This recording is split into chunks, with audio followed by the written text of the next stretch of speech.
General Book of the Tarot. By A. E. Thierens. Introduction. If ever a book should be written on the romance of symbolism, its hypothesis of interpretation, its traditional and imputed histories, a considerable space would be allotted assuredly to tarot cards. While seeing that at this day there is more concern in the subject than was felt even in the past, there would be a call not only to survey that which lies behind us, a strange field of speculation and reverie, but the prospect extending in front. Since every year brings forth some new proposition and provides material for future imaginative flights. It is very curious to contrast those comparatively sober terms in which Court de Gebelin introduced his discovery of the cards, one though he sought to prove that their origin was in ancient Egypt, with the fantastic declamations of Eliphaz Levi, who affirmed not only that they were the alphabet of Enoch, Hermes Trismegistus and Cadmus but the gospel of all gospels, a synthesis of science and the universal key of the Kabbalah.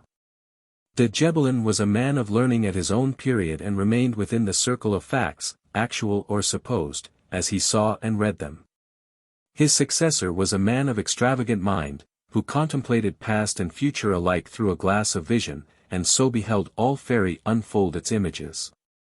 The occult happenings of the past became in the process as much a matter of invention as his own notions. The inventions were decorative and were even characterized at times by a Magian quality of intuition. But in most cases his record of past events was like his reading of things to come. His tale of the Knights Templar, his intimations on the Rosy Cross, his survey of alchemical literature are in much the same category as his prognostications about a parliament of nations under an universal monarchy ruled by a king of France. He discovered the religion behind all religions, a fountain source from which they issued in their day and into which all return. This was the secret tradition of Israel. But it proves to be a tradition of his own making, which falsifies all the literature, and he had not read the texts from which he claimed to draw. He had glanced there and here at a few records of the subject and distorted them in the magic crystal of his seership. He took up the tarot, and just as a cartomancist shuffles and deals and lays out its picture symbols for the reading of things to come, so did he divine their past. He adopted the speculations of de Gebelin, and they dilated in his own mind. He dressed up the trumps major in Egyptian vestures and affirmed that he had restored the tarot in its primitive hieroglyphical form. By a fortunate chance there had preceded him in 1857 another fantasiast, J.F. Valiant, with a gift in etymologies, more stupefying than anything produced before him. 2 Between them there deployed all Babylon and all its idols. But Egypt loomed behind Babylon and the Kabbalah behind Egypt. It is post-Talmudic in unadorned fact, but for them it was older than Moses and older even than Abraham. In fine, behind the Kabbalah there was, and remains among us, the Book of Thoth, and this was the tarot, within which was the light unlimited of its endless range of meanings that had never passed into writing but dwelt implicitly in both. Above all in Levi's mind. And a day came when he made his great discovery which had never entered previously into the heart of scholiast or commentator. The tree of life in Kabbalism has 22 paths by which the Sephiroth or numerations are connected one with another, and late Kabbalism had married these paths to the 22 letters of the Hebrew alphabet. But the tarot trumps major are also 22, and Eliphaz Levi proclaimed another marriage, constituting a trinity in unity of cards and paths and letters. It has been the joy of all occult hierophants and their believing disciples through the decades that followed. On all these Levi has exercised a great influence in French circles, and seeing that tarot expository literature is French almost exclusively, he calls for consideration at length when estimating expository values. It was not in the least needful but was pleasant, if opportunity offered, to find that there were others before him who knew and had used to some purpose the tarot keys. As a fact, there was St. John on Patmos, the proof being that he wrote his Book of Revelations in 22 chapters. The Apocalypse henceforward, for true initiates, became an exposition of tarot trumps. It had not occurred to Levi or to those who followed him that the arrangement of scripture texts in divisions called chapters is unhappily a late device. There was also Louis Claude de Saint Martin, who was one of Les Vrais Inities, and he had written a certain tableau, setting forth the relations between God, man, and the universe. He broke it up into numbered parts which reached the same total, so the tableau naturel arises out of the tarot and returns therein. After what manner the cards and the sections belong to one another in either case, it was not to be expected perhaps that a French magus should unfold, though he held the key of all things, so the allocation remains a mystery even to this day. While the Levi successors in France reproduce their masters' dogmas from generation to generation. Hereof is the tarot in its literary history, from the pre-French Revolution Monde Primitif of Court de Gebelin to the year 1870, when it occurred to P. Christian, Paul Pitois, ancien bibliothécaire, that the history of magic might be extended further, with profit, by the gentle art of invention. The Franco-Prussian War stood on the threshold of events. Eliphas Levi had been silent for 5 years and was forgotten for the time being, though still in print. It was safe to borrow something of his motives and manner, as also from the spectacular findings in his glass of vision. So Christian borrowed accordingly, and his tale of La Fatalité à travers les temps et les peuples is the Histoire de la Magie of Levi, retold after another manner and with more liberal and frequent appeal to the repertory of the Father of Lies. Christian had none of those literary gifts which adorn the pages of Levi, but his inventions are highly sensational and often microscopical in detail. It seems probable even that, like his predecessor, he began by convincing himself, a. that things should have happened in that or in this way and therefore did, b. that his divinatory devices foretold the future, at least now and then. It is precisely this kind of mischief which begets itself in others, and altogether I am not surprised that Christian's L'Homme Rouge de Tuileries, which followed I think his Histoire de la Magie, has become of authority among grimoires and is sought eagerly, or that he is still quoted off and on for his tarot views. A space of 15 years elapsed, and circa 1885 a group of neo-Martinists began to be formed in Paris, with Papus Diar, Gerard in Causse at their head.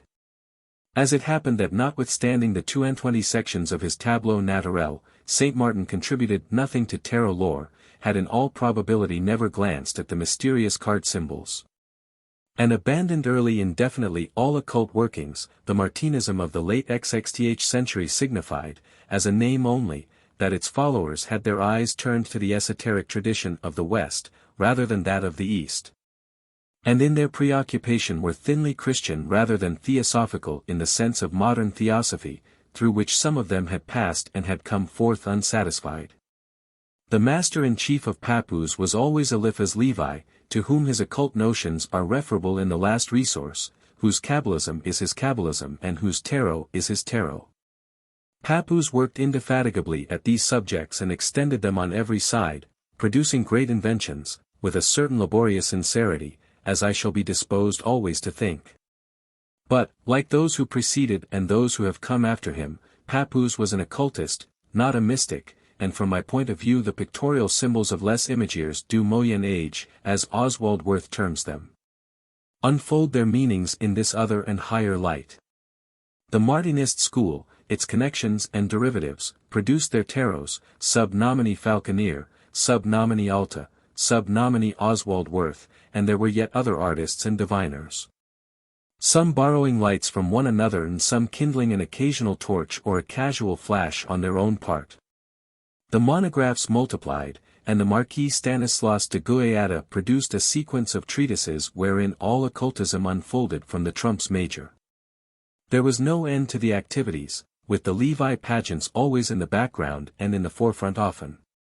When 25 years had elapsed in this manner and the tarot bibliography had attained considerable dimensions, the War of 1914 engulfed all the schools and all their brave imaginings. And when it was in fine suspended by the figurative Peace of Versailles, the schools emerged but slowly from the weltering chaos and were shorn of their chief personalities, their adornments and appeal. The names of some of them are with us at this day, centered in a little group at Lyons. But French occultism, apart from specific schools and incorporated pretensions, seems very much alive, and Oswald Wirth produced recently the most decorative tarot study, so far as form is concerned, which has appeared since we first heard of the subject. 3. His attention is directed to the trumps major solely and he has little to say on the divinatory side of the subject, that so-called practical side which engrosses most persons who would call themselves tarot students.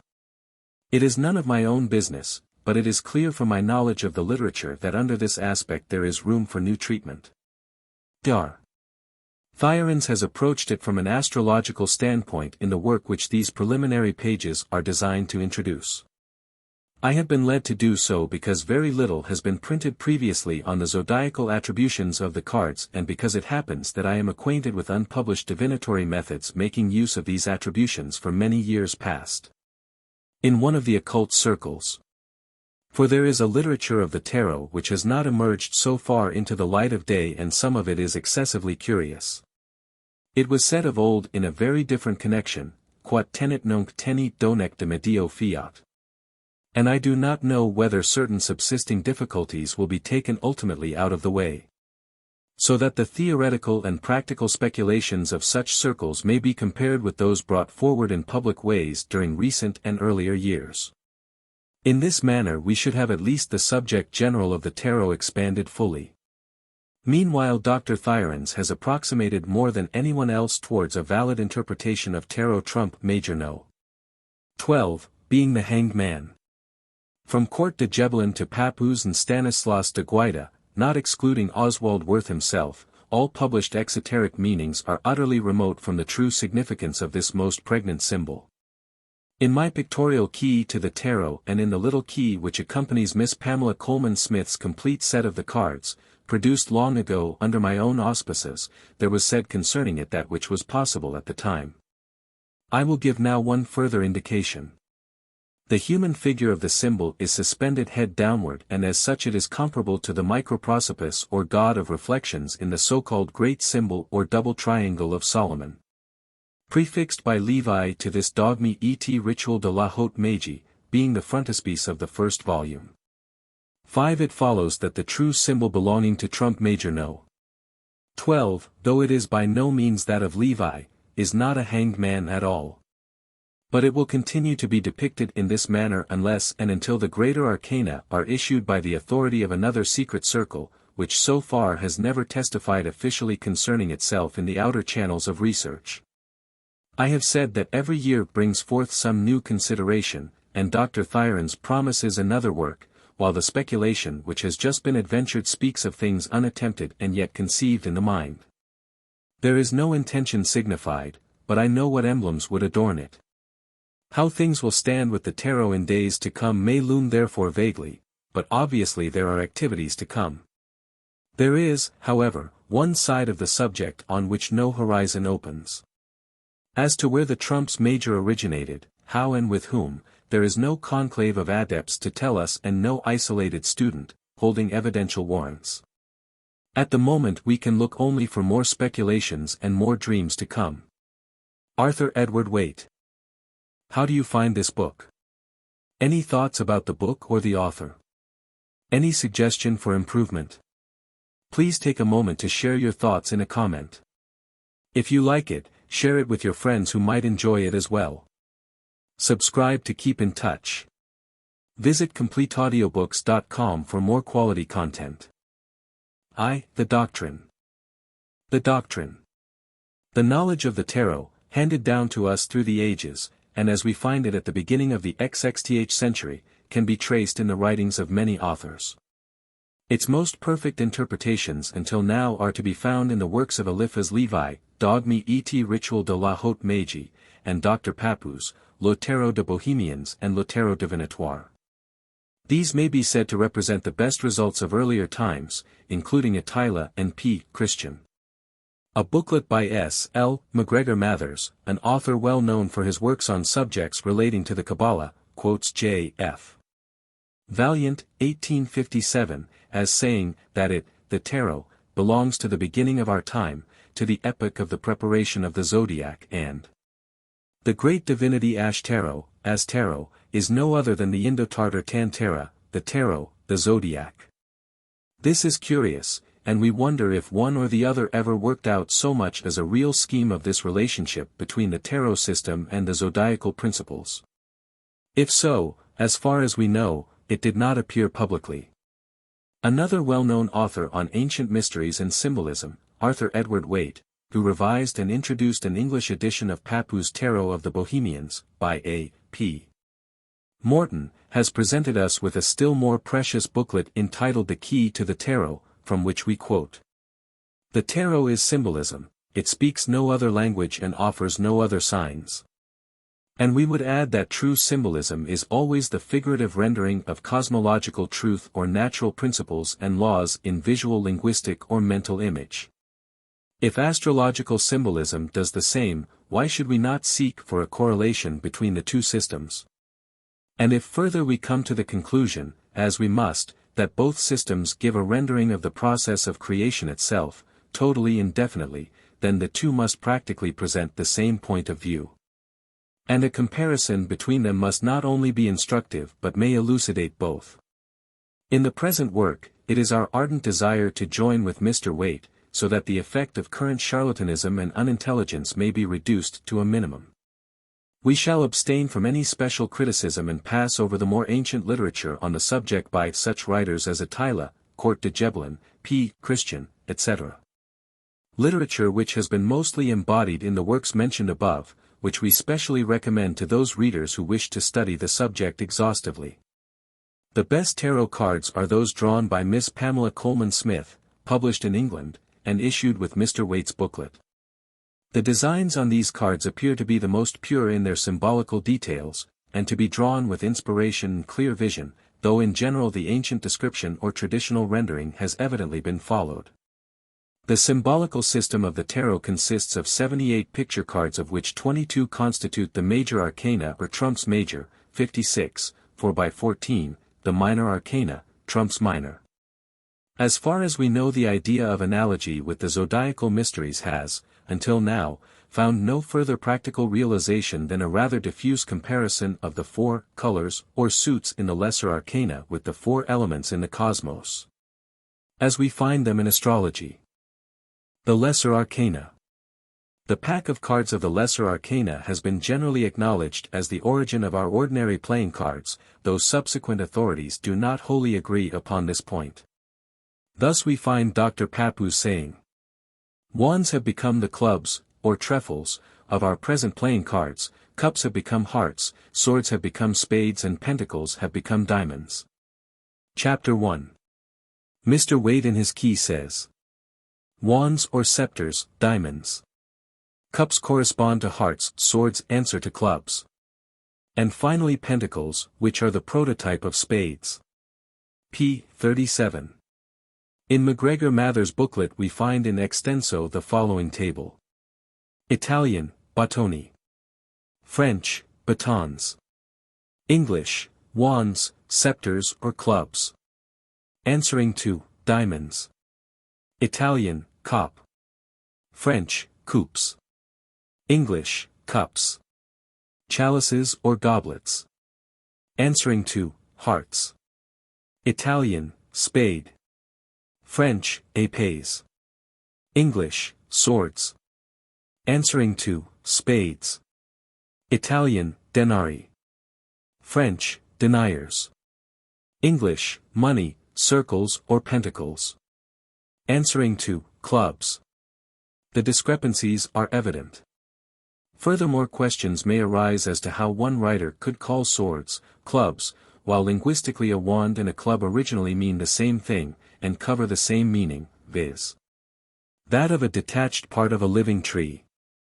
And how is it that another could see wands answering to diamonds and a third make pentacles clubs?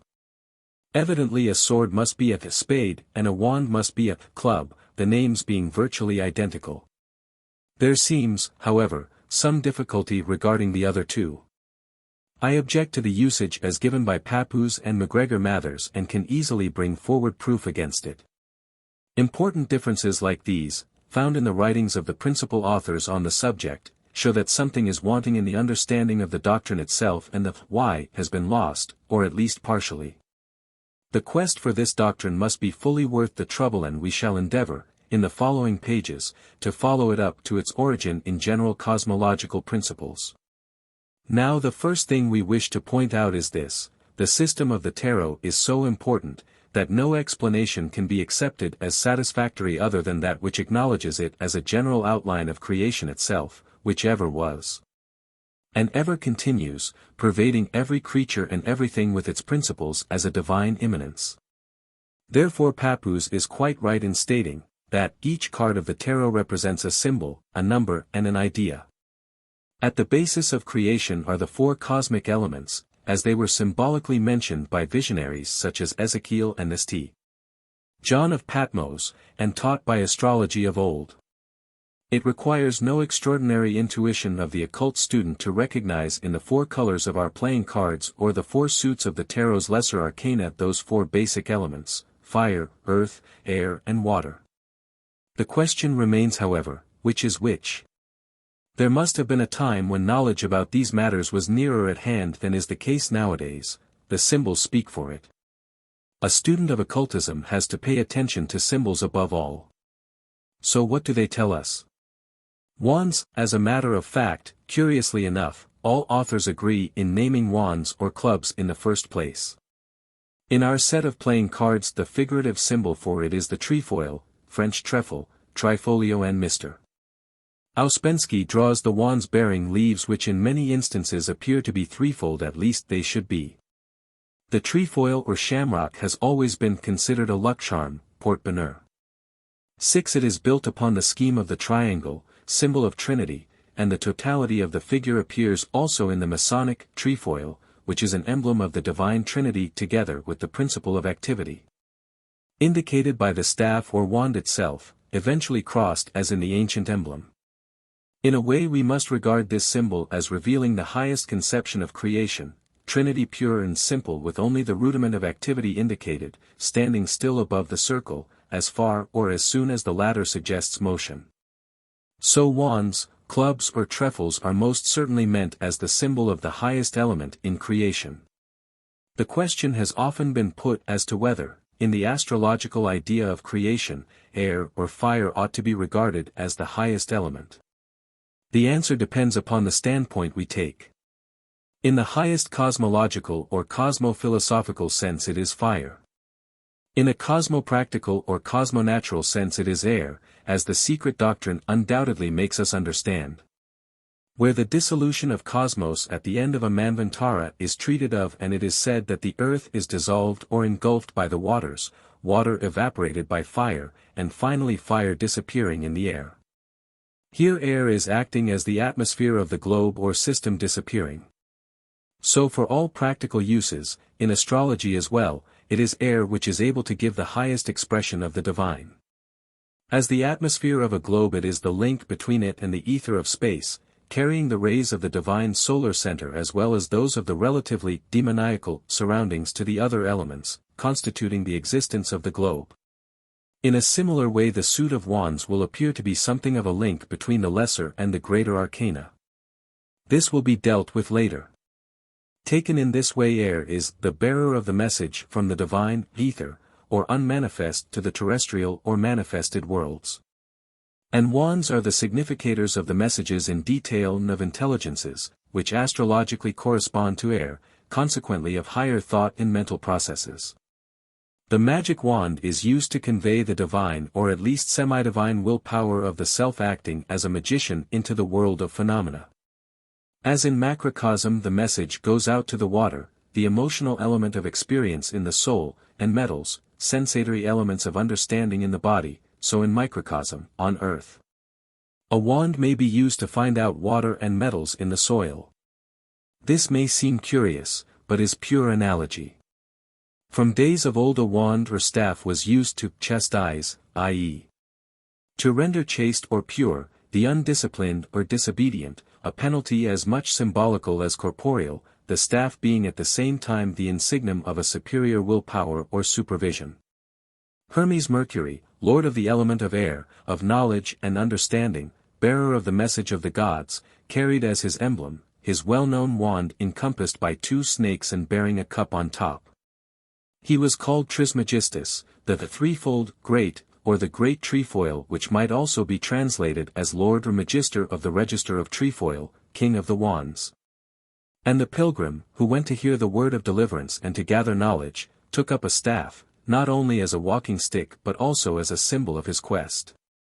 The latter finds illustration in the legend of Tannhauser, whose sin, ignorance, was so great, that its expiation could be expected as little as the budding of new leaves on his dead pilgrim's staff. The latter being evidently taken as an image of the principle of the wand in his own soul. And when, by the force of love, a higher understanding budded forth in himself, this fact was symbolized by the apparition of a fresh green leaf on hip staff. The ancient Norsemen, highly susceptible to symbolism, wrote their signs of communication or messages on stave, wands, which became the origin of the later word Buchstabe in German. Pentacles. Generally cups are named in the second place but are at the same time identified with hearts. We agree that the hearts come in the second place of the hierarchy of the tarot suits, but do not see that they should be cups. Of course we understand that the heart has been said to be the cup receiving and containing the divine life, etc. But still we disagree and even think the parable rather superficial, for it leaves the mutual relation of the three remaining elements in a distorted condition. Moreover, the symbolical names, as given by the different authors mentioned, do not agree. If, taken as a whole, one stand for the message of the macrocosm or ideation, as air transfers the message from the ether, and if we take for granted that the imagination of the tarot system was meant and given for cosmopractical or cosmonatural usage, then we must be prepared to find in the remaining three suits the elements of, say, human, spirit, soul and body incarnate, i.e., as they appear in the manifested world, thus constituting together the microcosm in toto. Astrology gives for the three the symbols, sun, moon and ascendant, birth. We should rather say, the fifth, the ninth and the first house in the horoscopic circle. Compare our second volume on cosmology, entitled Elements of Astrology. If now, to indicate these three principles, we dispose of a pentacle, a cup and a sword, it is most surely the pentacle on the coin of gold or within the circle, which relates to the heart and the principle of spirit, located in the fifth house. For here the human spirit with its fivefold nature originates and here the fivefold magic or creative force resides. It is difficult to see what other meaning the pentacle could have than the symbolizing of the fifth house in creation, which is the heart to every living being. There is not the least shade of doubt that in the horoscope the beginning of the spiritual spiral lies in the fifth house. Gold is the metal ruled by the sun, lord of the fifth sign, Leo, the heart of the solar system. So pentacles or golden coins are the hearts in playing cards and correspond to the element fire. The symbol in playing cards is drawn in the natural likeness of a heart. There is as little doubt concerning the element fire, because, as every astrologer knows and realizes, spirit, soul and body stand in the same relation as fire, water and earth. Compare the secret doctrine, where a center of fire and water is the origin for a new incarnation on earth. Curiously enough, divination never has interpreted hearts in any other way than as symbolizing things belonging to the heart or coming forth from it. In so far this color has been well understood. But its gold is a spiritual symbol and has as yet nothing to do with money. It is in the soul and not in the spirit that the idea of repayment is forged, though no doubt the spiritual gold may be said to be the origin of all that will later on appear as vulgar money. Cups. The soul is ruled by the moon and the element water, as is well known in astrology. It is in the cosmic principle of soul, or in other words, in the cosmic soul, that the truth of the philosophic statement, panta rhei, everything in the world is flowing, is revealed. And there is no better symbol for the specific nature of the soul in concreto than that of a cup or chalice, which contains the liquor of life. The cup is really suggestive enough with regard to the element water. When Jesus prayed, "Lord, let this chalice pass from me," he indicated something which he feared would fill his soul with bitterness. And in the Last Supper he passed along the chalice of brotherhood amongst the disciples, as a sign of soul union, a custom still followed by the churches of Christianity and in days of old by King Arthur at the meetings of the Round Table. The Christian churches lay much stress on the mystic happenings with the holy chalice on the altar, the receiver of divine light and blessings. Herein we may see a demonstration of the mystery of Christ, son of the heart, that is, the sun in the solar system, divine soul, the Father being divine spirit, using the persona of Jesus as its cup or vessel, Vahana. In one of the Masonic high grades the cup reappears with the symbolic supper of brotherhood. The quest of the Holy Grail, the legendary Holy Chalice or Cup of Felicity, shadowed forth in the ritual of the Church, is well known to represent the thirst or solicitude of the soul for the spiritual water or wine of life divine. The Grail itself symbolizes the shape of a human or superhuman personality, a soul of human nature, filled or fulfilled by this divine essence, by which it becomes a holy one, a master or elder brother. So it means the quest of the common human soul for the master soul. Cups or beakers are used throughout the world to drink welcome and friendship, i.e., to express the idea of soul union, something like, my soul drinks from the same liquor as yours, viz. the liquor of life or of renovation of life, my soul meets yours in the drinking of the wine divine, and so knows that we are brothers. Among playing cards, cups cannot be anything else but diamonds in French, carreaux, the two different names giving expression to exactly the same idea, that of the soul or persona of the spirit. The diamond is a jewel which allows the light to pass almost without any loss. The purer its water, the less the loss and the higher its value, which is the reason why occultists call a perfected soul a diamond soul. The French and the Dutch use the same simile in a somewhat more prosaic though still very pretty way, when they compare the soul with a little window through which God is looking downstairs, Flemish, vensterk, into the lower worlds. The same is said of the human eye, which is styled the little window or vensterk of the soul in its turn. This is the origin of the French carreaux and the Dutch ruiten. Its symbolic figure is clear enough. Without a shadow of doubt, cups stand for diamonds or carreaux and for the element water. Ordinary divination correctly ascribes to cups the property of ruling money matters, because the soul is, in fact, the producer of work, which results in the production of money. The figure for diamonds in playing cards is a square standing on one point, the opposite point reaching upwards. This symbolizes the soul in its chief characteristic, standing on one end, one pointedly directed towards heaven or spirit, and on the other hand one pointedly directed towards earth or matter, and squaring the two within itself. One who really understands this may well be called a square man. Swords, not much choice is left with regard to the fourth suit or color. Perhaps a sword looks more like a magic instrument than a spade, but both are made of iron, which cleaves the earth or the body of earth. When in the Bhagavad Gita, the evident intention is to make it clear that Sri Krishna did not appear in a body of earth or physical body. One of the images used to express this meaning is, weapons cleave him not. Originally the sword and spade had the same meaning. Compare the Spanish espada and the French épée for sword. A later meaning of spade became that of the agricultural tool. In one way, viz.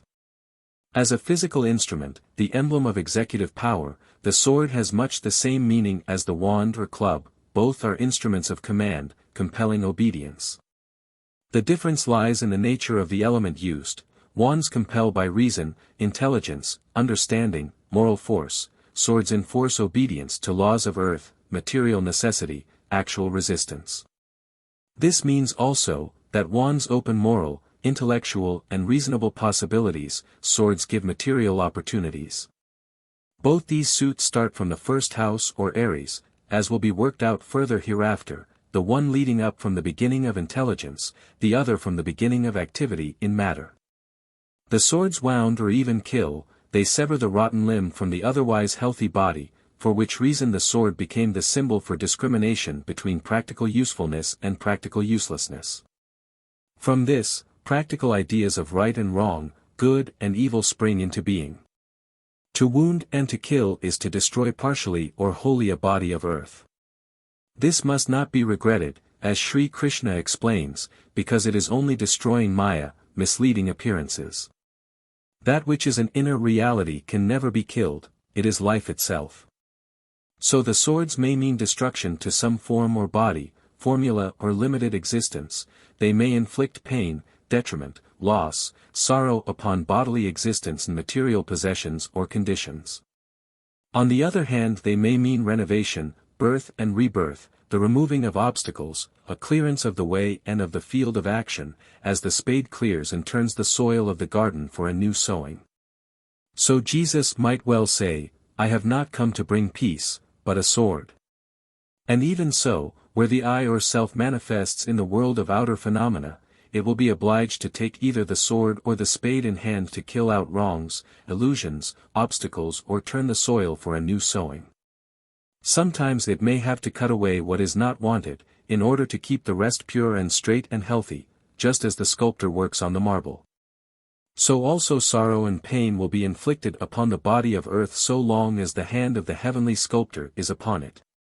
The symbolic figure drawn for spades in playing cards is the reverse of that for hearts. Plus a design at the top reminding us of the cross upon the circle in the symbol of the planet Mars, it appears also to signify something in the nature of the heart oppressed by the cross of matter. That ordinary divination takes spades as malefic as it makes hearts benefic, will be clear from the above. From an inner standpoint it is not seen in the same way, this also will be clear. The colors of the spades and wands are always given as black, hearts and cups as red. The symbology of the tarot is too pure for such a detail to be an accident, though the ordinary pack of playing cards might be considered to some extent as a sort of profanation of the original tarot. These colors, however, bear an essential meaning, as does everything in the tarot. Wands take their black color from the black wisdom, compare the secret doctrine. Swords or spades are black from the earth, which has no light of its own. Hearts are colored red by the blood and cups by the wine, the liquor of life in the body and in the soul respectively, and both bearing light. So the wine imparts the holy communion of the spirit to the soul, and the blood renders the same service, relatively, to the particles of the body, to which it imparts the life of the ego or rather of its soul. As I have explained in my previous book referred to above, evolution may well be represented by a spiral starting from the spiritual center and descending through the 12 houses of zodiacal ideation and formation into the world spiritual, psychical, physical. This spiral of evolution may be divided into at least 3 parts, that is, 3 different beginnings may be seen. There is the divine beginning, starting in Aries, the sign of initiation and highest abstraction, the divine cycle being completed in Pisces, where it is handed over or offered or sacrificed to the world of appearances. The cycle of the spiritual in man begins in the 5th sign, Leo, the individual cycle being that of the spark or the ego, and it runs from this sign of the heart to Cancer, the sign of memories. Subsequently, a cycle of the personal being of the ego, the cycle of the soul in man, which we may call the personal cycle, starts from Sagittarius, the sign of thought and manifestation, and ends in Scorpio, the sign of death. Then there is the cycle of the body of earth, with the etheric initiative in Aries once more at the same point but lower down in the scale, and ending in Pisces as the house of the universal solvent, applying also to the body of earth. For here personal separateness is solved into the physical surroundings of the universe from which it was built up. After this the physical organs in the body of earth will be built up and have their own cycle, starting again in Leo and building them between the heart and the stomach, Cancer. And in Sagittarius the physical manifestations and happenings, deeds, facts, proceedings, etc., begin their cycle in cooperation with their surroundings.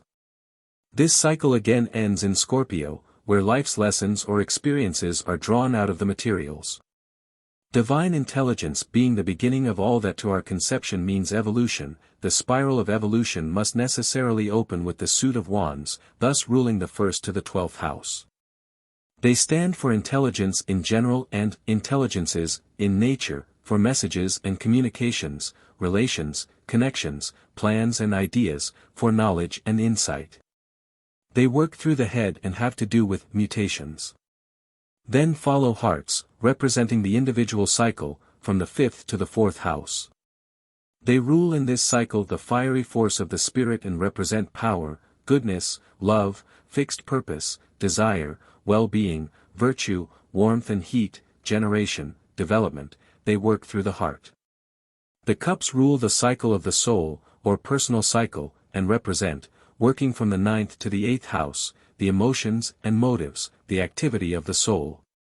Its experiences from the highest philosophy and religion down to the merest lust or sensation. They work through the senses and the organs of motion. They have what may be described as an undulating movement, and they may be favorable or unfavorable. But they move and cause growth and death, rise and decline. They mold life into physical circumstances and forms, they influence everything, and this is their particular business. The body of earth is built up by the elements of earth, represented by the suit of swords, running from the first house again up to the 12th.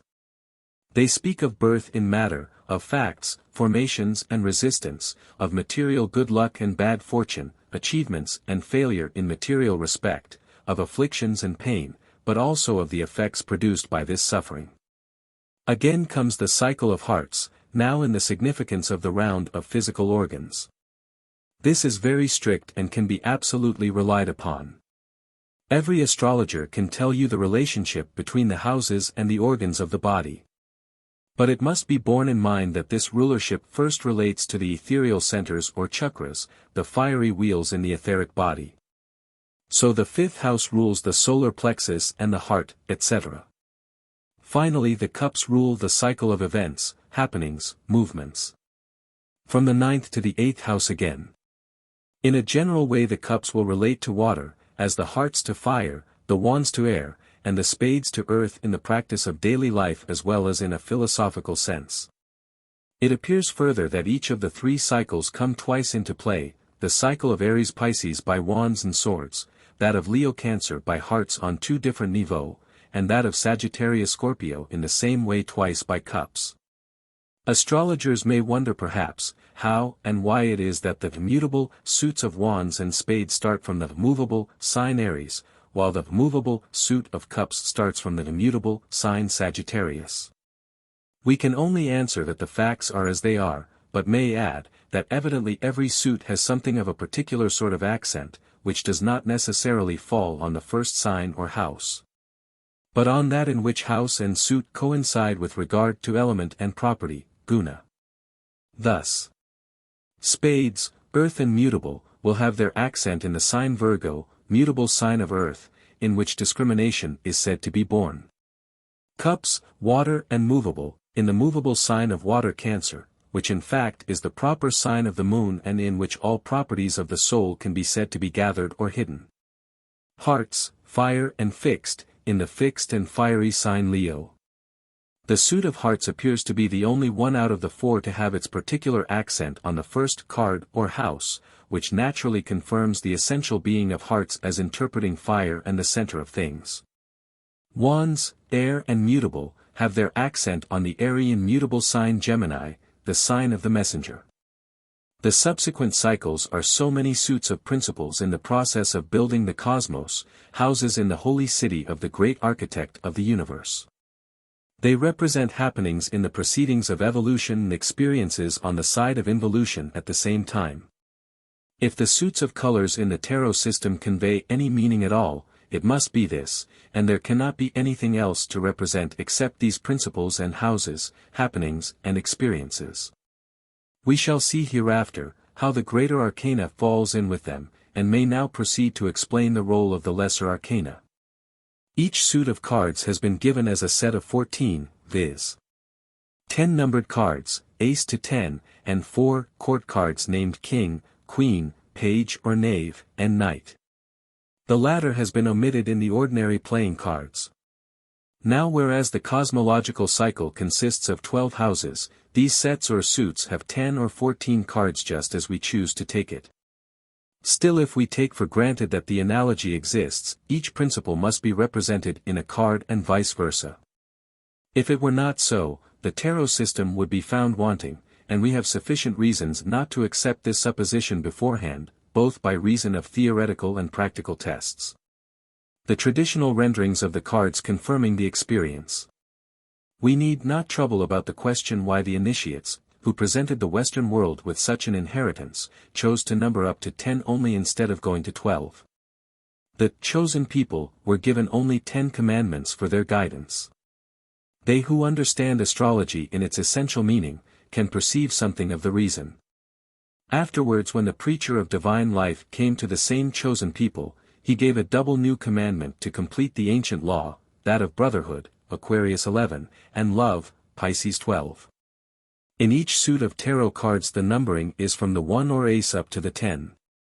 The king is to be considered in some way as a higher octave of the 1, the queen or dame as the same of the 2, whereas the page or knave is a representative of the relation between the 2, and consequently is a higher octave of 3. While the knight is the higher octave of the 4 and the other side of the same relation. This absolutely covers the general and conventional meanings of pages and knights in the tarot system and its divination, the pages being said to be always something of messengers, and the knights to be signifiers of transition, conversion, transmission, changing from one condition into another. But at the same time we find the intimation, that the page as well as the knight bears a double meaning. Now, as they stand for the relation between the two, they already bear an inherent double meaning or significance of a double nature. But double meaning implies something else and something more. The page and the knight are also the figures standing for the XIII and XIII principles, in the 11th and 12th houses, conveying the commandments of their king and queen, as their messengers or officers. And at the same time standing as it were for the whole suit collectively, while in the former meaning, viz. As higher octaves of the 3 and 4, they are the messenger and bridge from one suit to the next one. To give the analogy between the cards of the tarot's Lesser Arcana and the zodiacal houses categorically. Wands. 1 and King, Aries or I house. 2 and Queen, Taurus or 2 house. 3 and Page, Gemini or 3 house. 4 and Knight, Cancer or 4 house. 5. Leo or V house. 6, Virgo or 6 house. 7, Libra or 7 house. 8, Scorpio or 8 house. 9, Sagittarius or 9 house. 10, Capricornus or X house. Page, Aquarius or 11 house. Knight, Pisces or 12 house. Hearts. 1 and King, Leo or V house. 2 and Queen, Virgo or 6 house. 3 and Page, Libra or 7 house. 4 and Knight, Scorpio or 8 house. 5, Sagittarius or 9 house. 6, Capricornus or X house. 7, Aquarius or 11 house. 8, Pisces or 12 house. 9, Aries or I house. 10, Taurus or 2 house. Page, Gemini. Or 3 house. Knight, Cancer or 4 house. Cups. 1 and King, Sagittarius or 9 house. 2 and Queen, Capricornus or X house. 3 and Page, Aquarius or 11 house. 4 and Knight, Pisces or 12 house. 5, Aries or I house. 6, Taurus or 2 house. 7, Gemini or 3 house. 8, Cancer or 4 house. 9, Leo or V house. 10, Virgo or 6 house. Page, Libra or 7 house. Knight, Scorpio or 8 house. Swords. 1 and King, Aries or I house. 2 and Queen, Taurus or 2 house. 3 and Page, Gemini or 3 house. 4 and Knight, Cancer or 4 house. 5, Leo or V house. 6, Virgo or 6 house. 7, Libra or 7 house. 8, Scorpio or 8 house. 9, Sagittarius or 9 house. 10, Capricornus or X house. Page, Aquarius or 11 house. Knight, Pisces or 12 house. A diagram of the spiral of evolution will be added with its suits of cards. It will be seen that King, 1, 5, 9, fall on houses of fire. Queen, 2, 6, 10, fall on houses of earth. Page, 3, 7, fall on houses of air. Night, 4, 8. Fall on houses of water. Astrologers will be able to draw immediate conclusions from these coincidences, which are absolutely natural. One other detail may be added in this part. The cards of the heart suit must relate to years, to the daytime and summer, those of the cup suit to months, to nighttime and winter, the swords to days, in duration, i.e. axial rotations of the earth, while wands do not seem to have much relation to time and may consequently mean that a thing will not happen at all, will remain in the realm of ideas, or is in the act of happening itself at the very moment. These particulars may be useful in the practice of divination. Further, hearts relate to gold, cups to silver and to money in general, wands may relate to paper money in effects, shares, bonds, acts. Swords relate to material objects, and in general may indicate the cost or price of things, losses, debt, as well as the things bought by money. In proportion to the more or less exoteric standpoint of the consulent and the professor of divination, hearts will specially indicate good, and, yes, spades, bad, and no, while wands may mean indifferent, perhaps, doubtful, relatively, undecided as yet. And cups do not appear to confer any special meaning with relation to these things, except that they may make the feelings pervert the facts. They also give the sentiment with which the facts will be received or encountered. Hearts are sunny and more or less Venusian, cups are jovial, sometimes Neptunian, and may become luny, in weak cases. Spades are martial and, by reflex, Saturnian, wands are mercurial and sometimes Uranian. To conclude these considerations on the Lesser Arcana, it will be interesting to compare a general figure or diagram of the process of creation with the four suits of the tarot. And it will be seen that even the symbolic figures of our playing cards are very distinctly to be recognized in it. The four court cards of each suit make together the full zodiac. When the soul reaches perfection, the oval form becomes a circle, and the nearer this state is approached, the more the two focal points of the ellipse draw together and the inscribed quadrangle approaches to the square. The Greater Arcana. In the Greater Arcana, competent authors on the subject have rightly seen a system of rendering or symbolizing the great cosmic principles of creation per se. Not in relation to any special plane or element but above these, and consequently to be considered as the abstract origin of all and everything in the Lesser Arcana. Papus gives us the descriptions of the Greater Arcana from the Book of Hermes, which probably will be the source in concrete of all later descriptions up to our time. How this book has been delivered through the ages is not known to me, but the clearness and systematic accuracy of these descriptions are proof of a high origin. Where Papus, in his book on the Tarot of the Bohemians, ventures to indicate relationship between the symbols of the Greater Arcana and zodiacal and planetary principles, he is hopelessly wrong, however. He does not insist on it, nor does he appear to make any use at all of these relations or explain how they are to be found out. Logic is entirely absent in this particular side of his renderings. Without any difficulty or doubt we read in the first 12 arcanas the essential natures of the 12 zodiacal houses. Thus: Arcana I, the Magician, Aries. Arcana II, the High Priestess, Taurus. Arcana, 3. The Empress, Gemini. Arcana, 4.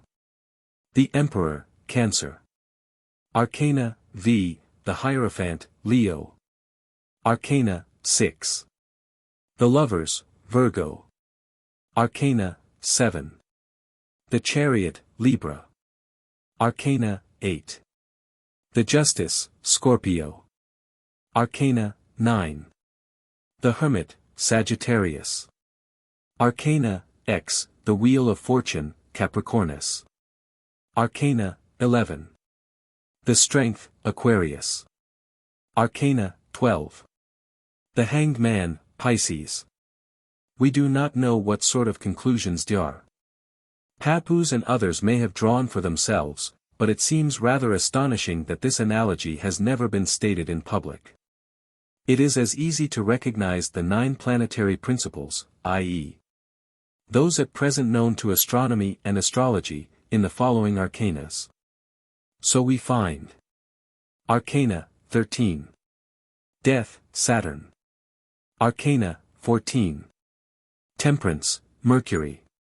Arcana, 15. The Devil, Mars. Arcana, 16. The Tower, Uranus. Arcana, 17. The Star, Venus. Arcana, 18. The Moon, Moon. Arcana, 19. The Sunday through Sunday. Arcana, XX. The Last Judgment, Jupiter. Arcana, XXI. The World, Neptune. While Arcana XXII or 0, the Fool must evidently be taken for the principle of the earth itself, upon which we are carried away in space without being able to loose ourselves from its course. It may be as well interpreted as the pars fortunae, which must not be mistaken for the wheel of fortune in the series of the arcanas. This has as much to do with the former as the cusp of the 10th house has in the horoscope with the pars fortunae. We shall treat every one of these cards in its turn hereafter. First let us have the scheme at large. The method of divination. In the same way as the Chinese book I Ching originally was edited or taught as a book of wisdom and insight into universal principles and stages of being and becoming. Happenings in the eternal process of evolution in the nature of the world and of men, so the beautiful pictures of the tarot system are a teaching of wisdom and insight into the process of world creation. Divination is a practice or practical use of the universal system in a particular instance. And so the universal may elucidate the particular and throw light down in the world of phenomena, darkly veiled by the maya of matter. How divination works will remain forever a mystery to the profane. But it does. And though the unseen intermediary belongs most certainly to the angelic order, the system will work even where the visible professor or medium of divination is anything but an angel. Only the interpretation given by the latter is what makes the literal divination. And this may be more or less esoteric or exoteric. There are many different methods of laying out the cards for the purpose of divination.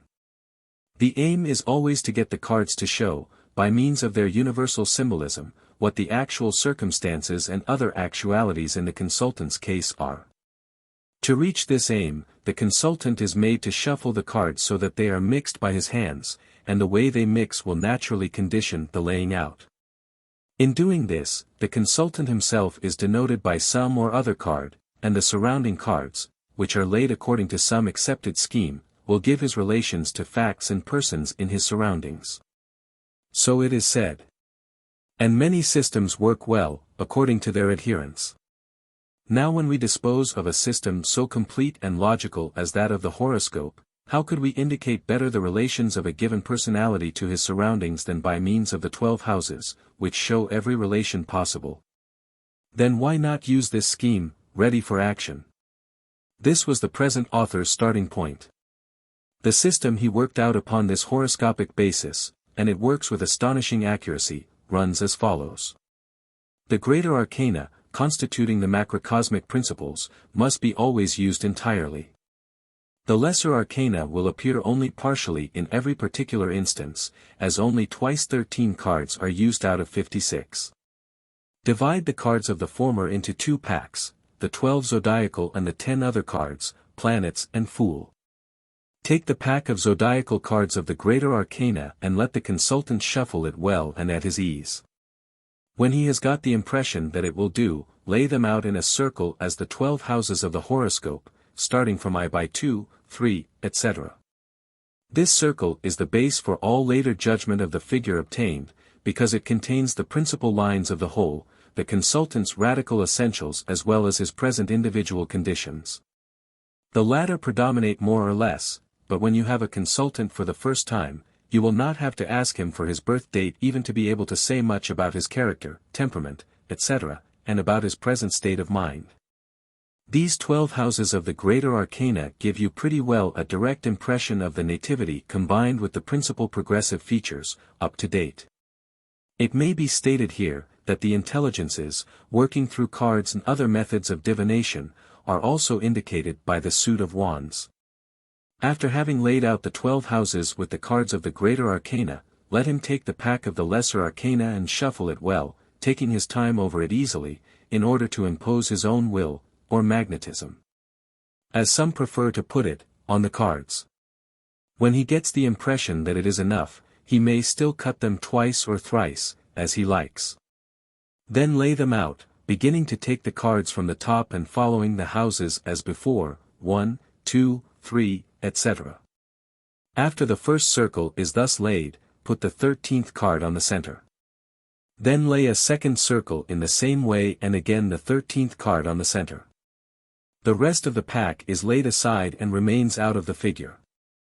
But do not change their order, because in some cases there may he use for 1 or 2 more cards. The second circle now indicates the forces or activities working in the consultant himself in connection with his surroundings and vice versa. The accent lies here on the self and the side of his own decision.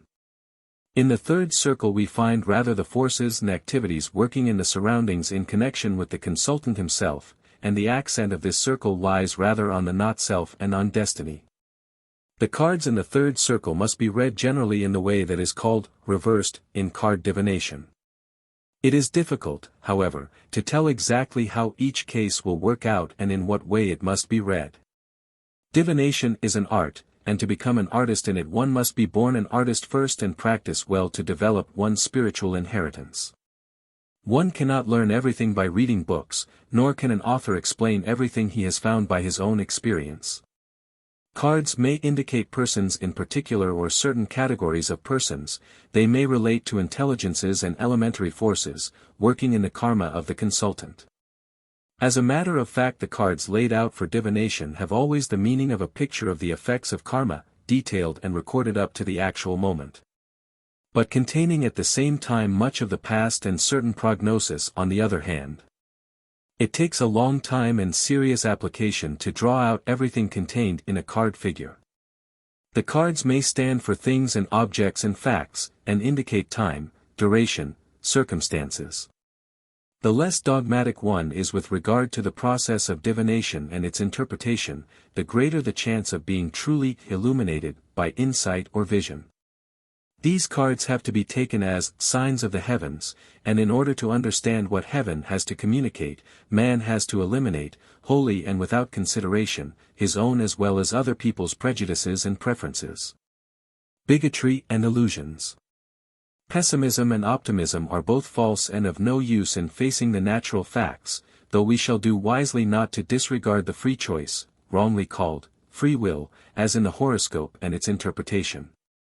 This spiritual Libra arbiter, however, must equally be indicated by the cards, and will moreover always have to work with the conditions given and indicated by the rest of the cards. When the 3 circles have been laid, the consultant should take and shuffle the remaining planetary cards of the Greater Arcana, including the Fool, and may now himself choose in which houses to place them. Of course it is essential that these should remain covered till all are disposed of. You may place more than one card in a house, just as there may be more than one planet in one house of the horoscope. So, if a matter appears to you to be of extraordinary importance, place 2 or 3 cards upon the house ruling the matter. If the consultant thinks it difficult and cannot make his choice as to the places of the planetary cards, let his hand hover over the figure and place the cards at hazard. Then generally this hazard will prove remarkably accurate and well informed. For the rest, personal thinking must be as little to the fore as possible in these proceedings, as it is not so divine as to help much in the act of divination proper. Everybody can learn in a few moments the way of laying out the cards whatever the system may be. But very few people succeed in the right interpretation, even with the use and profit of the formulated rendering of different authors Papus, Waite, Mathers, etc. The purely astrological method presented in this essay, working with the original tarot system, offers we dare to say the best opportunity of reading every detail, as well as the cardinal points in the consultant's karma at the moment of judging. If after the judgment there remain definite questions unanswered or vague, and the consultant ardently desires a yes or a no, he may take the remaining pack of cards of the Lesser Arcana, turn the card on top of it, lay it on the house relating to the question and consider this as the most definite answer possible for the moment. One must not expect to have all questions answered positively at every moment. It is absolutely certain that one does not get everything answered. There never was an oracle that answered all questions. This may be contrary to the spirit of Western scientific thought, but the fact is as I have stated. And after all, why should it be contrary to real scientific thought at all, if we consider the intelligences referred to as beings, as conscious of their duty and responsibility as, let us say, the best of us men? The two cards on the middle represent some sort of a synthesis of karmic conditions and events at the actual moment, or something predominating. Practicing this system, we have had opportunity of observing that facts that are certain and of such importance as to dominate the conditions of the consultant in some way, are always indicated more than once. Sometimes even as often as 3 or 4 times in the same figure. This after all is not strange, because in an astrological figure the houses are closely related and important things always affect more than one factor in a man's conditions. So some strong feature must necessarily appear more than once in a figure of such a familiar interdependence.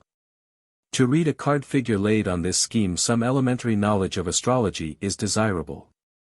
We cannot enter here into any further astrological explanation specifically, and would refer our readers to the literature on the point.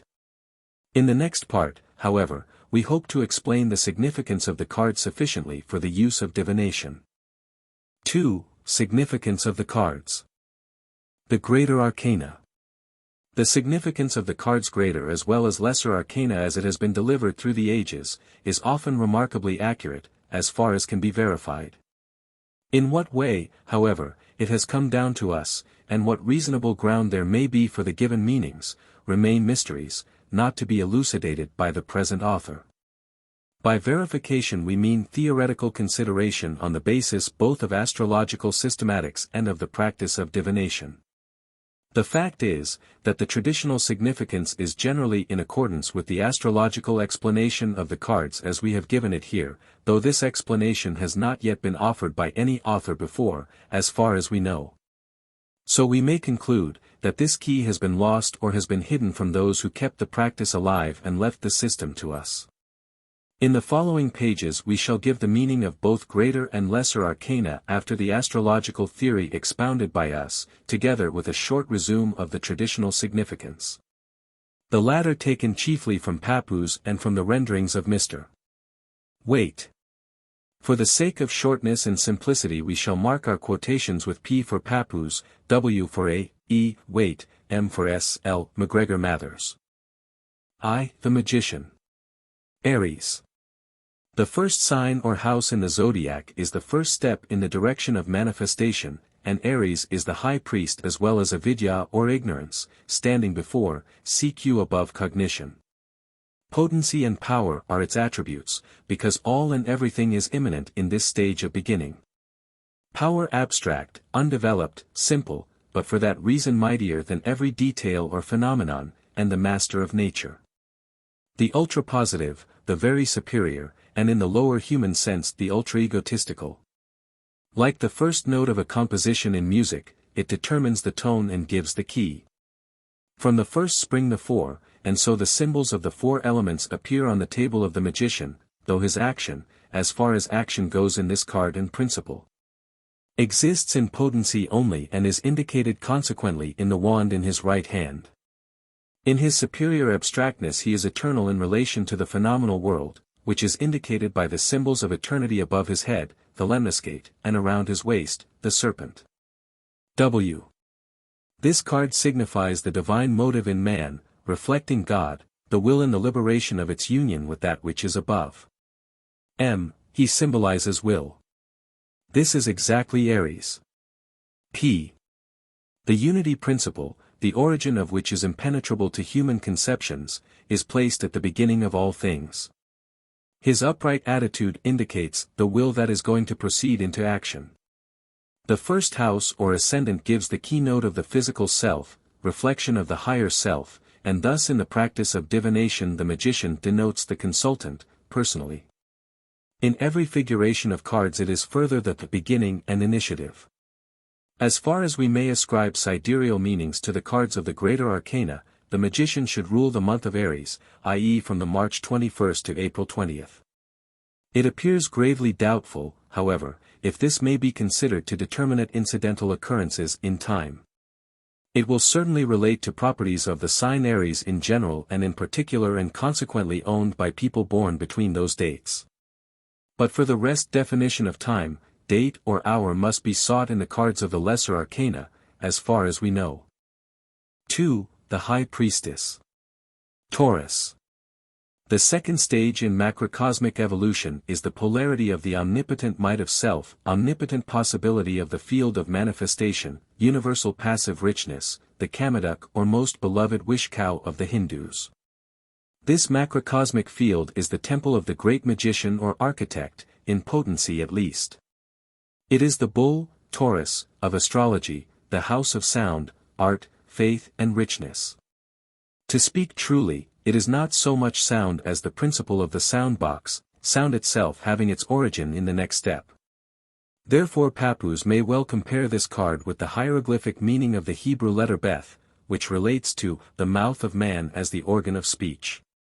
But it is not God the Son as he says elsewhere. It might be called God the Woman, the Divine Mother, the Eternal Feminine. As the passive richness of the universe awaiting him that will be able to see it and appreciate it, this principle may well be symbolized by the image of the High Priestess, sitting in an attitude of waiting, between the pillars of the temple. B and J, standing for the two, from which will spring the worlds of spirit and of matter. Being supreme objectivity, it is the symbol of receiving, of possessing, of cult and adoration. It symbolizes womanhood in general, as the first card symbolized manhood. Mr. Waite has restored in his images the original picture of Isis, reposing on the crescent moon, which indeed I should say must be regarded as the best representative of the goddess of Taurus, in which sign the moon is exalted, as astrology teaches. But Isis is not so much to be regarded as representing science, wisdom, knowledge, as the goddess of nature, whose veil must not be raised before the profane. P. And of supreme consciousness, because consciousness is the faculty committed by earth. W. calls her second marriage of the prince and says that in divination she stands for the Chariot if female. Now I should say, this cannot be altogether true, as in the horoscope the first house indicates the personal temperament, etc., for a man as well as for a female Chariot. So in cards the magician must always bear the meaning of the Chariot personally, but if a female she will be largely influenced by the High Priestess, as this is the representative of the feminine in general and female properties. It may be true, more or less, that for a man this card represents the woman who interests the Chariot, W, just as on the other hand the magician represents the man who interests the Chariot if this happens to be a woman. The High Priestess symbolizes constancy, fidelity, repose, stability, but also dumbness, laziness, resistance, endurance as well as passive opposition. It rules everything in connection with art and the artistic abilities, with wealth and with the Masonic Lodge. 3. The Empress. Gemini. If the Hebrew letter Gimel means the throat, as a canal for sound, and also the hand of man half closed in the act of prehension, P, then it may indeed well stand for the house of Gemini as for no one else. Because Gemini is the macrocosmic relation between the two which is potential vibration, symbolized by sound, and this sign rules the hands of man, with which he grips this relation actually. It rules the word which was with God in the beginning and words, speech and correspondence in this world below, as above. It means cognizance, from which science may spring later, but it is not science itself. Nor is it action, though it is the origin of, sometimes the pretext for, activity. But it includes indecision, uncertainty, doubt, change, intercourse, reflection, appearance and everything that the sign Gemini may further communicate.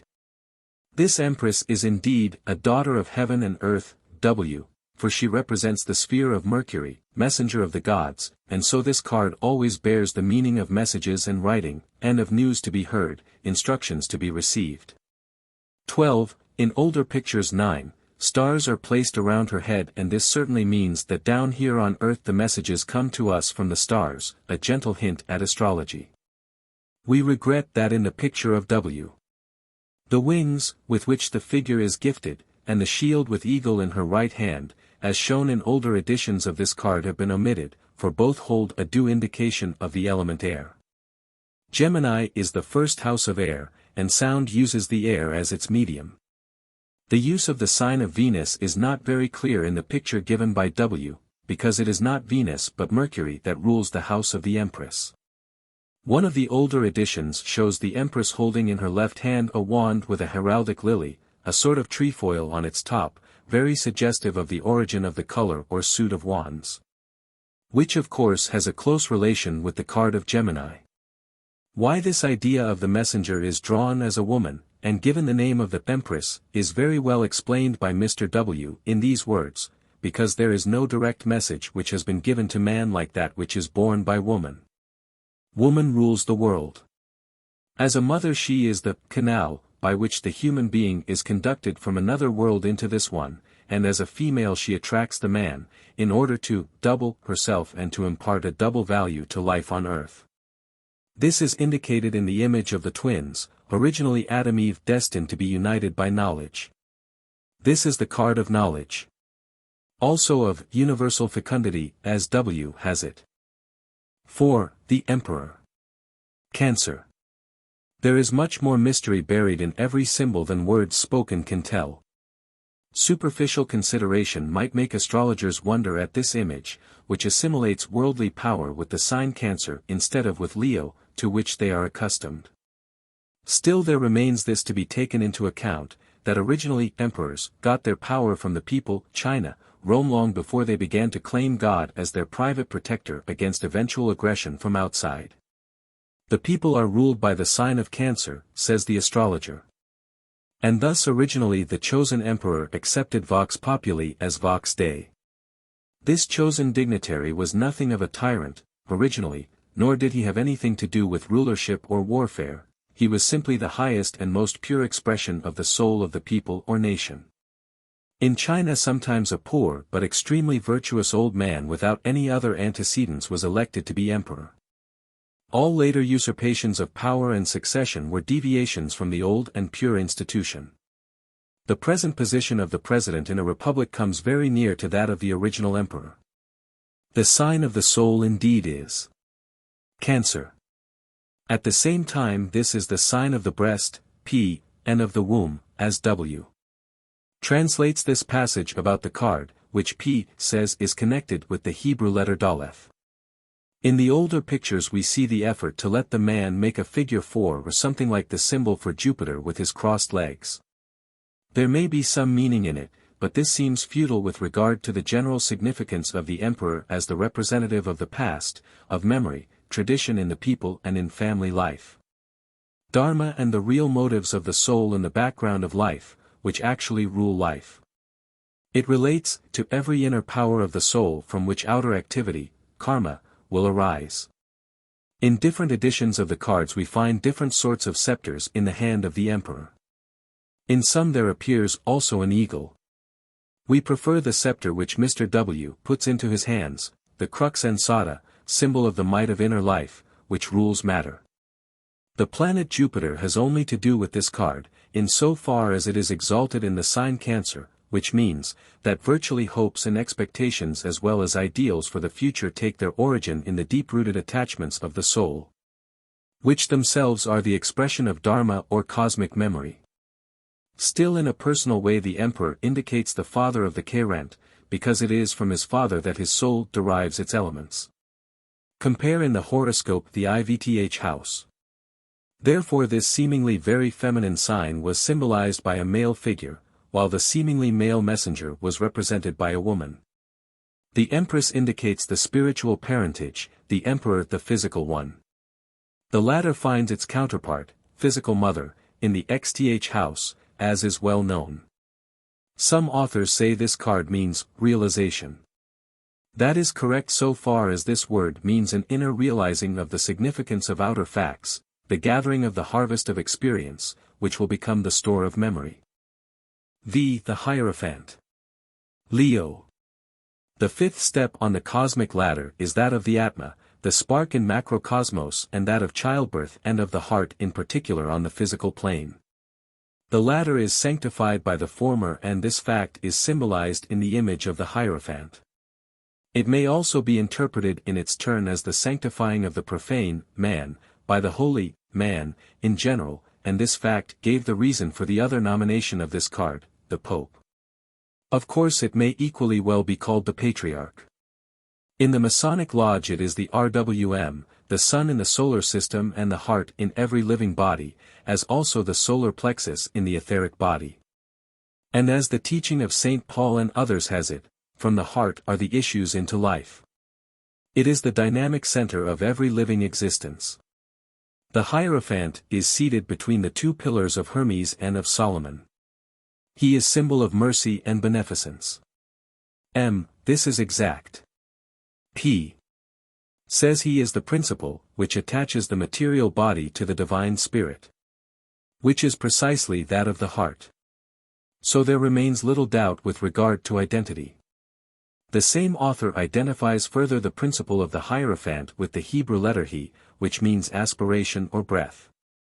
In fact the heart is the cause of this periodical movement, which we find in pulsation and respiration, in analogy with the law of periodicity in cosmos.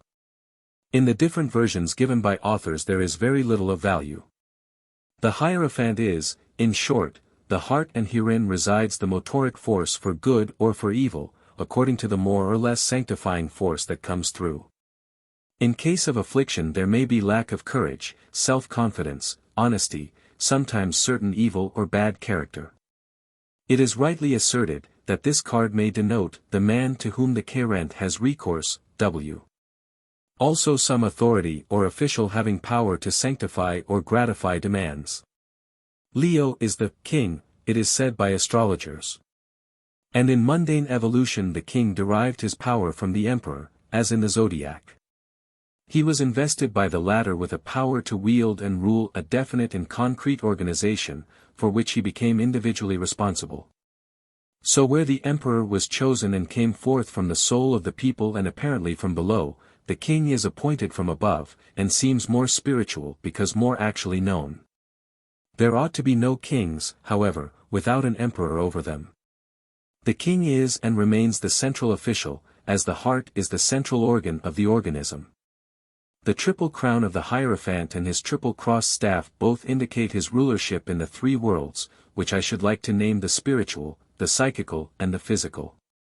Some say the card means marriage. This may be, but only in the inner sense of true revelation to the heart, and consequently in the same sense as Jesus meant when he said, marriages are contracted in heaven. In another way, in practical divination, the card means of course sanction, be it of marriage or of something else, but always in the way of inner consent, not of outer law, which is ruled by another house. Self-centeredness and some sort of natural authority are the chief characteristics of Leo and the Hierophant. 6. The Lovers. Virgo. From the original meaning of the sign Virgo, the virgin matter of the cosmos or world ether, to that principle which makes lovers, is rather a long step. But we will observe that all these tarot symbols relate to human points of view and human life in particular, i.e., cosmic principles seen from this particular standpoint, which gives more of a practical image than of abstract reasoning, the abstract cosmic significance, however, being embedded fairly accurately in them. So in the human constitution the sign Virgo means the nervous system and everything acting as an organ, as well as the relatively virginal matter, which is extracted from the food and will serve to build up the body. So this house is known to rule health and sickness. It is further known to relate to the principles and materials of our work. And so the card of the Lovers must in the first place symbolize these things. It does indeed. P. says it is connected with the Hebrew letter Vav in its significance of the eye, and all that relates to light and brilliancy. The eye establishes the link between the external world and ourselves, by it light and form are revealed to us. In fact, the eye is a very ancient symbol for the idea of organ, the Neoplatonists repeatedly used it. When saying it establishes the link, we must be aware, however, that it is not yet this link itself but offers the elements for it. And again this card does not say love but lovers. In the French edition of the cards the singular is used, l'amoureux. Evidently the meaning is this: what makes man feel amorous is his sensuousness, the word used in the strictly philosophical and biological meaning of receptivity of the senses for agreeable, caressing, benefic, gratifying vibrations. The same receptivity, however, exists on the other hand for disagreeable, painful, disturbing, malefic vibrations. The receptivity and the condition of an organic center in its double possibility of experience is only the phenomenal expression of the same inorganic existence in general. Consequently stamping the whole of manifestation with the law of duality of good and evil. The latter is well illustrated by the picture on the older cards where a youth is represented standing between two women, the one appearing to be benefic, the other malefic. This sensuousness indeed can lead to a lower sensuality or can be the means of demonstrating love. A sort of angelic figure, Cupid, is seen shooting an arrow, symbol of the ray of light. The card which was drawn on the authority of Mr. W. shows a man and a woman in a state of paradisical nudity, and over the two hovers the figure of an angel. It confers much the same meaning, of course. This is in all simplicity the card of human love, here exhibited as part of the way, the truth and the life. And we shall find, that the same force which makes us love, physically, is at the back of all the work we do. Because it is the material response to the fiery and central pushing power and includes actual possibility on the basis of practical knowledge, experimental knowing. W. did well to show the tree of knowledge in the drawing, it being the symbol of nature in general and of the seed or seminal elements. 7. The Chariot. Libra. In the seventh house of the evolutionary cycle the relation of the self with the not-self or outer world is contracted and completed and the organism arises as the systematic whole of organs, a lawful microcosm. Which in every instance is a phenomenon of the cosmic law, first significance of Libra. This idea is very well illustrated by the picture of the chariot, drawn by the white and the black sphinx and governed by the magician incarnate. It is the self embodied. This card consequently means marriage, contract, body and bodily existence, organization, achievement, cooperation. P says this card has to do with the Hebrew letter Zayin, which represents an arrow.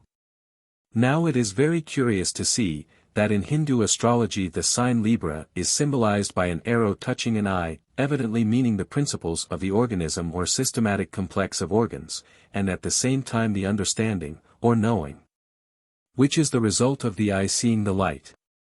The magician has become the conqueror. The forces of good and of evil both drawing his chariot symbolize the fact that good and evil, agreeable as well as painful experiences, make us wiser and contain the elements of existence, spirit and matter both. As a matter of fact the card may have to do with our adversaries. On the front, we see the Indian lingam, says P. We should like to add, in connection with the Indian, yoni, i.e. the union of the sexes, or the two-in-one, bond. Here the fall into matter has been completed. The sphinxes are female entities, the driver of the chariot is a man. This not only symbolizes the subjugation of nature by willpower, but also the fact that, while inwardly woman rules the world, the Empress, rulership in the outer world lies with man. And it is his duty to keep within due bonds the attractive forces of woman, who, however, appears to be the personification of motoric force to him and his chariot. That woman practically gives the inspirational lead and motive to man in this world is being openly recognized by psychologists in our time. 8. Justice. Scorpio. Whosoever might hesitate before the emblems of this card and think it might as well stand in relation with Libra on account of the idea of justice, generally ascribed to the latter sign. And the balance which the woman holds in her left hand, will do well to consider the systematic relationship existing between all signs of the zodiac or evolutionary cycle. The left hand derives from, while the right hand is instrumental in giving out. Scorpio derives from Libra the balance and the idea of justice, but the sword in the right hand shows that we have not justice pure and simple, platonic so to speak, but that which has often been called avenging justice. Au fond it is more vengeance than justice, and Scorpio is famous for its tendency to vengeance, in every way and every form. After Libra, the stage of total manifestation, this stage is the taking back, the first step on the way home, which explains the well-known feature of desire, thirst for experience in this sign. Because it wishes to bring home something from the voyage westward. So the card of justice means above all the faculty of desire, higher as well as lower, from the most spiritual or religious longing down to the most crude lust. Sexual experience is one of the most important expressions of it, and we may safely say that one of the principal significances of the card is sex. Another, principally where sex is sublimated, is occult experience, and the psychical side of earth life in general. Naturally it stands in close relation to the sign Virgo, on the other hand of the balance, in which sensation was born. The faculty, or possibility, of the sensation bringing the desire to realize it. It is the sign of transmutation, which is the change of the inner composition by the experience one. The sensation realized makes one feel, actually, bodily, psychically or morally, the meaning of good and evil, and therefore the sword of discrimination is the emblem in the right hand of this figure. Every mistake in the process of life will avenge itself with geometrical certainty. This house is the school of life, and it is remarkable how it is concerned with school in every respect. In this house the self takes from life and from the cosmos surrounding what it wants, consequently what it does not yet possess, and the card of justice becomes the index for our debts or the possessions of other people. Meanwhile the balance in the left hand of the figure denotes, without the slightest doubt, that since Libra is on the left hand justice must be the VIII card, not the XIII as some authors have it. P identifies this principle with that of the Hebrew letter hate, which expresses a field. From it springs the idea of anything that requires labor, trouble, effort. The sexual union has taken place and Adam and Eve are condemned to earn their bread in the sweat of their face on the field. To say it less tragically, the divine gift of the senses obliges us to work with them and to suffer by them as well as to benefit by the enjoyment of their impressions. It is the card of sorrow as well as of deeper satisfaction. In the man under this card there is always something of the avenger of wrongs, and very often it has to do with the proceedings of justitia in the world. It is also the card of the secret, or hidden. Most authors are not very famous for their interpretation of this card, but P says a very good thing about it.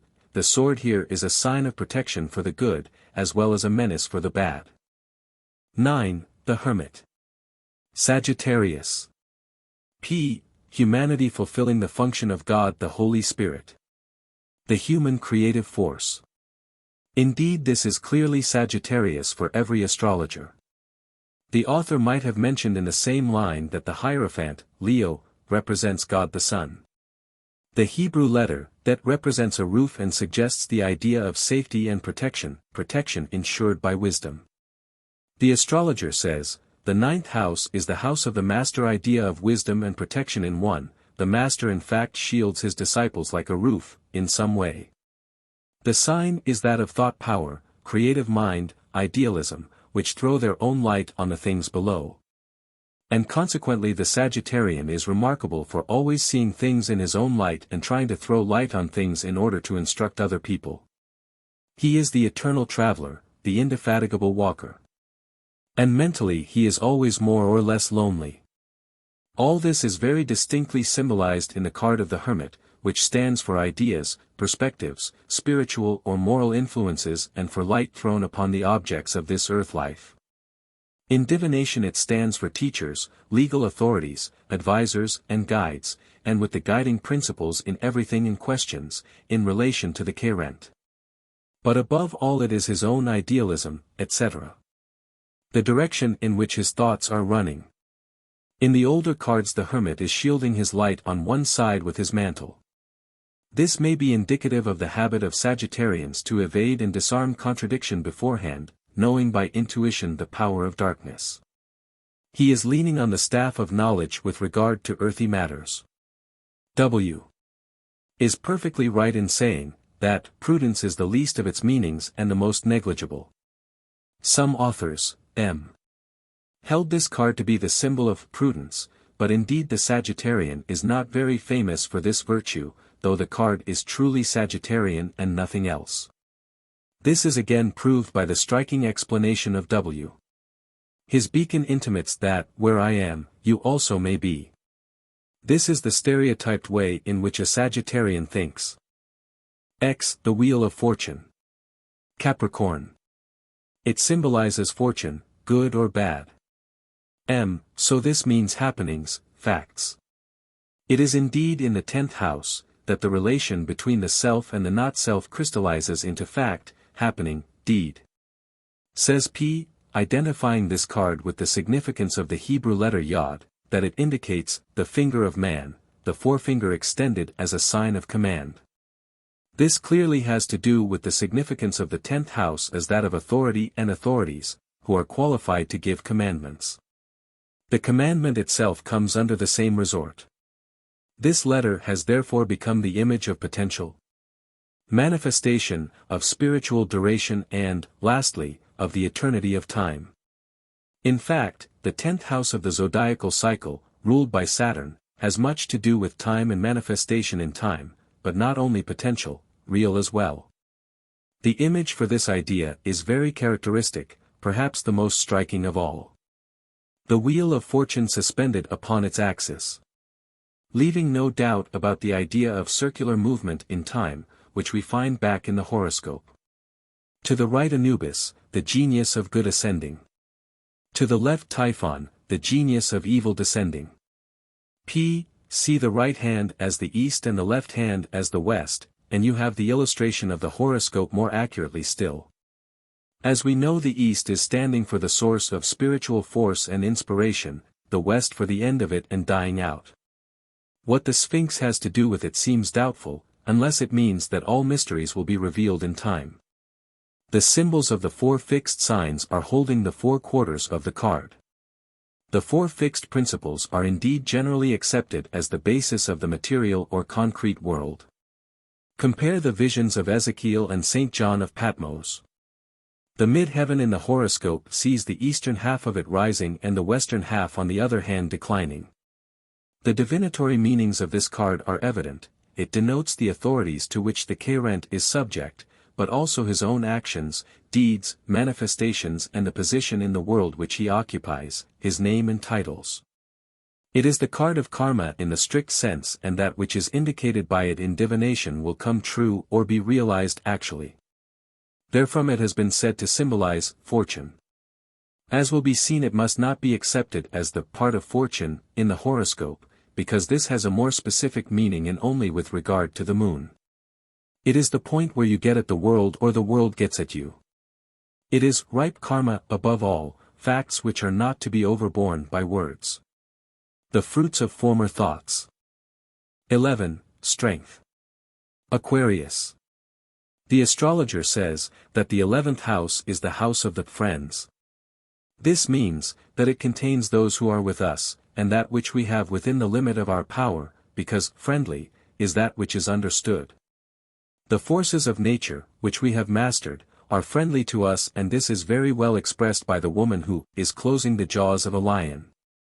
The latter stands for passion more particularly. She derives this force from the eternal or superhuman, and this is indicated by the lemniscate above her head. In older editions of the card 4 we find half the symbol for Aquarius, as a line of vibration added to it. Viewed from a purely astrological standpoint, it is evident that the force to conquer Leo should be found in the opposite sign, Aquarius. Early Renaissance must have seen this in the same way, as we find exactly the same image, only with one difference. It is there a young man, not a woman, a man closing the jaws of a lion in the capital of a pillar in the church of St. Andrew the Less in Vienna. Which proves at the same time that the chosen image is not of a very recent date. Musée du Trocadero, Paris. P. identifies it with the Hebrew letter Kaf, which he says is a reinforcement of the Gimel, Gemini, so that we might say that it designates the hand of man in the act of grasping strongly. Ideas of strength are therefore applied to this letter. We should say it is the grip of friendship. A well-known symbol in many societies of brotherhood consisted of two hands united in a close grip of friendship. It is connected with the mystery of union in all planes. W. And this also is evident, because we are united with that which we have mastered and with people who are able to respond to our electric emanations of thought, or to whose emanations we ourselves respond. 12. The Hanged Man. Pisces. This 12th sign of house, closing the cycle of the zodiac, means loss to the outer world, solution, handing over the results of one cycle to the following one, whence comes the meaning of treachery in common astrology. This house contains the things which we have not yet mastered and those whom we have failed to understand or who have failed to understand us. So either this remains for the next cycle, or it will tempt us to waste our last forces. In the eyes of the world it is the sign of waste, spoil, mishap. Viewed from the other side it is the sign of the golem, in which the outer world loses its importance or even reality, and the consciousness is open to inner truth. This is the reversing of consciousness, which makes things change their significance in such a way that they appear to turn upside down. The world is now viewed from the other side. And this is the significance of the Hanged Man. It is also the sign of Judas, who, as far as the outer world is able to judge, did not understand the significance of Jesus and handed him over to his enemies, the most mysterious of the disciples and apparently the fiend within the circle. What, however, is his treason or despair when viewed from the other side? It is an act of perversion, the result of human nature being too weak to carry on in this world the heavy load of spiritual revelation. Or even a mystic message, which till now has never been understood and will never be understood by the profane world. However this may be, we may feel pretty sure, that none of the others who remained in this world to preach the gospel understood or, let us say rather, underwent the message like Judas, who hanged himself. Well may W. say, it is a card of profound significance, but all the significance is veiled. Perhaps we might even add, it is the symbol of the veil itself and of everything that is and remains veiled in this world, and, in divination, to the Chariot, ad hoc. P tries to identify the Hanged Man with the Hebrew letter Lamed which designates the arm, but fails utterly in his effort to explain this. We should say, if this identification be true, it may be because of the power to embrace and to execute. The arms hang, when not raised. We shall not try to explain it any further here. The man is shown hanging in a sling on one foot. Astrology teaches that the feet are ruled by the sign Pisces. The crossing of the legs is a symbol of crossing in general. Among the other cards of the Greater Arcana, 9 of which symbolize planetary principles and functions, 3 only are given in full as heavenly bodies, sun, moon and the 8-pointed, flaming star. While the significance of the others is clothed in allegorical images. Now the question why only these 3 and not the other planetary principles should have been given in full, is difficult to answer. In a way that the flaming star stands for the stars in general and so this trinity means, sun, moon and stars. On the other hand, ancient priests and astrologer initiates appear not to have chosen to communicate more of the significance of the planets than just a few of their apparent effects, while in sun, moon and star they strongly expressed the idea of a heavenly trinity, viz. that of the positive or masculine creative power, radiating life, that of a feminine or negative power, which rules formation, and of a uniting principle, be it under the name of law, love or union. The latter was always represented as specifically benefic. It is evidently the idea of the planet Venus, the beautiful morning and evening star, which was known to, and adored by, all peoples in all ages. This trinity contains more meaning than a superficial astrological consideration could reveal. From such a standpoint it might even appear more or less arbitrary. So, for instance, the question might be asked, why has not Mercury, nearer to the Sun even than Venus, been chosen as a member of the Trinity? It would take us too far from our main road if we tried to explain this in detail, but it may be stated that in some respect the moon represents and conveys the vibrations of Mercury to the earth. The astrological symbols for the visible sun and for the planet we know under the name of Mercury, but which could as well have been named Vulcan, should be and respectively instead of An. I have explained this in another volume. Cosmology 2, Elements of Astrology. Further we might point out, that to the earth and its inhabitants, the sun, the moon and Venus are, in fact, of some sort of primary importance. The sun and the moon, of the earth, as the representatives to us of the primary polar powers of the positive and the negative in cosmos. Venus as the planet representing the first step in evolution next to the earth, consequently of primary importance to our evolution. The sun, moon and flaming star, are not only one of the most striking and beautiful expressions of the divine Trinity among our present-day Freemasons, as every handbook on Freemasonry shows us, but have been so for long ages. A specimen of it is to be found on a couple of border stones or steels, put along the frontier of his territory by the Chaldean king Malichiku, 1144 to 1130 BC. Point 7. The heads of these steels bear a representation of the king and his daughter before a goddess, of justice, and above these figures are the images of the sun, the moon and the 8-pointed, flaming star, which evidently mean, that the king, eventually for the benefit of his daughter as well, invokes the heavenly powers of the Trinity to protect his kingdom against invasion. Another border stone with the same figures of sun, moon and 8-pointed flaming star. Even dates as far back as the year 1380 BC. Under the reign of King Natsi-Merodach.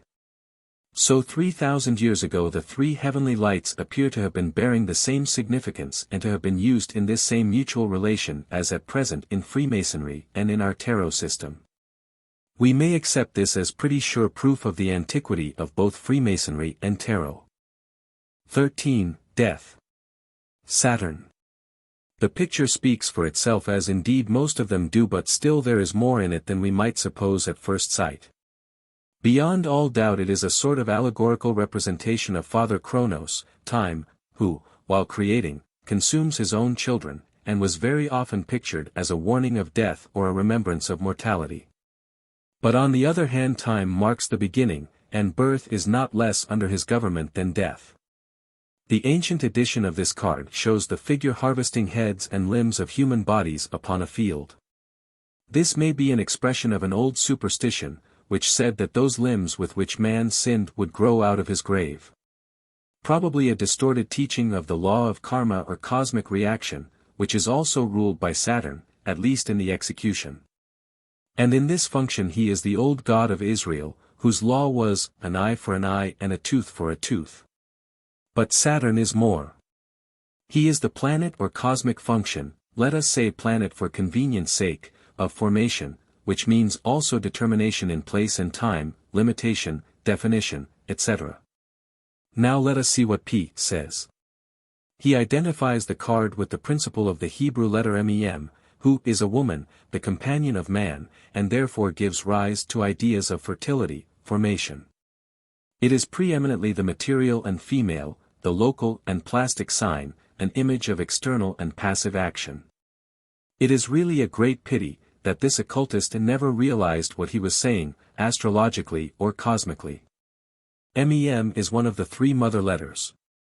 Saturn is the ruler of the 10th house, Capricorn, which as such is called the house of the married woman, in Hindu astrology.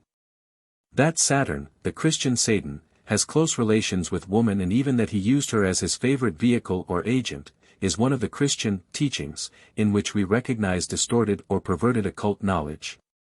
Death certainly is only relative, and the death of the form may mean the commencement of life on another plane. Birth down here may be seen as a sort of death of a higher existence. The veil and mask of life is perpetuated in change, transformation and passage from lower to higher. W. Higher to lower as well. W. Shows the figure on horseback, which is not inadequate for the ruler of Capricorn, which succeeds to Sagittarius. Action and definition in space and time are born from thought. Perpetual rebirth of the being in the domain of time. P. 14. Temperance. Mercury.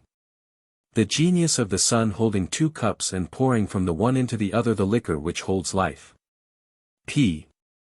A winged angel with the sign of the sun upon his forehead, pouring the essences of life from chalice to chalice. W. Another version has, pours the fluid of life from a golden vase into a silver one. P. This is evidently the cosmic function next to the sun, messenger of the same, Mercury or Vulcan, lord of the sphere of Virgo, surrounding the solar Leo sphere. Other traditional descriptions confirm this. It is the symbol of combinations, working incessantly in all regions of nature. P. On his breast this angel bears a square with inscribed triangle, reminding us of the passage of the cosmological stanzas of Zion, the three fall into the four, which means the beginning of manifestation. Entry of spirit into matter and reaction of matter upon spirit. P. So on the subject of this card there seems to be perfect understanding. Incarnation of life, P. adds. This is Mercury, who has to do with the distribution of life currents from the sun farther on into the solar system and from the heart and solar plexus farther on into our physical body. The golden vase and the silver one illustrate this distribution from higher to lower regions. So this card signifies all sorts of distribution, from the nervous system and its workings of coordination to correspondence by the post office, letters and communications. And the latter not only limited to this physical world but extended to other planes of existence. The function of Mercury is that of the mind in its concrete activities and imparts knowledge, learning, which after all is the beginning or potentiality of all our further relations in this world. P. Seeks to establish relation between it and the Hebrew letter Nun, which means, the offspring of the female. We said rightly, that Mercury has much to do with the moon, a sun, the fruit of any kind. The image of the being produced or reflected. Yes, reflection and above all reproduction. The name, Temperance, appears to have been chosen because of the transposition from one plane to another, or one center to another, which has much to do with time also. The latter is the proper reason for naming this principle directly after that of Saturn. 15. The Devil. Mars. The goat-like figure recalls the sign Capricorn, in which astrology teaches that the planet Mars has its exaltation. The name, Devil, means the evil, as is well known, and this alliteration holds good not only in English. It is the symbol of that which to exoteric human understanding is as much of a malefic nature as Venus is benefic. The counterpart of Venus, Mars, planet of pain and struggle, passion and sex nature, but also of the energy necessary for the process of formation and generation in nature. Allusion to sex problems is found in the two human figures, man and woman, chained to the pedestal on which the diabolic figure is seated. That sex nature binds man, is a natural fact of a more or less occult order. So it has to do with generation in nature in every sense and kingdom. Though astrology teaches that Mars has a special connection with the animal kingdom and animal passion which drives to the preservation of the body as well as of the race.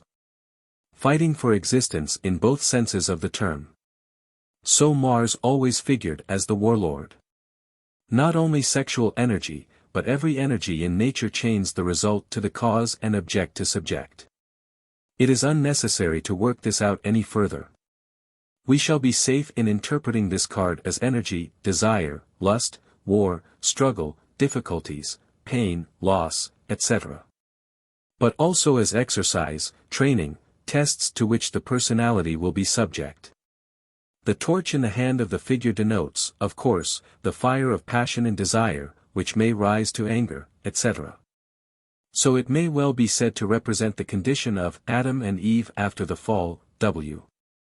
The struggle for existence, in short. P.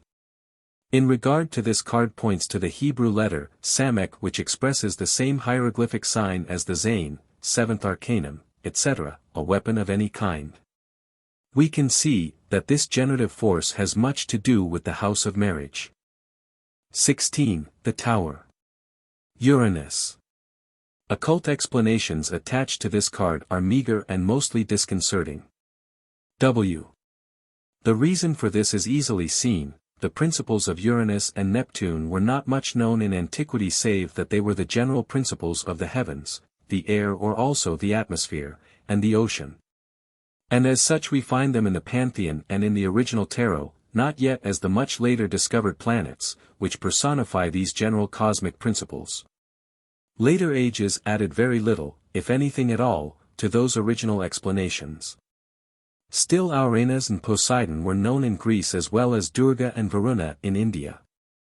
And the stone tower struck by a flash of lightning is another version of the legend of Uranus mutilating his son Kronos, which means that heaven is not content with a body of fixed dimensions and form, nor any heavenly force with the limitations put to it by physical authorities or architects. This may warn man, not to build upon physical existence alone or to think himself safe upon a material basis, however high and solid it may appear from a material point of view. The general meaning, however, is not incidental but essential. The ruin of the house of life, when evil has prevailed therein, is one of many possible occurrences. It may signify blighted ambitions and hopes, etc. p. But the universal and everyday significance is, the renewal of the form, or rather of embodied life, by the force of heaven, and of microcosm by the life of macrocosm, which incidentally of course breaks up forms here and there, if they are no longer fit for survival. The house of doctrine as well as every structure made by vanity, dogmatism and separativeness. The Hebrew letter Ayin is addicted to this card. P utterly fails in giving any elucidation of this relationship. W has put it very clearly in this quotation, except the Lord build the house, they labor in vain that build it. So the card of the tower signifies the relation between macro and microcosm and will mean rupture, sudden disillusion, disenchantment, but also it symbolizes intuition, renewal, help from above and clear insight in relation to vanity in sham projects, illusion and meaningless formalism. 17. The star. Venus. The figure expresses eternal youth and beauty. No astrologer will hesitate to recognize Venus. The star is the étoile flamboyant, which appears in Masonic symbolism, but has been confused herein. W. And gifts of the spirit, which Ophand means beauty, are the gifts administered by Venus, who in the solar system hands over the vibrations or gifts coming from the sun, to our earth. The picture on the card shows it quite clearly, a naked girl, demonstrating undoubtedly the beauty of the human body, symbol of beauty in the nature of man, pouring the fluids of life upon the earth, and the sea, i.e. into soul and body from 2 cups, the one of gold and the other of silver. P. The genius of the sun has now descended to earth under the form of this young girl, the image of eternal youth. P. Well, then it is the image of this planet of beauty and eternal youth, which has its place between the sun and Mercury on one side and our earth on the other, the third personification of the genius of the sun. The ibis and the butterfly connect the idea of immortality with this figure, in perfect accord with the mystic teaching which says, that love extends beyond the grave. The phi identified with this card expresses the same hieroglyphic value as the Beth, second card, but in a more extended sense. It is said to represent speech. P. Now Venus has in so far to do with the second sign, that it rules this sign. The more extended sense may perhaps be thought of as this planetary rulership, as the word in action in nature with all its consequences. P. Venus could perhaps be seen in the sense it has in the Gospel of St. John, the Word which became the light of men. Venus indeed is the representative of the ruler of light on earth and in nature, third aspect of the solar logos. The word in action in nature with all its consequences, we should like to correct in this way, it is Venus, the ruler of the signs Taurus and Libra, houses of riches, art, beauty, and of the organized body. In the latter it represents the law of harmony between the self and the not-self.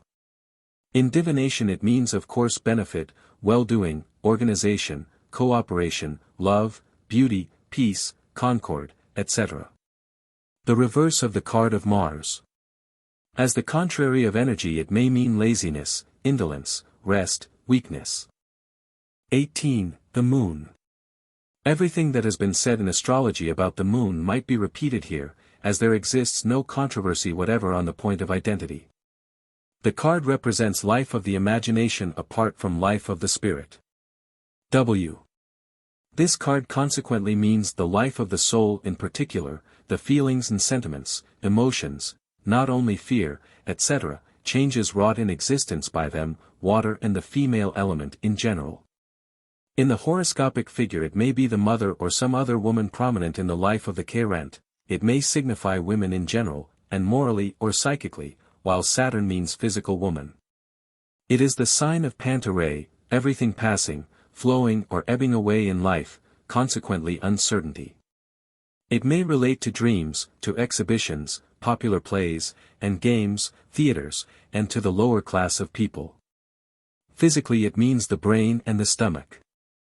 The hieroglyphic value of the Hebrew letter Tzadi, connected with this card, is the same as that of that, 9th card. Which perhaps may account for the relationship of the moon with that house, as pointed out by us before. It should mean a term, an aim, an end. P, but this does not make it much clearer. P has only one good thing on it, and after all this is only on a particular and not very high level, servile spirits, the dog, savage souls, the wolf and crawling creatures, the crayfish, are all present watching the fall of the soul, hoping to aid in its destruction. That is true. And it may happen to us, that a lower current of the moon brings our way people who have no higher aim than to aid in our destruction, even if we ourselves have no intention whatever of falling. 19. The Sun. The walls indicate that we are still in the visible, or material world. P. This relates to the picture which shows a child on horseback or two children as in the older editions of the card playing beneath the bright sun and evidently within a walled enclosure. So far so good, we are and we remain in this world. And for the rest the sun is the sun, and this card means everything that astrology can tell about the sun, in every respect and on all planes. It means the positive or masculine elements in general, the power and function of will and concentration, great benefit and mighty protection in spiritual as well as in mundane life and matters. It may signify the father of the Chariot and high authorities, king, president, ruler, etc. The spiritual center of man and the center of importance in everything is indicated by it. Physically it indicates the heart and the solar plexus. The protecting power of the sun is well illustrated by the hieroglyphic value of the Hebrew letter Quoth, which expresses a sharp weapon, everything that is useful to man, that defends him and makes an effort for him. P. In a figure laid for divination this card indicates the center of interest and that which is fixed, certain, assured and under protection. XX. The Last Judgment. Jupiter. If Saturn denotes death and the grave, what more natural than that his counterpart Jupiter should stand for the resurrection from the grave? While Saturn, lord of the mineral kingdom, is held to kill by his crystallizing effect, Jupiter, lord of the vegetable kingdom and of all that grows and expands and evolves, leading up to sublimation and elevation, abstraction, etc. Afterwards, is first the emblem and function of organic life, later on also those of psychic and spiritual life above the material existence, barren and naked, from which it consequently brings deliverance. The latter meaning is chiefly viewed when symbolizing this principle in the card of the Last Judgment. An angel sounds his trumpet per sepulchra regionum and the dead arise. W. Some people say that it signifies renewal, which is obvious enough, and that it is the generative force of the earth and eternal life. W. The latter fairly covers our definition of Jupiter's function. Again W. Further mentions that it is the card which registers the accomplishment of the great work of transformation, which is also in the line of Jupiter, Io Pater, our Father that is in the heavens. And every great work needs his cooperation. There is no important or great work done in this world without Jupiter, the planet of ideals, playing a prominent role in it. Ideals, that, are the angel part of us, as Zanoni tells his disciple. So this card stands for ideals, religious, social or any other, and for the elevating effect they have on man, for ideas and leading motives, aspirations, etc. Consequently for generalization, illumination, dispersion, elevation, for all that is honorable on one hand but also for illusions or vain aspirations on the other hand. It is the sign of deliverance from narrow thought and hampering conditions in the soul as well as in the body and in life. The card is identified with the Hebrew letter Resh, which is the head of man, and it is therefore associated with the idea of all that possesses in itself an original, determined movement. It is the absolute sign of motion, good or bad, and expresses the renewal of things with regard to their innate power of motion. Return to the divine world. Vegetable life. Yes. We might say, thought power and the idea of motion which it implies and imparts. Jupiter was the first and chief of the gods, theoi, movers. XIII the world. Neptune. As in the case of Uranus, we want to point out that originally the planet cannot have been appointed, astronomically, but the principle of cosmic magnetism, of which it is the organ, and the universal magnetised field. The field of the world in which we live, must have been well known to the initiates, who worshipped Poseidon and Varuna, gods of the world ocean. The symbols of the four fixed signs are presented at the corners of the cards, and where these fixed signs are seen as the foundation stones of our physical world by such visionaries as Ezekiel and St. John of Patmos, we cannot be far wrong in assuming that originally the meaning was that of the physical world coming forth out of the magnetized etheric ocean of the universe, which itself has been represented by the oval form. Be it a laurel wreath or something else. The world must have had a larger meaning, originally, than that of the world of beings moving on the surface of our earth, and the oval figure may well have stood for the form of the solar system at large, with its planets moving in oval orbs. Appropriated to the world of men, it must mean one that which falls outside our will power, cosmic conditions to which we are subject, but which at the same time provide us with all that is wanted for our physical conditions. The latter of course became the reason for attaching to this card a generally benefic influence, especially in the domain of the senses. It is eloquent as an image of the swirl of the sensitive life, of joy attained in the body, of the soul's intoxication. Can any word remind us more strongly of Neptune's workings than precisely this one, intoxication, th. In the earthly paradise, but still guarded by the divine watchers. W.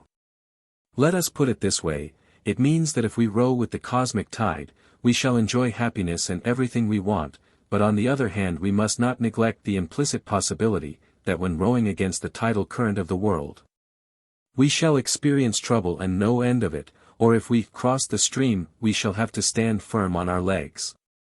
So besides the joy of the senses, this card means also the cosmic origin of life, to which the candidate for initiation returns, and which now and then appears in dreams. In fact this card has much to do with dream life. The relations of Neptune with the moon and the lunar body are not unknown to astrologers nowadays.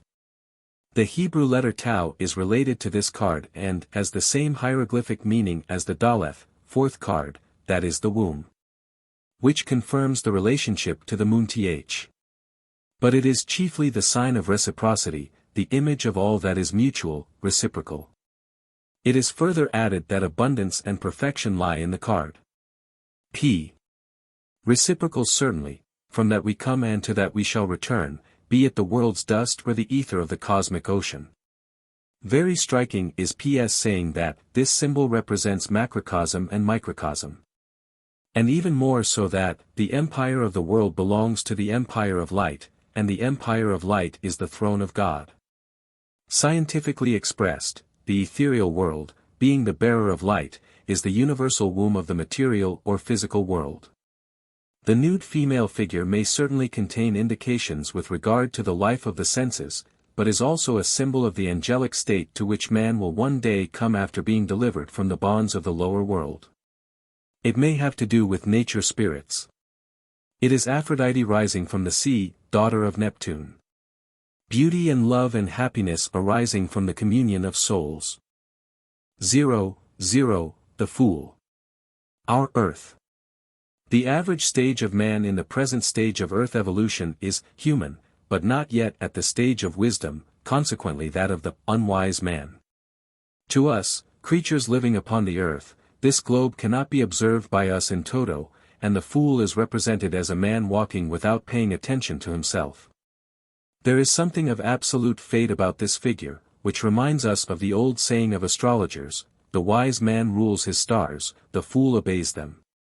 On the point of this fatality all authorities agree. For the rest the explanation does not seem very satisfying. To us there appears to be no doubt regarding the nature of this fool, presented as a final principle, if we may call it that, after those of the planets. A principle, however, without a number, a principle of nothing, nothingness. The planets give us the symbols or ideas of organs of consciousness, the zodiacal signs denote modes of substance, from which consciousness is derived. So the zero principle is the symbol of unconsciousness. In fact, he who is unconscious, of himself or of self, will obey every intimation from without and obeys his stars, his senses, stupidly, blindly. Of course this card has much to do with foolishness, spiritual dumbness, but it bears also the meaning of that which cannot be helped and which we do best to leave altogether aside. Or that which will come right of itself and need not be heeded by us, that to which we are subject, as to the earth course in its orbit. It does not need our personal assistance. Realizing the latter fact, this fool might after all appear to be wiser than a good many other people, who in their human vanity imagine they are greatly needed for carrying out the intentions of their God, of whom they claim a sort of personal knowledge. A proverb says, that children and fools tell the truth. Taken as a whole, the card signifies that which will prove to contain more truth than appears, that which cannot be helped, those who are unconscious, of certain things, e.g. or unreasonable or foolish, disregarding logical propositions and actions. Also that part of our surroundings over which we have no control or which we do not master, that which we have to obey or which we ignore. The Hebrew letter shin is brought in relation with this card, and P says it means the motion of relative duration, but his explanation does not throw any particular light on the card nor on the relationship. The picture seems to hint also that the fool is hurried to his destruction unawares. And there may be a good deal in it. In divination it may hint at persons suffering under this tendency. The question may be asked, why the planetary cards have been named in this order. When we agree that Mercury, Temperance, has been put in the place of Jupiter, which after all has been used in a higher octave, we see first named the three planets outside the place of the Earth, governing the building of the physical mold and having to do with the birth and death of it. Then follows the planet of cosmic electricity and of the birth of human spirit in the physical building, which it eventually destroys. Next come the three planetary principles functioning on the spiritual side, which have their meaning only after the birth of human spirit. The moon takes the place of Mercury Vulcan, and the order is that of reckoning from the earth, consequently in a continuous line from the outside, Venus Moon, for Mercury Vulcan, Sun. They have to do with the growth of body and soul. Finally the principle of deliverance from the prison of the body, Jupiter, and that of the cosmic ocean to which the particles return, universal solvent, ocean, which constitutes the real ground for our practical unity in the world. The fool as the denial of all sense, nonsense. There may be other explanations, of course. The one offered here seems to have the advantage that it is in the line of the suggestion, made before, viz. that the whole system of the tarot is a sort of symbolism, expressly adapting cosmic principles to human life and to man's personal interests, not always even in the highest sense. There exists a remarkable difference between the degree of clearness with which concrete particulars of the Lesser Arcana are given, and the diffuse teaching of the Greater Arcana, which appears to have been rather covered and veiled than divulged. It was in the first place the Lesser Arcana, with which the diseurs de Bonaventure wanted to please their clients, so it naturally had their chief attention. It is still more remarkable that all explanation about the why of the Lesser Arcana fails. We ought perhaps to take into account a meager effort made by Papus in his Tarot of the Bohemians, p. 235 to 237, where he tries to assign each of the cards to one of the decanates of the zodiac, but he makes no further use of the hypothesis. For the rest, I venture to say that it does not hold good at all and does not in the least correspond with the traditional significances given, as the authors tell us, in respect of the Bohemians. Another equally unsuccessful effort at explanation has been made recently by a pupil of Attila, Diodousset and Papus, a Frenchman calling himself Eli Alta, in a book entitled Lotero-Egyptian, 1922. Which bears a close resemblance to that of Papus or speaks of the very same source as the latter.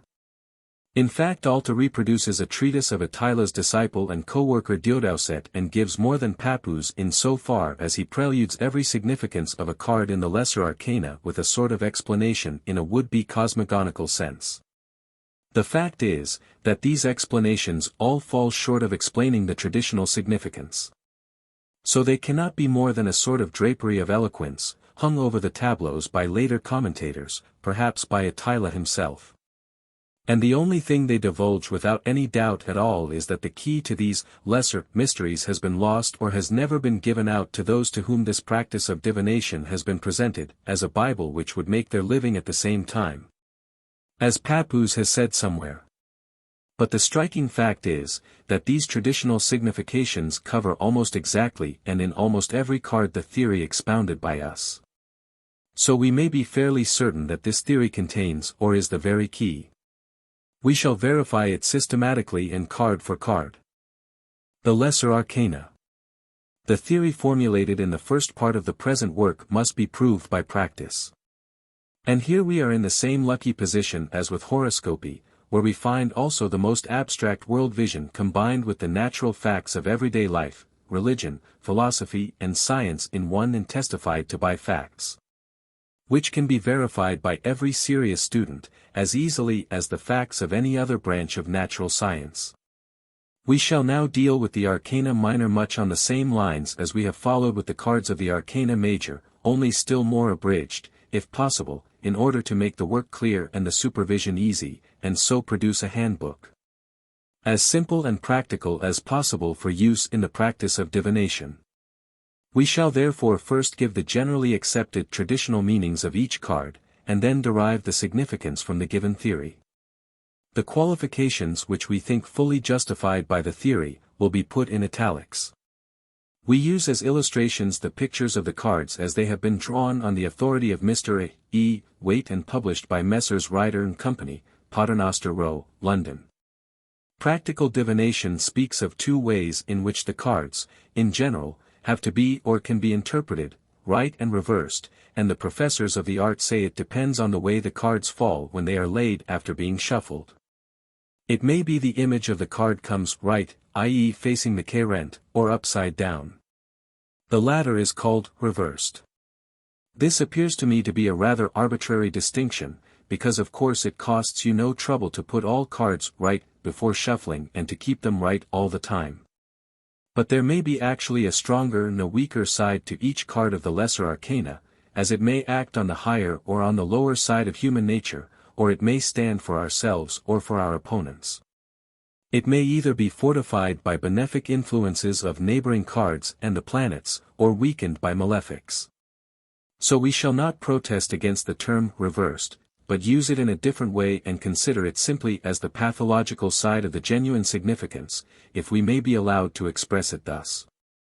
Nor shall we indicate it separately, but simply leave it to the consideration of the professor of divination to decide if a fall is weak or more or less pathological.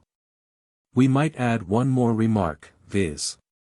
regarding the nature of the page and the knight. We place the knight after the page, which makes the former fall upon the houses of water and the page on the houses of air. Tradition gives first the knight and after him the page. Astrologers will feel the essential difference between both, the one is of the nature of air, the other of the nature of water. The latter is more essential, working on the sentiments, while the page is rather working on the intellectual plane of existence. The knight brings the inner change and link, the page the outer change and connection. Of the two the page or knave is the lesser or younger. Evidently the symbolic figures have been chosen so as to express a difference of this kind. The page may become a knight, after he has won experience. Now experience is the typical function of the houses or signs of water. The page period in medieval society was that of the disciple, of assisting, learning, of carrying messages. All this is typical of houses or signs of air. The name of knave, sometimes substituted for page, is doubtlessly given to indicate the secondary importance of those people in relation to the nobility of the other. Air people are always more or less profane in relation to water people, and this has been evidently expressed in the medieval denomination. Ace of Wands. Tradition, birth, source, principle, beginning, origin, cause, reason, creation, invention. Some say also, family, but this is probably to be taken as family descent, or parentage or origin of the family, which is a different idea. Reversed, fall, perdition, decadence, decline, ruin, etc. Theory. The element of air on the first house or ascendant has of course to do with birth and beginning, because it is the coming through of the message from above to the regions of the physical plane. The ascendant indeed is the synthesized appearance of the heavens at the beginning of, whatever it may be, and so this card signifies on one hand the inflow of light from above into the world of matter and fact, which can have several meanings. On the other hand, seen from the side of light itself, it is the fall in matter, and the decline of the higher, as well as the enlightening of the lower. The cards of the airy element have always and in every instance a double meaning, and not only in the sense of right and reversed, but a meaning on two sides. And apparently this has been wrongly introduced as right or reversed in some cases. So the Ace of Wands will represent the effect of suddenness, of the incidental, even accidental, showing some appearances of the planet Uranus. It denotes something that is making its appearance all of a sudden. A sort of manifestation, creation such as the birth of a child. This, by the way, is generally considered to be a joy for the parents, etc., but may not be for the soul, which has to accept once more the limitations of life in a body of earth. And this is the two-sidedness of the significance. Conclusion, birth, beginning, innovation, creation, initiative, impulse, origin, principle, source, cause, reason, parentage, handing over of a message, news, revelation, initiation. On the other hand come the meanings derived from fall, decline, descent, depreciation, profanation, etc. But it means that which will happen once only and which cannot be taken back. Two of Wands. Tradition, melancholy, sadness, surprise, astonishment, consternation, terror, fear, enchantment, trouble, but also on the other hand riches, fortune and magnificence. Theory, air on the second house, that of Taurus, which explains at once the latter significances ascribed to the card by some authors. The other category of definitions derives from the earthy nature of the second house, which, put into the tone of the airy element, may cause something of the oppression, which the heaviness of this fixed and earthy house exercises on the mind. It is the impression of heaviness, of a load on the back, which easily may attain the more concise form of a fear, a gloom, a feeling of being downcast, impotent, weak and not able to resist circumstances. So it may signify the pressure of material conditions, the responsibility imparted by riches, but also projects or conceptions of an economical nature and the idea of capital and capitalizing. Further, the combination of the principles of air with the house of Taurus must give music, and we may be sure that this card always has some significance in that way and in the sphere of art intellectually and in general. This is a very important significance. Conclusion, music, art, artistic ability in general. Capital, riches, heavy responsibility, pressure, obsession, melancholy, fear, weakness, impossibility or material power, on one side and on the other, gloom, dullness, spleen, impotence, subjection to material circumstances. Attitude of wait and see, the future is for those that can afford to wait. Country life. Three of Wands.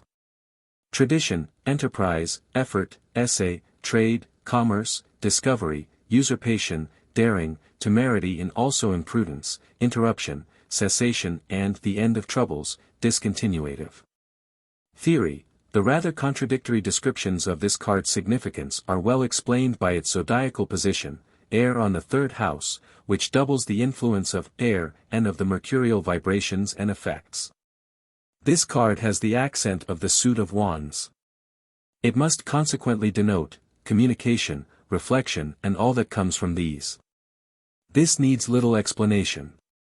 Conclusion, communication, instruction, reflection, message, writing, postage and letters, superficial knowledge, airiness, passing impressions, discontinuance, interruption, change, perhaps a certain amount of geniality, imprudence also. Neglect or want of proper attention. As to temerity, I should say only in so far as this means an easy manner of overcoming obstacles, quick insight, effort, essay, trade are correct. Mercury being the god of merchants and thieves, this card may relate to commerce, theft and loss. The end of troubles is indeed well said, because this card gives the key for their solution and shows the way of escape. Four of Wands. Tradition, society, association, alliance, multitude and all that implies a gathering of men, even armies, mixture, country life, felicity, augmentation, prosperity, happiness, peace and concord, etc., convocation, advance. Theory, it is air on the fourth house and the mixing of mercurial and lunar influence will of course explain the idea of gathering. We cannot quite see some of the definitions, contract, pact, treaty, but generally we find the idea of that which binds together by memory and common motives, thoughts, mottos common to a certain group of people, be it family or nation, clan or army. So this leads us to see in the card the expression of the common motive, of that which binds people together. It is not the contract, but the motive which afterwards leads to contracts, or from which the contract will result. A common mistake, in astrological descriptions as well, is this mixing up of definitions relating to the cause and to the effect respectively. Mercury brooding over the house of the family in the moon, engenders homely feelings, memories, thoughts of internal service, household matters, and tends more or less to a profane and familiar or descriptive language, to joke, fun and the theatrical art, to inviting people to come together and have their share in weal and woe. It represents also common sense, which, however, remains in many cases common enough. And it contains the motives, which actually govern the facts and actions in this world. Conclusion, family spirit, clan, home, the ideas and motives which rule us, consequently that which is familiar to us, memory, reminiscences, brooding and scheming, fantasy, theatrical arts, fancy, imagination. It can be augmentation as well as decrease, it generally means change and unstable conditions, popularity and vacillation, profanation. It may denote some group of people, a gathering or meeting, family council. A convocation. A call and a vote. Coziness. Five of Wands. Tradition, gold, riches, opulence, magnificence, brilliancy, luxury, the struggle for riches, physical, philosophical and moral sun. But also process, trickery, contradiction, discussion, chicane, etc. Theory, air on the fifth house, that of the sun. The house of the heart and of children, of speculation and love affairs, of pride and of willpower. There is more of the richness of the heart in it than of material abundance, though generally Leo people know how to reach the latter. It is a house of fire, and the combination of fire and air makes warm air, which may be used to heat rooms, in the same way as words, that contain warm feelings of the heart, will do good to other people. And on the other hand hot speech will arouse lively contradiction. Here is the same mistake, the card is not that of contradiction, but of hot speech, very positive expression, and contentions, suggestions, rather than discussion, egocentric thought, from which we may conclude, that it will evoke contradiction. Or some other effect. But we have to do with the proper meaning of a card itself. It is quite true, that the house Leo may bring gold and presents. Thought power taken to heart, or taking its motives from love and from the desires and wishes of the heart, may very often be more selfish than reasonable. But it is a real pushing power and therefore generally is the most helpful element towards attaining the goal. This, of course, has been the reason for ascribing riches, etc., to this card. Conclusion, egotism, positive speech, contention, persuasion, suggestion, hot speech, demonstration, e.g. of love or desire, pushing power. All this may lead to trickery, to competition perhaps, and to struggle for riches certainly. It means speaking and thinking to such a self-centered way, that no notice is taken of other people's standpoint, consequently clashing of opinions. Sometimes it may allude to gold and presents, but to the promise rather than to the fact. There is little or no evil in this card. At most it may denote stupid and childish persistence in one's own personal opinion, e.g. wishes. It has something sunny in it and is good for health and wealth in a general way, promoting both, but it is not riches in itself. Six of Wands. Tradition, servant, inferior, mercenary man, commissioner, interior of a house, the household. It is also said to denote great news and expectation, hope and trust, but sometimes not without some misgivings or a slight apprehension of treachery. Theory, it is heir on the house of Virgo, the sixth, house of the servants and work, of exact science and the academy, of health and food, of the art of decoration and the interior of the house, as well as of the retail dealer. The element of thought, air, on the earthy house of Virgo must naturally bring forth knowledge of every detail and reveal mistakes or shortcomings. It promotes efficiency, and the latter is one of the principal meanings of the card. Here again is a double mercurial expression, so this card must denote special abilities, capacities, technical insight, moreover food questions and medicine, medicaments and nursing. Practical arrangement of details, but as Virgo kills the prophets, this card may contain some or other discrepancy in the philosophical or logical, theoretical or strictly just side of things. Conclusion, knowledge, exact and academical, decorative art, efficiency, work, servitude and servants, practical solution of problems, but at the same time perhaps some discrepancy, food, medicine, treatment, experiment. It may relate to persons in every subordinate position and to retail tradesmen. The personal attitude under this card is rather passive and indeed that of expectation, attention, waiting for orders or for the result of experiments, for the answer on question or demand, solicitation. Seven of Wands. Tradition, discussion, negotiation, conference, conversation, deliberation, dissertation, measure, correspondence, words and language. Generally success, but there may be also some hesitation, uncertainty, irresolution, lightheartedness. Theory, all this is very strikingly typifying the element air on the seventh house, that of the Aries Libra, house of relationship, marriage, meeting of the self and the not self, which rules contracts, books and manuscripts. Here only comes discussion into play. In the fifth house the individuality was alone, and for discussion you want two persons. Conclusion, discussion, relation, negotiation, entertainment, discourse, lecture, reasonable explanation, contract, marriage proposed, society rulership and orders given out to inferiors, arrangements, regularization and measurement. Measure, proportion, rules given for conduct. There is uncertainty or opportunism in so far as rules are given in relation to circumstances, which may change. The personal interests are brought in relation with those of others. Fair weather. Eight of Wands. Tradition, examination, interior disputes, misunderstanding, regrets, interior agitation, scruples, doubt, repentance, etc. But on the other hand it is brought into connection with everything that has to do with country life, the fields, gardens, woods, etc. Also, pleasure, amusement, enjoyment, recreation. Quite apart from all this, an express messenger, the arrows of love or the arrows of jealousy. Great haste, great hope, speed towards an end, which promises assured felicity. W.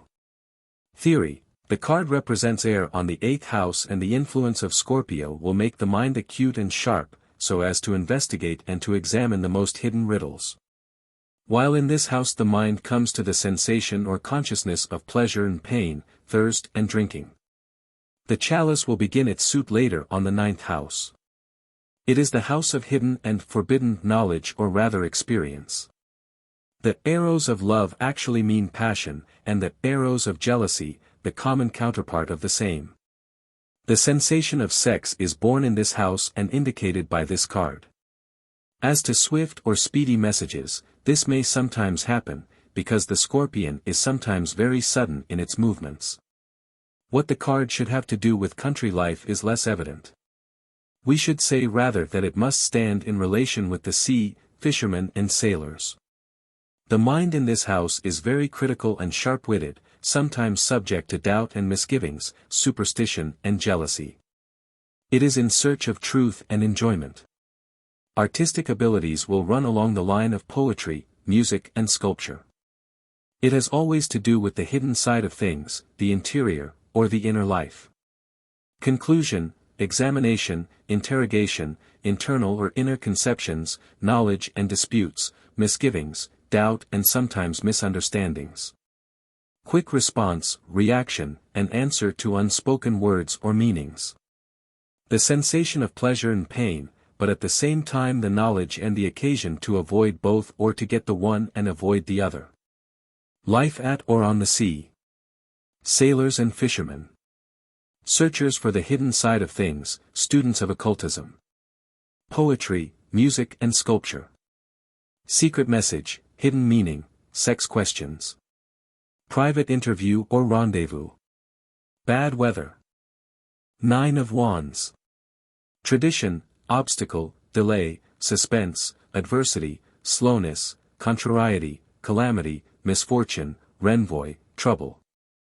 The card signifies strength in opposition. If attacked he will meet the onslaught boldly. W. Theory, the element of air on the 9th house, which is opposite to that in which the particular accent of the suit of Wands lies, Gemini, the 3rd. This opposition evidently has been the chief motive for the qualifications given in respect of this card in the past. There is a good deal in it, but not everything. Of course, if the 3rd house is the typical expression of the message, the Sagittarian is the type of the man who is always in the opposition, but he is more.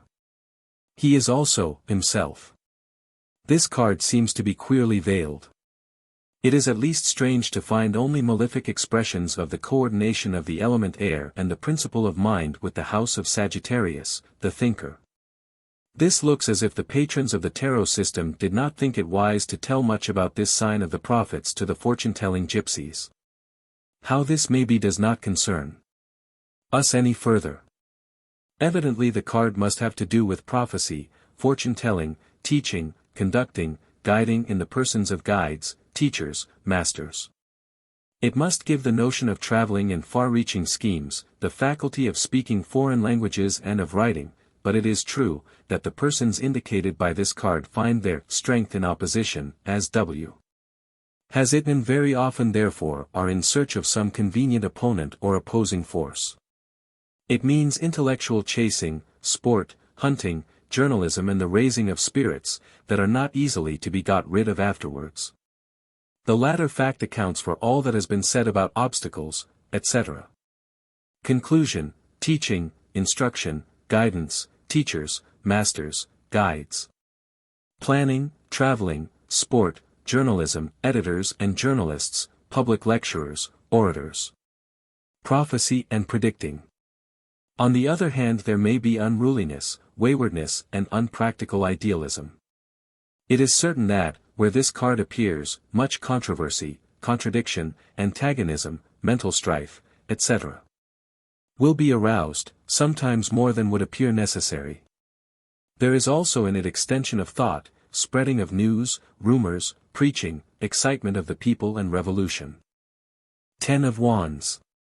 Tradition, treachery, duplicity, perfidy, falsehood, disguise, imposture, conspiration, obstacle, surprise, dissimulation, contrarieties, difficulties, false seeming, oppression.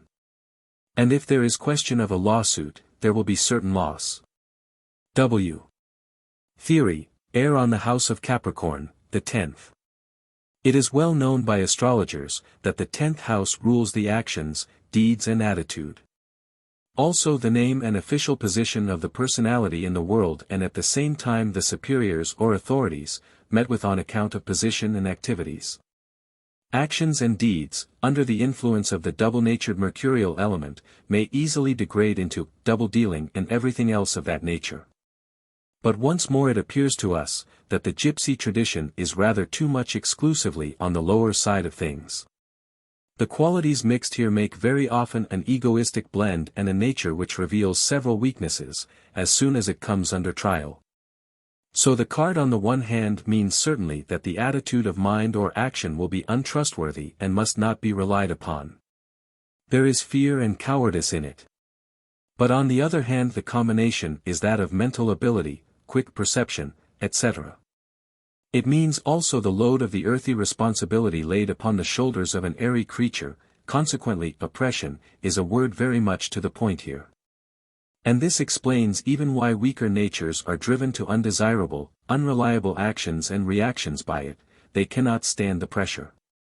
Strong natures, however, accept the pressure as natural necessity, karma, and carry their burden. This is symbolized by the man carrying the 10 wands. It is a symbol of executive ability, production, the doing of necessary things, obedience to official order and rule, officials, red tape, and burdens that appear heavier than they actually are. Conclusion: karma, obedience, executive ability, production and reproduction, necessity, officials and official position. In weaker cases, duplicity, falsehood, unreliability, disguise, double-dealing, false appearance, lies and false diplomacy, etc. Oppression and overestimating the importance of things. King of Wands. Tradition: country gentleman, man with good intentions and yet severe, honest and conscientious, may be a peasant or agriculturist. Attila calls him the father. Marriage, union. Theory: higher octave of the ace, lord of the suit of air and the mind, coming on the first house. What may have led to the legend of calling him a country gentleman and bringing the whole suit of wands more or less in relation with the country, is not clear.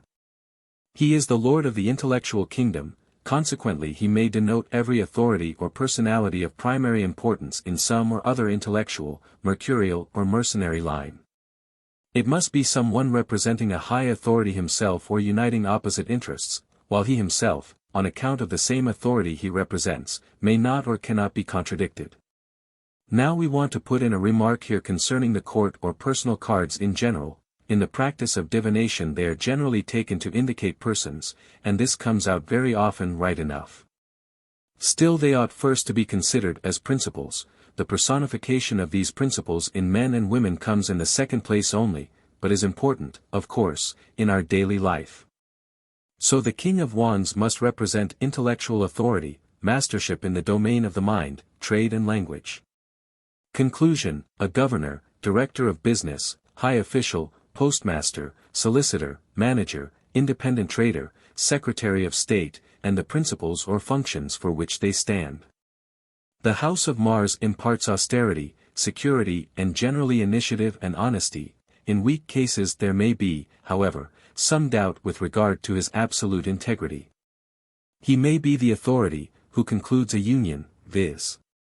Notary, clergyman or civil authority. In the church he is the high priest, in the lodge the grand master. Queen of Wands. Tradition: country woman, honest, economical woman, honorable and loving, virtuous, chaste, good and inclined to be friendly and interest herself in the Chariot. The card may also indicate love of money, economy and gifts. Theory: Queen of Air on the second house of economy, money, country life and art. Some of the traditional renderings certify this remarkably well. Now what does a queen in general mean? In divination a woman simply, but in general, as the king is the head of the hierarchy or suit as the spiritual synthesis and masculine representative, so the queen may be said to be the material synthesis and the chief female representative. So the Queen of Wands must be, apart from all personality, the representative of banking, exchange, agriculture and of the arts in general, painting, music and dancing in particular. In W.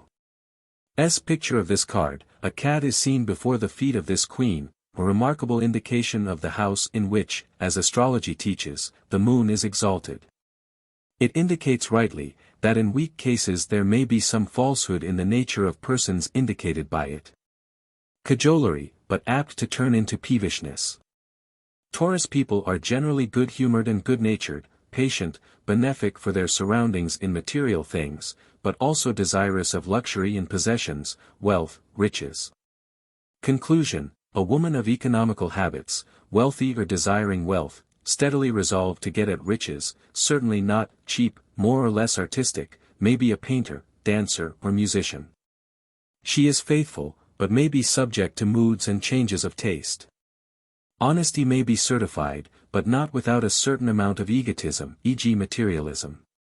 She is very passive and cool, phlegmatic and not easily to be roused to passion, if ever. This of course makes the impression of chaste. There is, however, a solid sort of sensuality. In strong cases there is real virtue. Banking, agriculture, art, capital, money. The latter more to be seen as money matters than as ready money, and rather papers of value, shares, bonds, banknotes, than coined money. Page of Wands.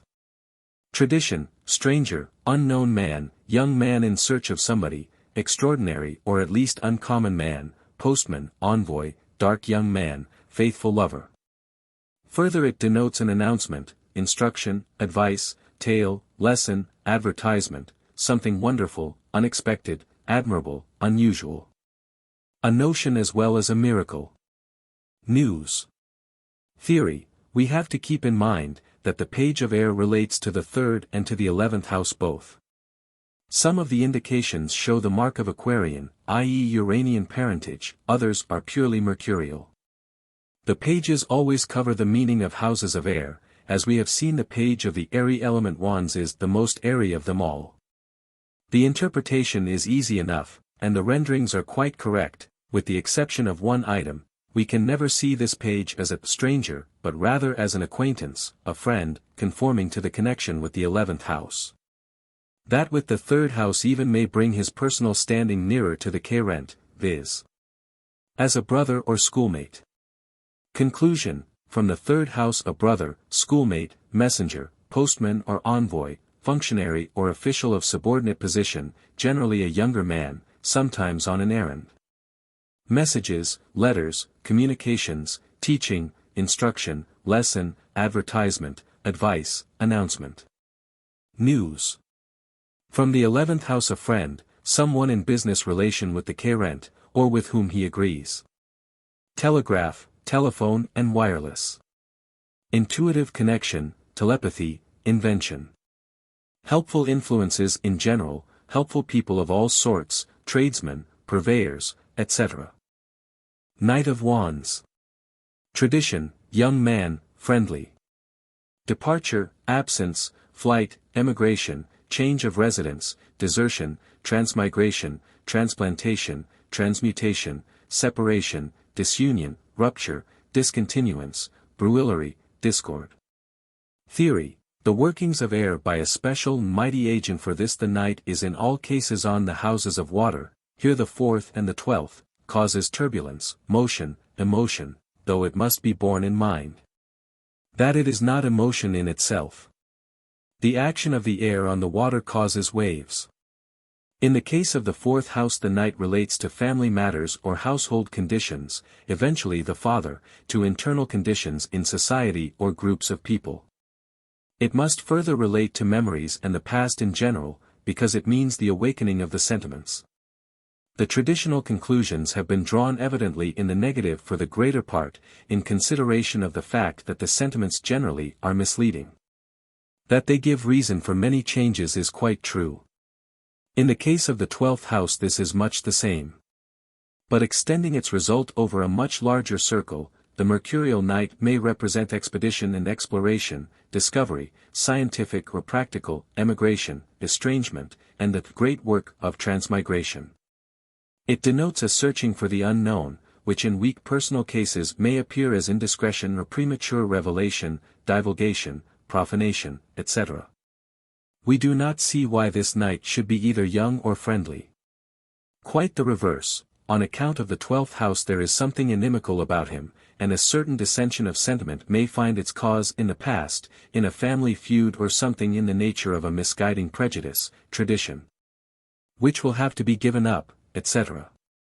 Conclusion: from the 4th house a representative of the father, or of the family, a relative, a man visiting the house bringing new and perhaps disturbing influences into it, disturbing domestic happiness, changes in the home, house or family. Memories awakened, divulgation of family secrets or private matters, an intruder in the home. A man of doubtful though not necessarily bad character. From the 12th house an investigator, occultist, explorer, sailor, traveler on the high seas, wanderer, a guide through strange experiences, vagrant bohemian type. Stranger and sometimes enemy or someone with whom the Chariot does not agree and from whom he will be estranged, however earnest his endeavors to keep friendly, because he speaks either morally or physically a foreign tongue. Translation, export, departure, change of residence, emigration, flight, absence, rupture, etc. Transmutation. Disturbing influences and people in general, which need not be bad in itself, and may even cause a revolution in thought. It brings unrest in any case. Ace of Pentacles. Tradition, perfect contentment, felicity, happiness, ecstasy, perfect joy, perfect remedy, fulfillment of what has been asked in prayer. Reversed, capital, riches, opulence, treasure. Something of principal value or valuable, dear, expensive, rare, highly esteemed. Theory, the element of fire, of the nature of the Sun and Venus, on the house of the Sun, the 5th, indeed this card has been well defined by the traditional renderings, which give it all as very benefic. How could it be anything else? The aces are all more or less a commencement, new prospects, etc. If you get the Ace of Pentacles or Hearts on one of your houses in the horoscopic figure, you may be pretty sure that the matters to which the house in question relates will be beneficial and, on account of the fiery element, irresistible. It means the commencement of that what is wished for, desired, and this is what man calls his happiness. It is the spark of the ego demonstrated in the practice of daily life. And this is what may well be called the note of good, which also brings good luck to other people. So there is creative energy in this card. Not yet worked out into details, but originally decided and fairly sure to work out in the future in lucky events and prosperous happenings. So there is promise in it, and it is above all a card of good augury of a new and prosperous beginning. It is like a bright spark. Even among very bad cards it is the bright spark of hope and goodwill, though of course in such cases it may be too weak to conquer adverse circumstances immediately. It may mean further a person or thing of first ranking. A child. A speculation. Conclusion, creative energy, fulfillment of hope, wish and desire, good luck, bright prospects, beginning of a new era in life, happiness, good augury, a child. A speculation.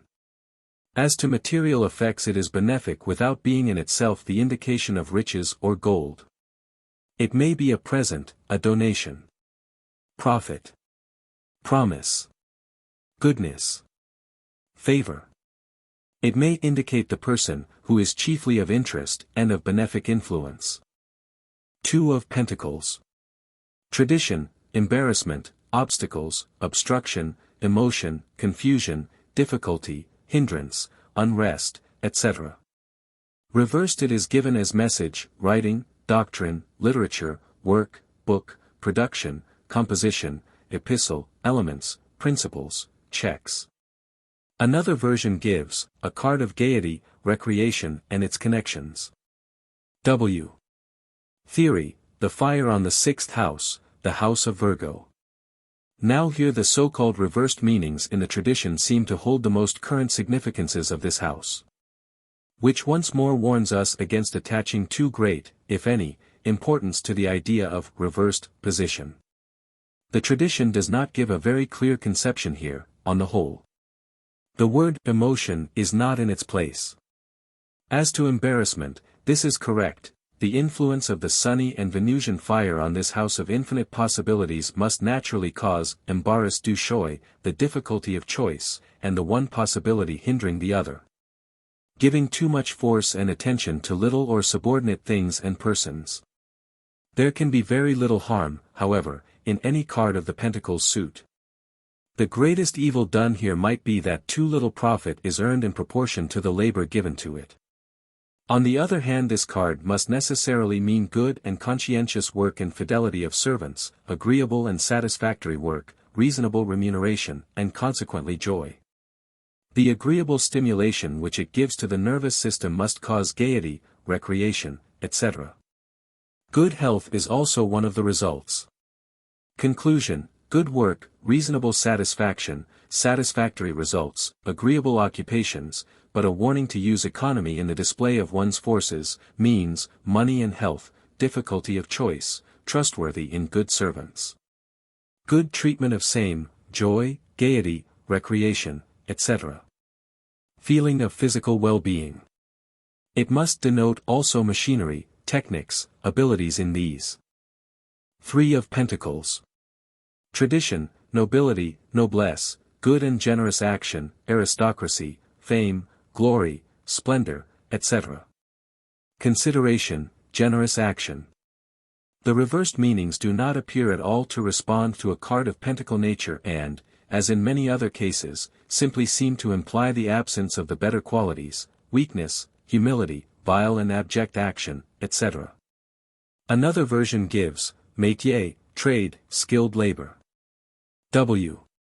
Theory, the fire on the 7th house, which rules the contact of the self and the not-self, the relations between both, the executive ability in man. So this must lead to the idea of well-doing and noble demeanor, owing to the Sun and Venus again. Compare horoscopes with the Sun and Venus in 7. Well-conducted relations denote civilization, aristocracy, and the proper expression of one's relation to the world in his occupation, his métier, as W has it, profession, marriage and employment.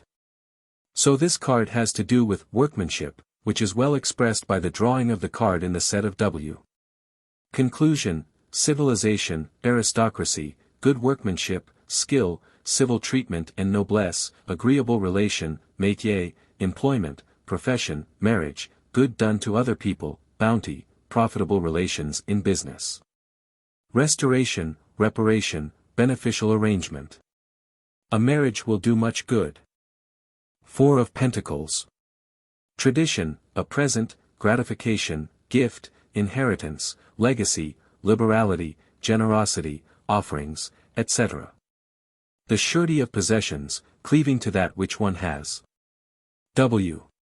Reversed, it is said to represent a circle, circuit, and in general that which limits, encircles, holds, walls, encloses. So it may be a convent, monastery. Further obstacles, delay, suspense. Theory, the fire of the heart on the house of Scorpio, the 8th, which is the house of secrets, of the money and possessions of other people, of death and sex, of inheritance and debt, loans and delay in all material matters, psychic activity. But much hampering in all physical activities. All this makes clear much of what tradition has handed down. Everything falling in this house is connected with some secret, which cannot be divulged to the outer world, and consequently in relation to this world these things cannot appear in their full light or significance, are more or less handicapped. Meet with obstacles and are wrongly judged. It is related to monastic life indeed. On the other hand, it is the psychic and sexual expression of the love born in the heart, and it means, on this account, certainly, cleaving to that which one has, in a very personal way. It is the card of desire, attachment, secret longing for possession, which, when not being satisfied, may lead to retreat and retirement. The fire of the heart is here suffering from dissatisfaction or impossibility of realization. It is probably the least favorable card of the Pentacles suit, at least in a material sense. It may hold much good for the future, however. Material benefit in this case will never go without some loss or sadness at the same time, as in the case of inheritance. Conclusion, desire, longing, etc. which will be probably satisfied in the future, delay, retreat, retirement, secret possession, legacy, inheritance, loan, mortgage, gift, the former not without some drawback, sadness or loss. Debt, probably going to be paid.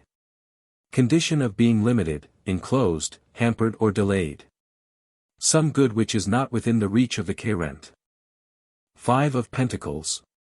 Tradition, lover, mistress, also husband and wife, friend, beloved person. Accord, convenience, well-being, affinity. Reversed they give, bad conduct, ruin even, confusion, disorder, discord, dissipation, chaos, profligacy. Mr. W. says, it foretells material trouble above all. Theory, the latter saying of Mr. W. is probably correct in any case, but we do not agree that the different renderings cannot be harmonized. The fire of the heart on the 9th house, that of Sagittarius, explains them all without difficulty. It is the emanation of love, which makes practically the lover and the mistress, e.g. husband and wife, when regularized by civil law, and friends, when between persons of the same sex, sympathy and popularity, enthusiasm, hopefulness, love of traveling, roaming about, which in weaker cases easily leads to bohemian habits, carelessness, disorder and so on. Society will call this in many cases bad conduct, and find much to criticize. That the expansive nature indicated by this card causes material troubles above all, is evident, because it means that more is given out than received, which in matters of this material world does in fact bring troubles. But of a sort that may be easily forgiven, and helped, if not carried too far. Conclusion, emanation, expansion, love-making and the consequences, lover, mistress, husband, wife, friend. Sympathy, popularity, enthusiasm, hopefulness, well-being, affinity. Expenses, material troubles, and in weak cases, disorder, vagrancy, roaming about without aim, waywardness, bad conduct, profligacy, confusion, etc. It is sure to indicate love outside the lines of a legal marriage. Strong individualism, which however is probably ruled by a strong will and a good heart. Brilliancy, but sometimes lack of the sense of responsibility. Traveling or emigration will do much good. 6 of Pentacles. Tradition, the present, the actual moment, today, a witness, contemporary, attention, good care, vigilance. Presents, gifts, gratifications, prosperity. Reversed it is said to denote, cupidity, jealousy, desire, passion, lust and researches. Theory, the fire of the heart on the house of Capricorn, the 10th, which is the house of the act, the deed, actuality, position and name, superiors and authorities. Moreover it denotes the actual time in the horoscope. The descriptions given by tradition are consequently correct and to the point. We may add, that here, in this combination, the heart's desire and wish, the impulses to speculate and to create, to make love and to do good, all become active and acute. So this must be a card of practical things, which for the greater part will be of a benefic nature. Good action, which may include the fulfillment of duty as well as giving presents and alms. It means putting the heart into your action, working, acting, doing with much pleasure, conviction and self-confidence. This makes success almost certain. It means goodwill and noble intention proved by gracious, charitable or useful action. Conclusion, good, useful, charitable action, duty well executed, even where not prescribed by written law or order, sense of moral duty, charity, well-doing, presents, gifts, prosperity, fruitfulness. Things being duly and well paid. Good selling. The seizing of opportunity. There is advantage in acting at once. The present moment, today. In weak cases there may be of course some sort of speculating on other people's charity or presents, consequently something like desire, cupidity, etc. 7 of Pentacles. Tradition, money, riches, sums of money, also silver especially. Has to do with the moon and whiteness. Candor, innocence, purgation, purification. Business, barter. Reversed, mental worries, suspicion, diligence, fear, mistrust, etc. Theory, the fire with its sunny and Venusian character on the 11th house, the house of friends, in which the self has to rely for a good deal on them or to live for them. But in which it sometimes finds it hard to give up its own desires and wishes. Still in the main it contains friendly surroundings and is the house of traffic and business, of practical cooperation and interrelation. Aquarius is the house of the angels too, and this may account perhaps for such renderings as innocence, purgation, etc., and may mean that the individualistic and egotistic elements have to be modified into something more brotherly. What we have to do with the moon and its metal silver here, is less clear, unless the idea has been induced by the electric blue color of this house, or by the fact that it is the first house of the lunar body in the solar system. Neither can we very clearly see why it should indicate riches, money, etc. This is probably a rather coarse transmission of the idea, that friendly relations together with the person's own good intentions and goodwill must produce advantages in material things. So the card must indicate good business, profitable friendship, assistance and help of friends and vice versa, reliable and agreeable surroundings outside the family circle. The advantages will probably be the outcome of what has been sown before by good action. For fear, mistrust, etc., we can see no reason. Conclusion, friendship, concord, friendly relations and sympathetic, reliable and agreeable surroundings outside the family circle, profitable cooperation, advantage, good business, remuneration. Natural and rational outcome of what has been sown previously. 8 of Pentacles. Tradition, a dark girl, honest girl. Reversed, usury, voided ambitions, vanity, cupidity, avarice. W says, work, employment, commission, craftsmanship, skill in craft and business. Another version has also, abundance, hospitality, politeness, kind reception, majority, augmentation, etc. Theory, it is the fire on the 12th house. This has not much to do with useful work directly, nor with employment, but very much with skill and ingenuity, genial finding out of the nature of things, so craftsmanship may stand. For the rest, it is the house of offering, devotion, self-undoing, imprisonment and treason. The combination of the fire of the heart with it produces very different effects.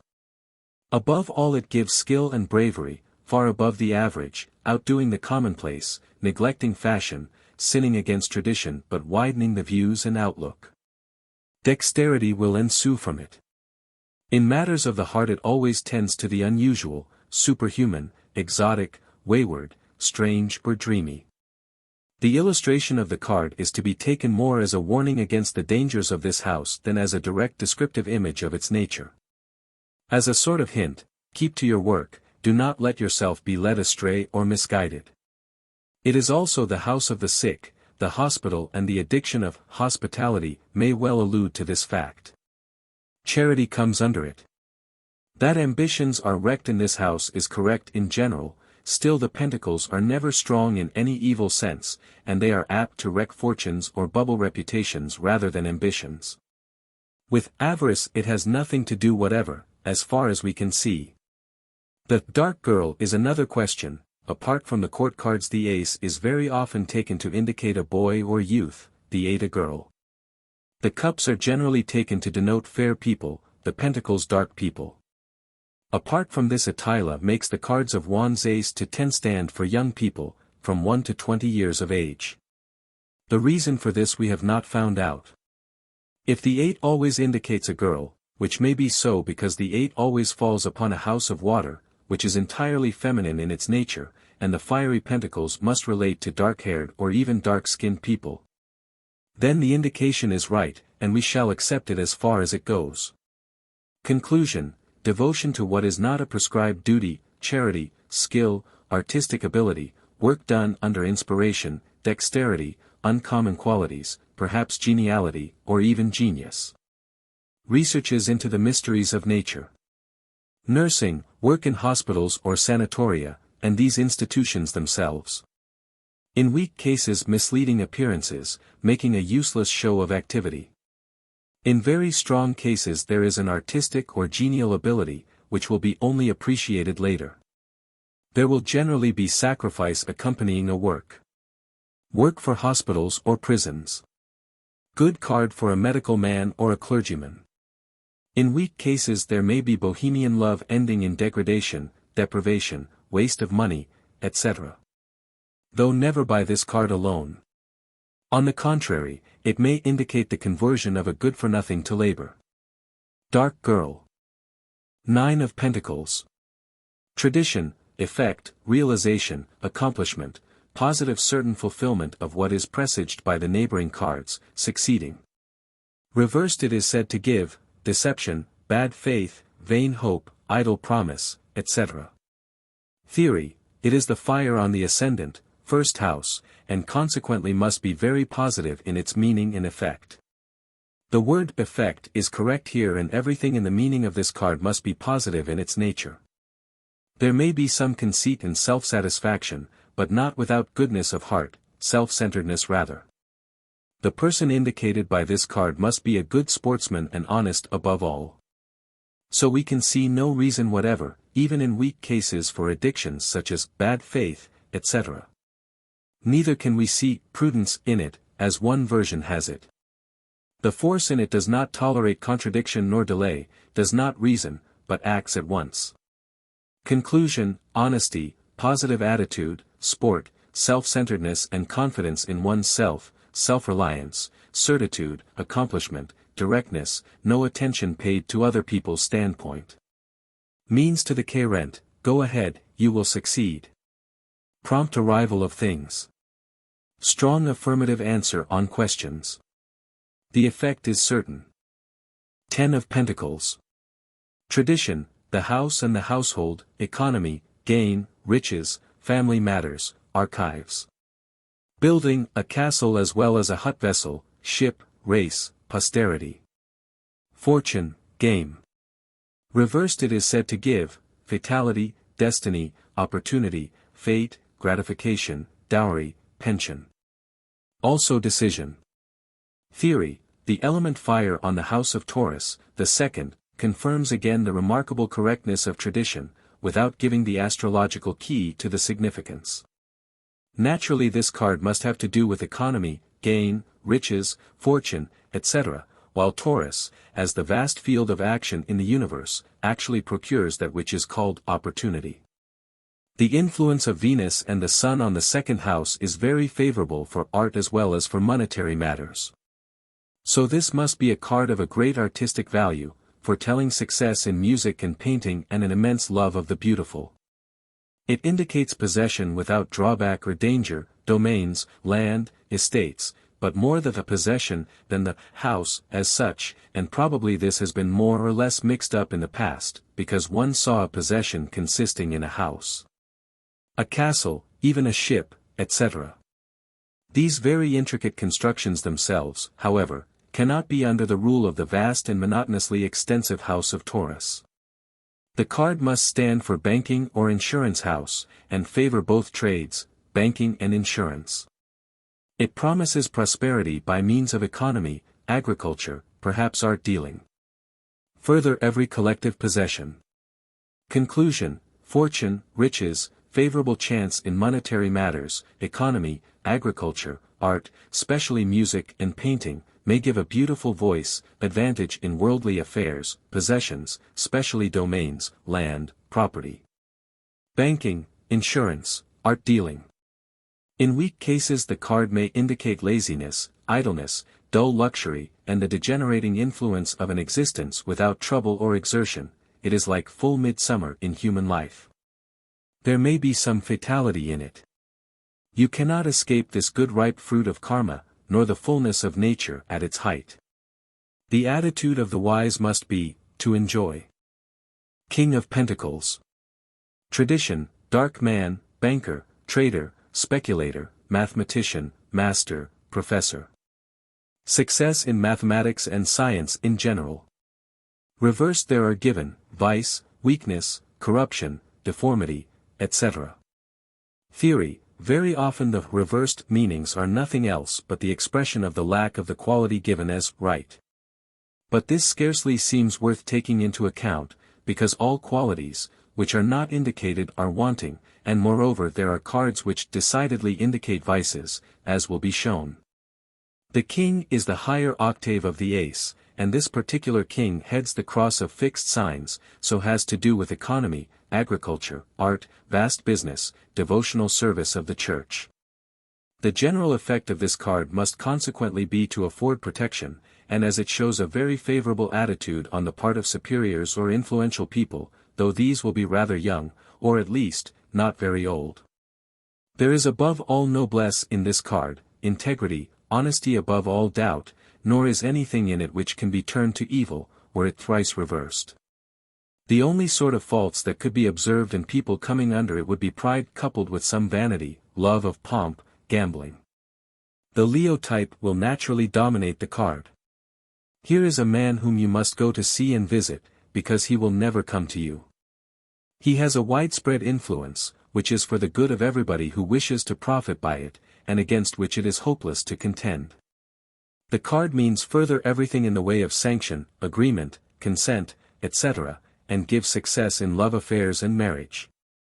Conclusion: noble, good and honest man.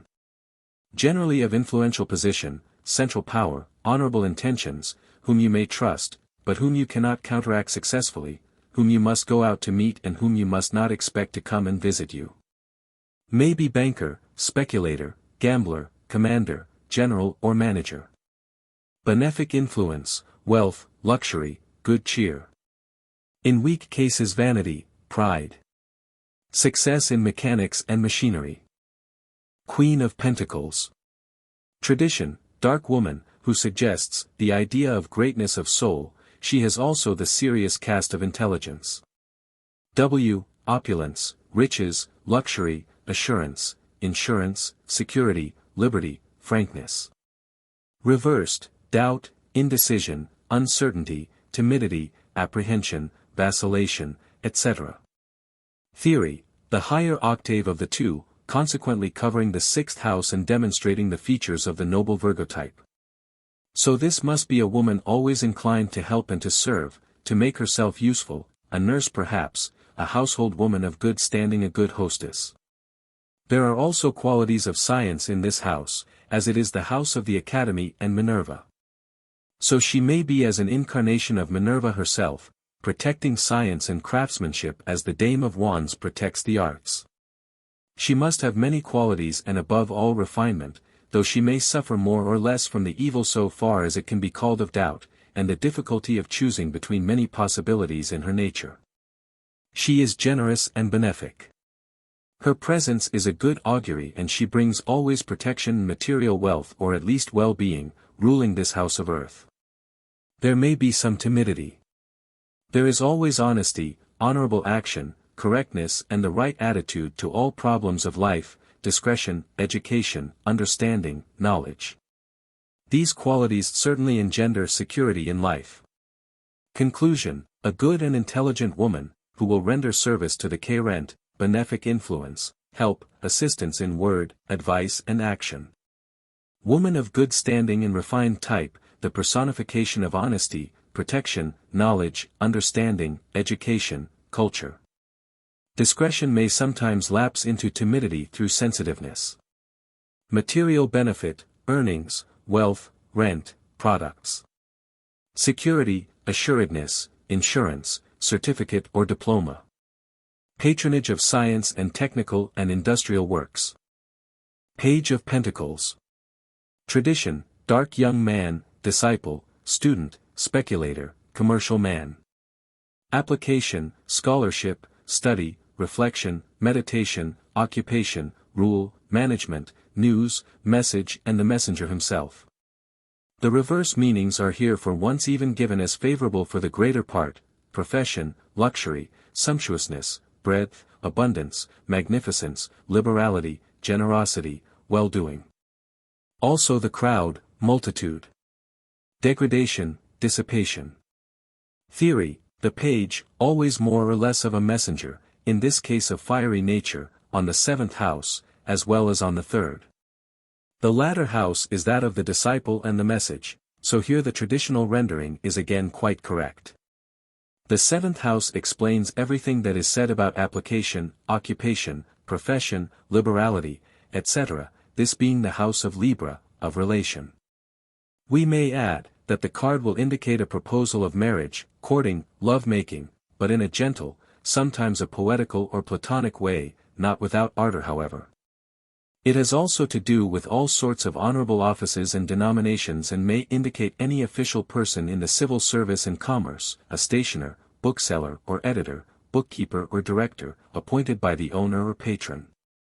Conclusion, disciple, student, messenger, and the message, good and favorable news, a newsagent, honorable denomination, commission, news about a position or relation, contract or profession.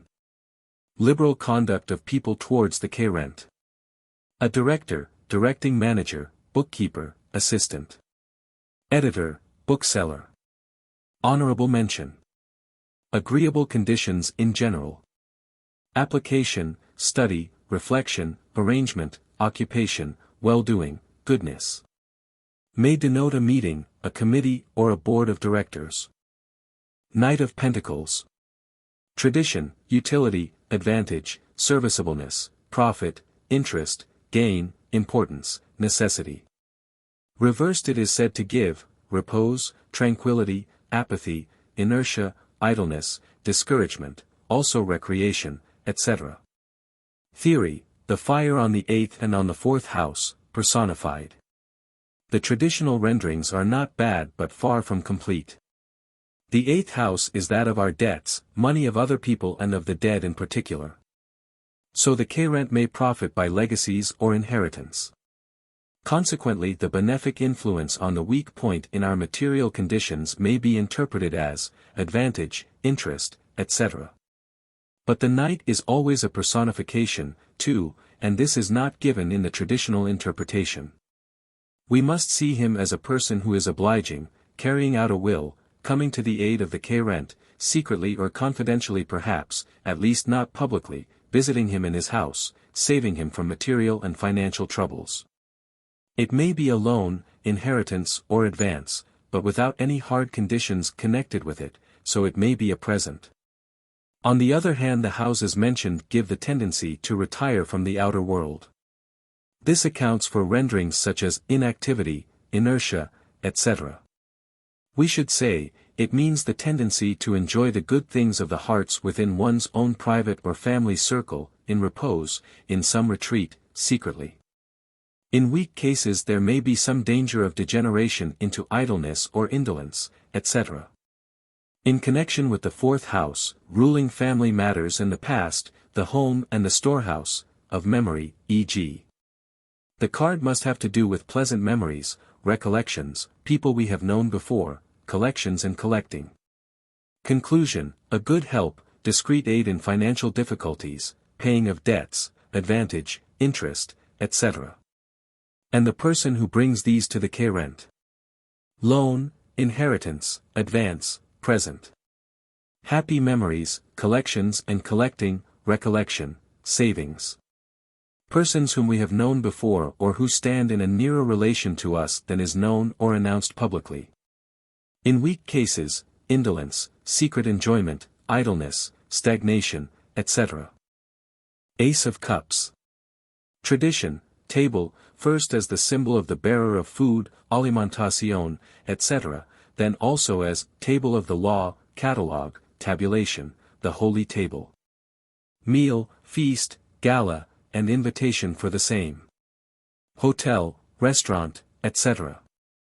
Picture, painting, image, description.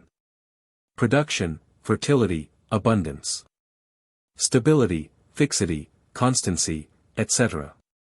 Reversed, mutation, change, transmutation, inconstancy, etc. Buying and selling.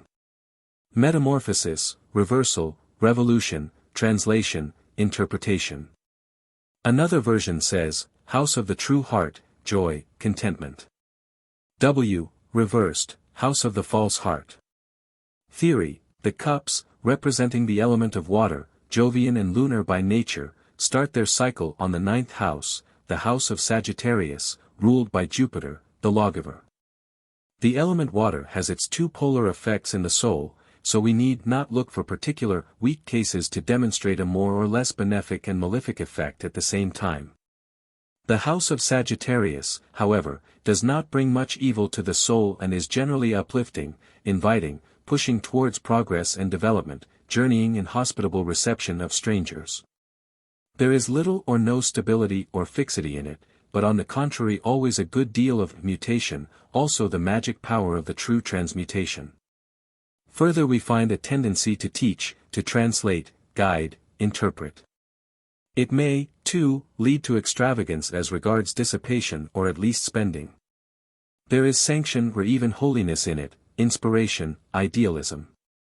The latter, of course, may lead to more or less well-directed actions. Conclusion, sanction, permission, inspiration, idealism, enthusiasm, blessing. May denote a leader, teacher, guide or any influence of this nature. Legislation, direction, instruction, hospitality and sympathetic reception. Driving, hunting, traveling, planning for the future. Invitation, convocation, appeal. Mutation and transmutation. Translation and interpretation. Two of Cups. Tradition, love, passion, inclination, sympathy, attraction, concord, friendship, the interrelation of the sexes, reversed, lust, cupidity, jealousy, wish, desire, but the card may also give, says W. That desire which is not in nature, but by which nature is sanctified.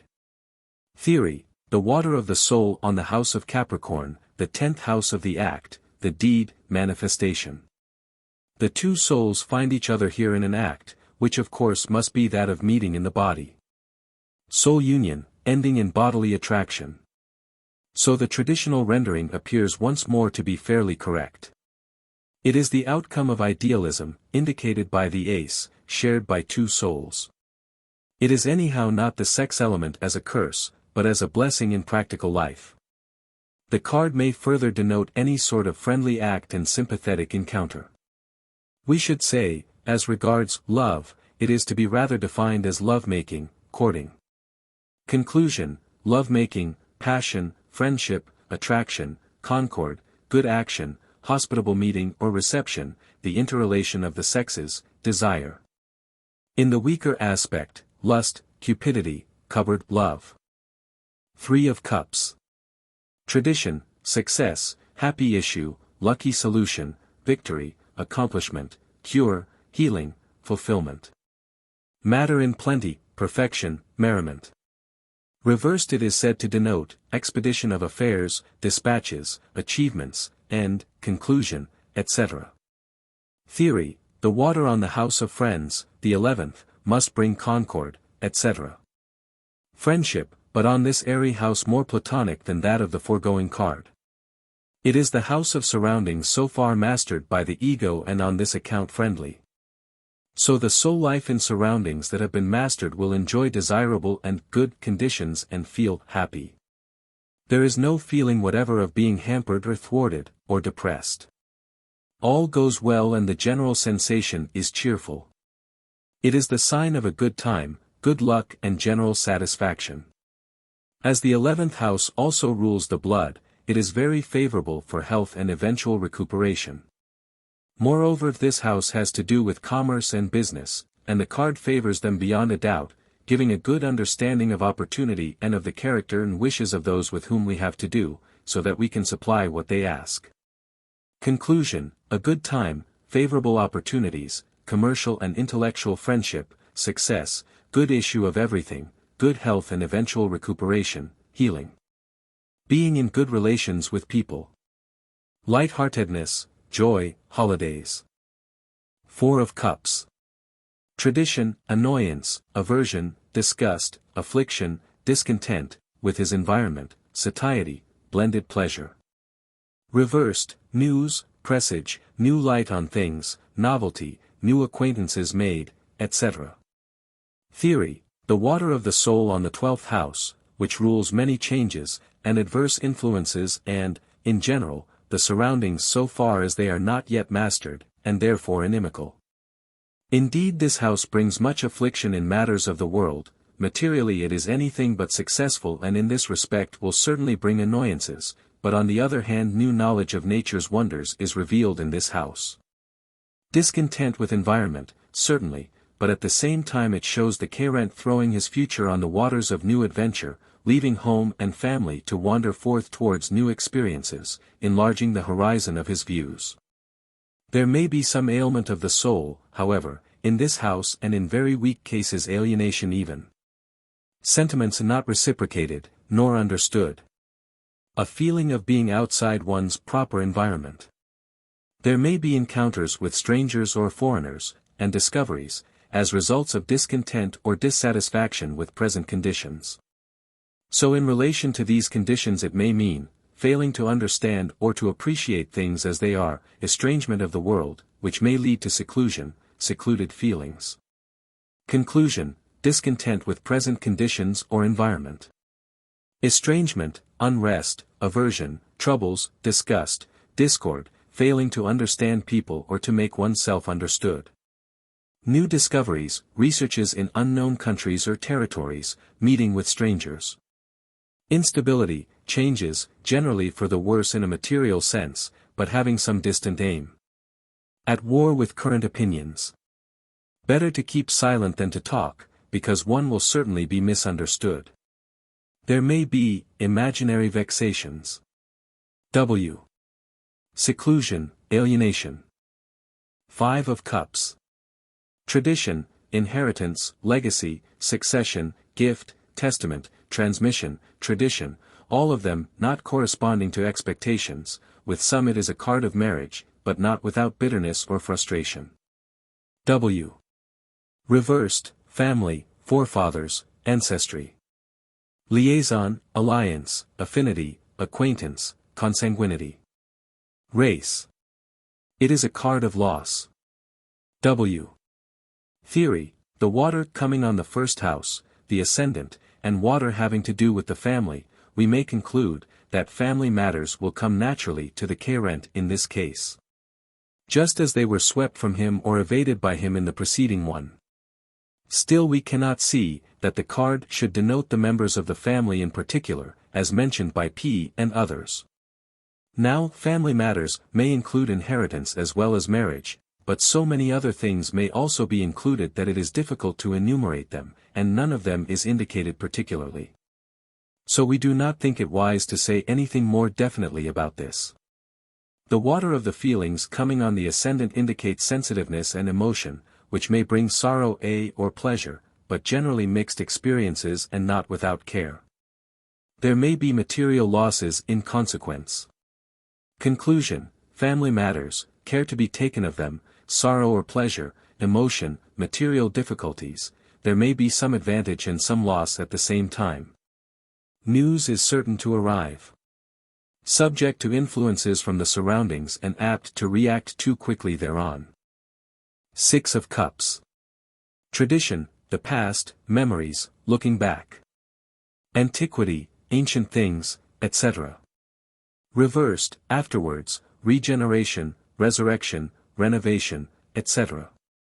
Another version says, happiness, enjoyment, but coming rather from the past. W. Sometimes, new relations, new knowledge, new environment. Theory, the water of the soul on the house of Taurus, the second, house of exaltation of the moon. The latter is no doubt responsible for the addictions concerning memory and the past. The rest of the traditional descriptions, however, are rather rudimentary. There is more to be said of this house. It is full of meaning, as we already have seen, in the line of art, economy, etc. It relates to the country, and in connection with the latter the card will indicate rustic pleasures, enjoyment of country life and restoration to health by residence on the land. Happiness is surely a characteristic of this card, but we should say particularly in a simple and country life.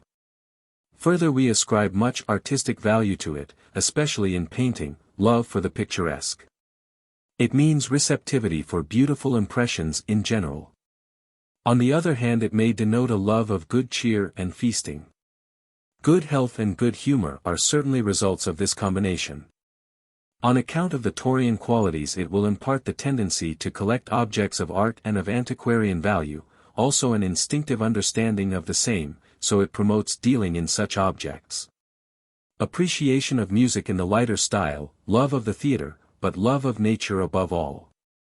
Conclusion, happiness, feeling of riches in oneself, joy, enjoyment, love of nature and country life. The picturesque, painting, instinctive knowledge of art and antiquarian value, love of the lighter sorts of music and theatre, good health, good cheer, feasting. Receptivity for beauty. The only drawback may be the tendency to dissipation. Taurus, the everlasting, may indeed produce impressions of the past as well as of the future. Seven of Cups. Tradition, thought, soul, spirit, intelligence, idea, memory, imagination, conception, meditation, contemplation, reflection, deliberation, views, opinion. Reversed, project, intention, desire, wish, resolution, premeditation. Another version has, fairy favors, things seen in the glass of contemplation, some attainment in these degrees but nothing permanent or substantial is suggested. W. Theory, if we eliminate soul, spirit, and desire, words too far apart from the original meaning, we find in tradition a very pure rendering of the effects of the water of the soul on the house of Gemini, the third. The house of the changeful concrete mind and thought in which indeed nothing is permanent, and everything is passing, ephemeral. These effects must be very varied, including the most fantastic plans and conceptions, and fancy is the most fitting word for this card.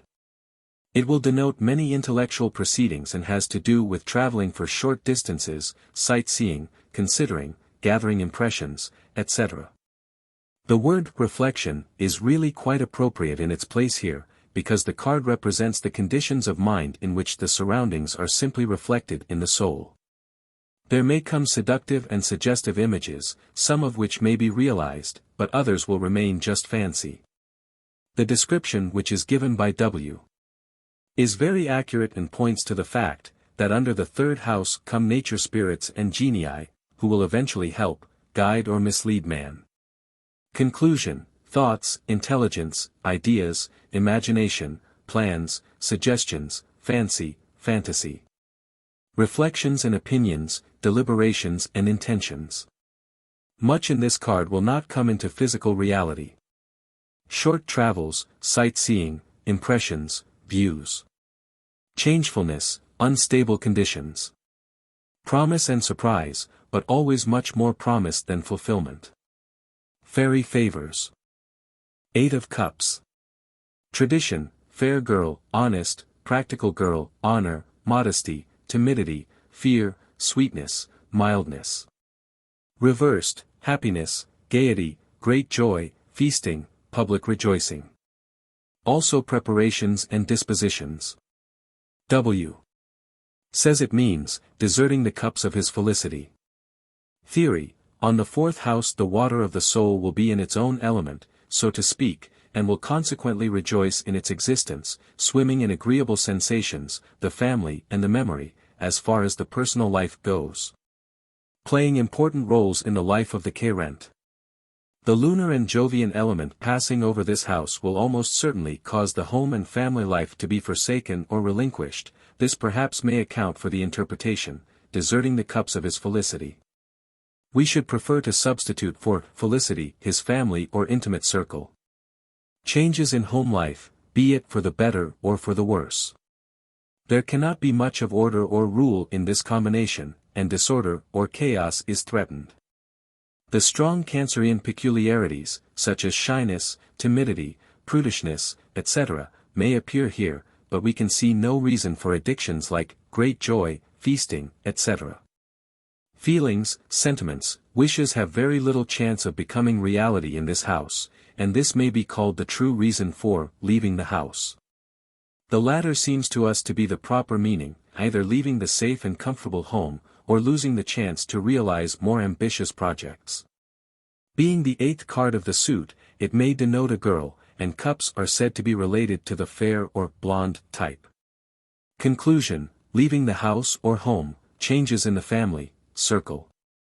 Little chance to see one's wishes and ambitions realized. Shyness, timidity, disorder and waywardness.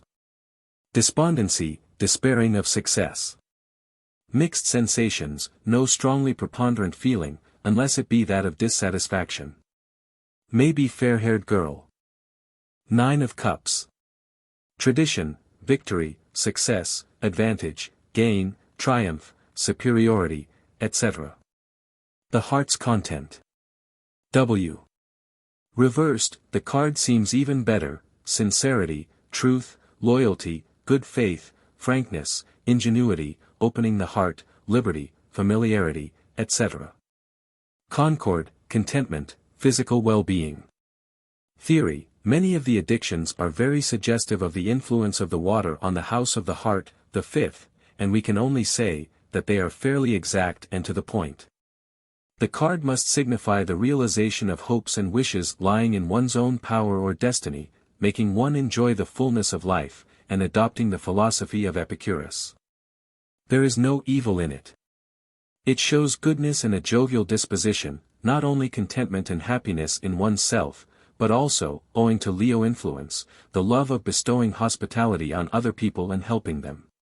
Conclusion: happiness, contentment, the fulfillment of wishes, bestowing benefits, hospitality, the heart's content, loyalty, liberality, the joy of life, love of children, concord, well-being, success, advantage, satisfaction, etc. Joviality. P. S. In the more profane branch of divination, this card is called the 9 months card, owing to the belief that it means pregnancy and expectance of childbirth. The latter is significant of the 5th house, the former confirms our idea that the cups have to do with months in time. 10 of Cups. Tradition, the town, native land, living place, residence, also citizenship. Reversed, agitation, irritation, indignation, anger. Another version gives, husband and wife. Contentment, repose of the entire heart.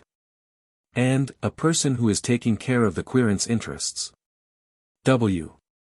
Theory, it is the water on the 6th house, where it meets with Virgo influences. Now what about the town or city? Virgo is, the city which killed the prophets, Jerusalem, and the addiction originally will have indicated the physical, sensual embodiment of the soul, in which the spirit is buried or killed as the mystic formula has it. This card may therefore be called, with truth, the indication of the city of God, which, by analogy, becomes the physical body, as well as one's residence or native land. It means the physical and sensatory possession or ownership. Consequently, it has to do with the agreeable sensation of being at home and at ease, having possession of what is wanted. It must also mean being fully acquainted with one's work. Good health and wise living. This house rules servants, food, health. Conclusion: well-earned security, wise living, husbandry, being at ease, feeling safe. A person who is taking care of the querent's interests may be correct and actually present, e.g. in the shape of servants, shopmen, purveyors. The city, birthplace, physical constitution. Tabernaculum. Medicine of body and soul. Organic life in the body and in the community, viz. Practical social conditions. In weak cases, the house of Virgo may cause irritability and agitation, etc. A weak nervous system must avoid the full sway of emotions. King of Cups. Tradition, fair and honest man, man of business, law or divinity, responsible, disposed to oblige the querent, probity, equity, art and science, and those who profess science, art and law. Reversed, honest or dishonest man equally, thief, brigand, rogue. Vice, corruption, scandal. Theory, this king is the chief of the kingdom of the soul, coming on the 9th house, and consequently must indicate the teacher, prophet, man of law and divinity, the professor, inspirer and great traveler.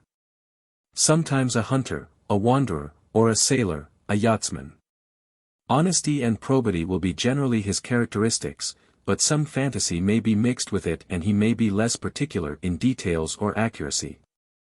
He may be exuberant or even excessive, and this may cause some excitement, but we see nothing of scandal, vice, thievishness or anything of that kind in this card. There is a lively sentiment of justice in it, and the person indicated by it will certainly be disposed to render justice to the querent, whether he be connected with the law or not. If the querent is himself a weak or vicious individual, the card may indicate the judge before whom he has to appear.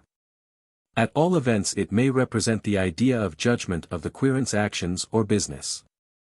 Further, there is less of science in this card than of philosophy, which is quite another department. There is the idea of promoting, inspiring, pushing. There lies promise for the future and likeliness of monetary advances in this Sagittarian card. Conclusion: honest man, philosophical or idealistic, doctor or professor, teacher, man of the law, traveler, promoter, inspirer, hunter, wanderer, sailor, etc. The querent's actions, business or wants will be judged and brought to light. There may be some exaggeration, fantasy or want of accuracy, but there is certainly hope and promise for the future. Perhaps traveling on the sea. W. Rightly observes under this head, the implicit is that the sign of the cup naturally refers to water, which appears in all court cards, i.e. of this suit. Queen of Cups. Tradition: fair woman, good, honest and devoted, virtuous and one who will do service to the querent. Another version says, loving intelligence, and hence the gift of vision, success, happiness, pleasure, also wisdom, virtue.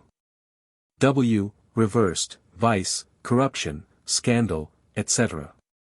A rich marriage. Theory: the personification of the soul on the house of Capricorn, the 10th, manifesting into the world that which it carries. As such, this queen is to us the image of the married woman and the mother and of all that which woman can give to man and mankind, by her virtue both of soul and body. So the card must also mean the realization of hopes and wishes, consequently success, etc. The wisdom is here more of the practical blend, usefulness, knowing how to act with care and prudence. The card may represent a woman, or an impersonal power or authority, whom the querent has to obey, or to whom it will be to his advantage to submit. It expresses a tendency to go out into the world and make a name and position for oneself, and indicates the right moment to do so.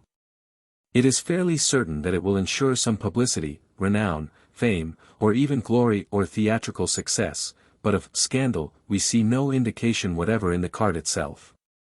Though of course publicity connected with very evil influences might end in something like that.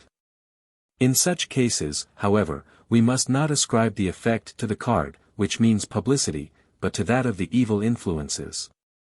It is a mistake, which we very often meet in the traditional interpretations, to ascribe effects, resulting from certain combinations of influences to one card which is only one of the composing causes. Conclusion: a good, intelligent, active and practical woman, may be fair, whom the querent will do well to obey and who deserves his full esteem. Type of the married woman and mother. Careful and attentive, of much use to the querent. Loving intelligence, and practical wisdom. Success, pleasure, happiness, virtue. Natural growth, promotion in the world, position and name, fame or renown. Page of Cups. Tradition: fair young man, studious. Work, application, reflection, occupation, observation. Profession, employment. News, message, has to do with business. Reversed: tendency, inclination, attraction, attachment, friendship, desire, engagement, invitation, seduction. Flattery, praise, cherishing, etc. Theory: the page or servant, messenger, of the cup suit comes on the 11th and on the 7th house, and has to do with friendship and relations, e.g. marriage. He must be the friend who brings inviting messages, seductive proposals, if not of formal marriage, perhaps of some love affair or jolly gathering, sportive meeting, or intellectual entertainment, lecture, etc. It is not quite impossible that the idea of seduction is connected with it, or at least a strong sense of persuasion. If it relates to news, there is emotion in it, news that will affect the feelings in some way or other. Relations will be of a passing nature, but may be very pleasant. The combination of the water with the air generally adds much to the instruction, development or education of people, so there must be much of all this in the Page of Cups. The effects do not always bear the characteristic of reliability, nor of permanence. Conclusion: on the 11th house, friendly message, good news, invitation, proposal and the bringer of the same. A young man of a democratic turn of mind, brotherly feelings, international relationship. On the 7th house, proposal of marriage or love affair, intellectual entertainment, lecture, demonstration. Proposal or invitation to a position or employment. Solicitation. The outcome of this card is still uncertain and must be derived from the neighboring cards. Change of relations and connections, sympathies.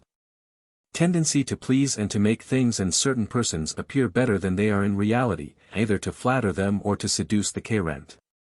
It may also be that the Chariot will be flattered. Praise and persuasion. A man very much open to sex influences.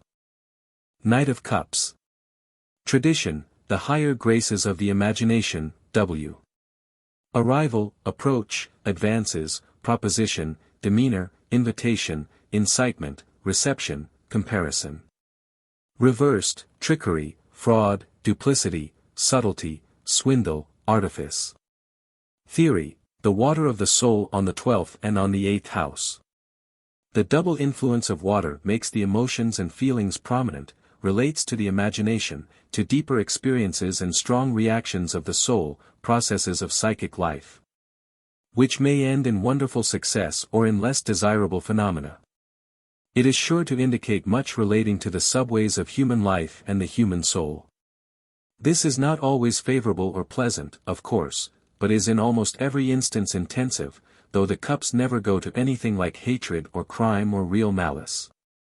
Their weakness is in being unreliable or incalculable with regard to things of the exact world or matter. So in the worst cases this card may indicate everything connected with swindling from sheer mental instability.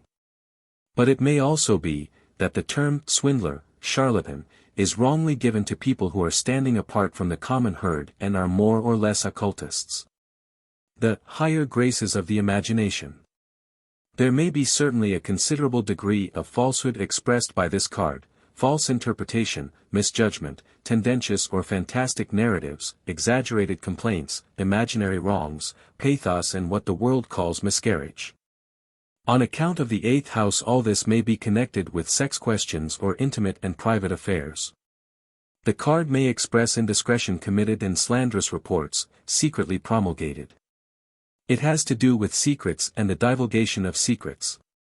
But there may be also a higher sway in the emotional realm, devotion, sacrifice, charity. Conclusion, on account of the 12th house, a stranger, sailor or naval officer, man coming from far away. It makes one forget troubles, perhaps intoxicates. Wine or strong liquors. Merchants of same. Narcotics. Imagination, vision, dreams, poetic turn of mind. Occultism. Devotion, sacrifice, charity. On account of the 8th house, strong sexual tendencies, but the power to master them, and extract from them the element of happiness and health, transmutation of inner forces. The latter may also be translated as, changing his aspect of life wholly, going from one state of life into a quite different sort of existence. In some cases, falsehood, venomous reports, slander, blackmail, trickery, fraud, subtlety, swindling, artifice. The evil influences may cause the reasons for the said change of life, which in itself may well prove benefic after all. There is much occultism in this card. This knight may be unknown or anonymous but a very important messenger, to the soul. At its best he is Saint George, killing the dragon, the Rosicrucian brother. Ace of Swords. Tradition, the extreme or excessive, triumph, force. It is a card of great force, in love as well as in hatred. Vehemence, fury, etc. Limits, extremity, frontier, confinement. Reversed, conception, pregnancy, childbirth, fructification, production, enlarging, augmentation. Theory: this is the first step of the element of earth, coming on the first house or ascendant. Of course this has to do with a beginning, a strong outpouring of force, an impulse, and a material one too. Positive activity on the material plane is typically masculine, and this is a very masculine card, perhaps the most of all. There is no negotiation possible with it. It is emphatically yes or no. One of the primary expressions of the masculine is fructification, and the male action is indicated by this card. For the same reason it means germ, seed. And its natural consequence is conception and childbirth, the ace indicating here also the ascendant. In everything this card means the actual beginning in material execution, which at the same time may cut short something else. It may mean decapitation, or any justiciary execution. It signifies of course a decision, the end of uncertainty or twilight. It is a fresh starting point in matter, alia jacta est, and so it may as well mean a strong demand, an appeal. There is courage in it and firm initiative. It may cause pain and affliction, but annihilates doubt, the greatest torture. Conclusion: initiative, force, masculine activity, seed, germ, commencement in matter, decision, starting point, emphasis. Fructification. Execution, affliction, pain, but annihilation of doubt and uncertainty. Courage, firmness, integrity. May denote great passion or intense enmity. Fury, vehemence. Two of Swords. Tradition, friendship, attachment, affection, intimacy, affinity, tenderness, attraction, etc. Concord in a state of arms.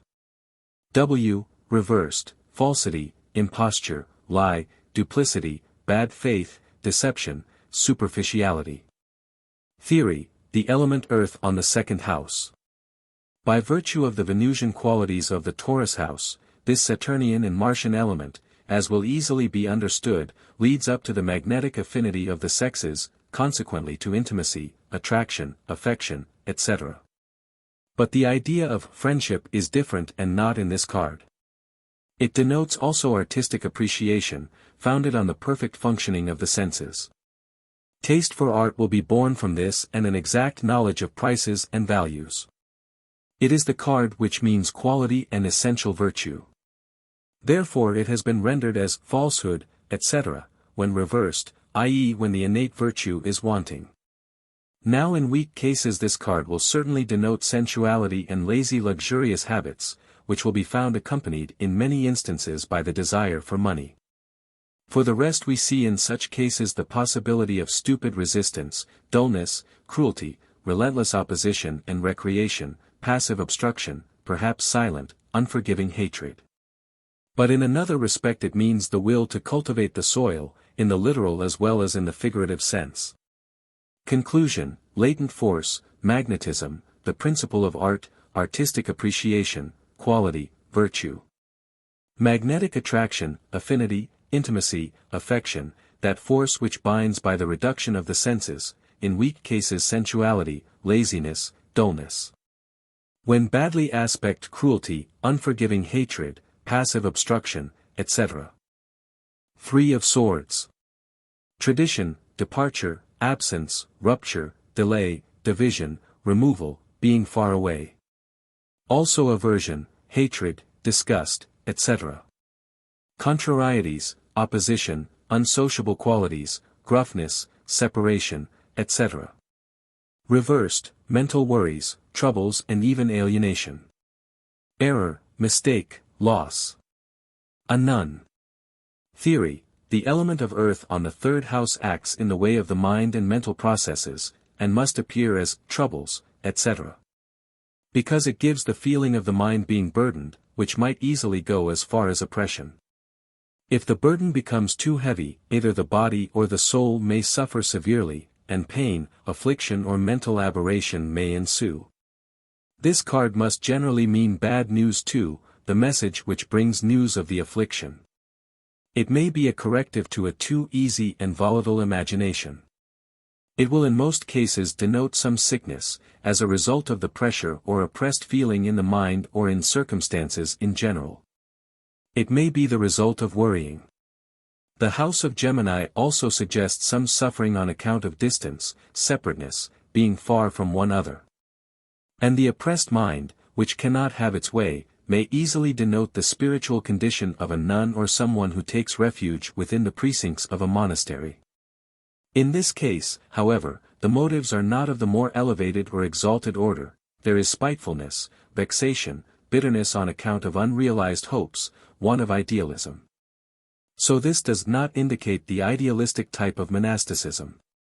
The card typifies the worries of the lesser sort of mind, also small talk, evil thought, the wrestling of the inferior mind with matter and all that may be expected from it. Conclusion, oppression, worries, being burdened, baffled hopes, troubles, tendency to separateness, rupture and seclusion, pessimism. Removal, absence, delay. Small talk, bitter and evil thought, sickness, in bad cases alienation. Error of judgment, wrong opinion, hatred, aversion, etc. In general, affliction. Scheming, but not in a good sense. Four of Swords. Tradition, solitude, retreat, hermitage, exile, isolation, inhibited condition, abandonment. Tomb and coffin. Reversed, economy, good conduct, circumspection, precaution, wise administration, testament, avarice, household, savings, order, etc. Theory, the element of earth on the fourth house, house of the home and the sign Cancer.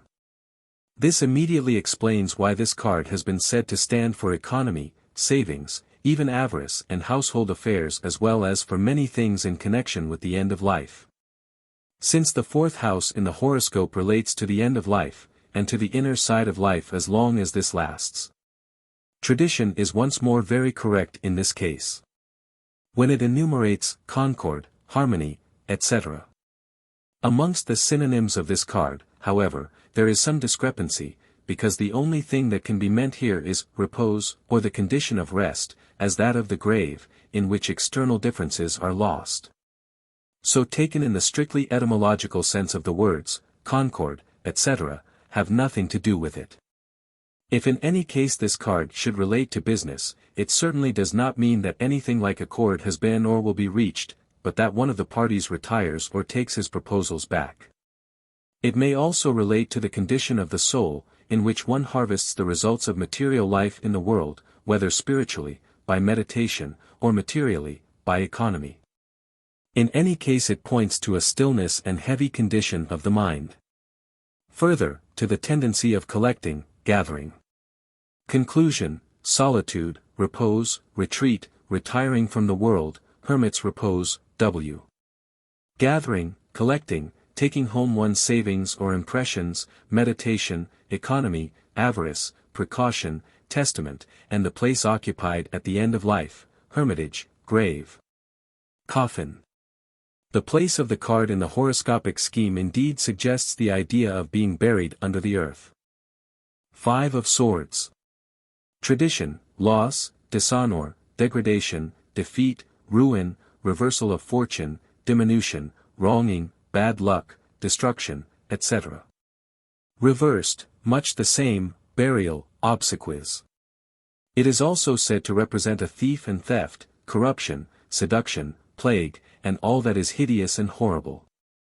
Theory, the element of earth with its influence of Mars and Saturn on the fifth house, ruling the heart, cannot be very favorable in the ordinary sense of the word and is certain to lead to a feeling of being wronged by the world. An inner bitterness and impotence, which hinders enterprise and business. So these will suffer. And the heart itself, being of precisely the opposite nature, will suffer and find things awkward, horrible, hideous, etc. In the same way this card must indicate affliction of honor, which is ruled by the sun. Moreover, as, from the heart are the issues of life, the card may indicate vice and a bad use of the inner or spiritual forces. Still there is another possibility, and this is given by Mr. W. When he says that this card's image signifies a man who is master of the field. So he may be if the inner force is great enough to conquer the afflictions which assail him.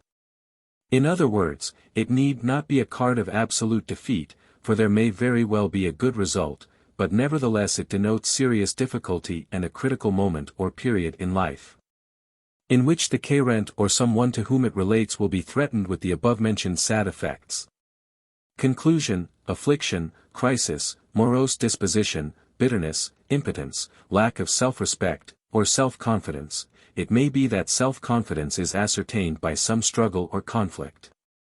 Difficulties, which after all may prove very useful but necessitate much self-discipline.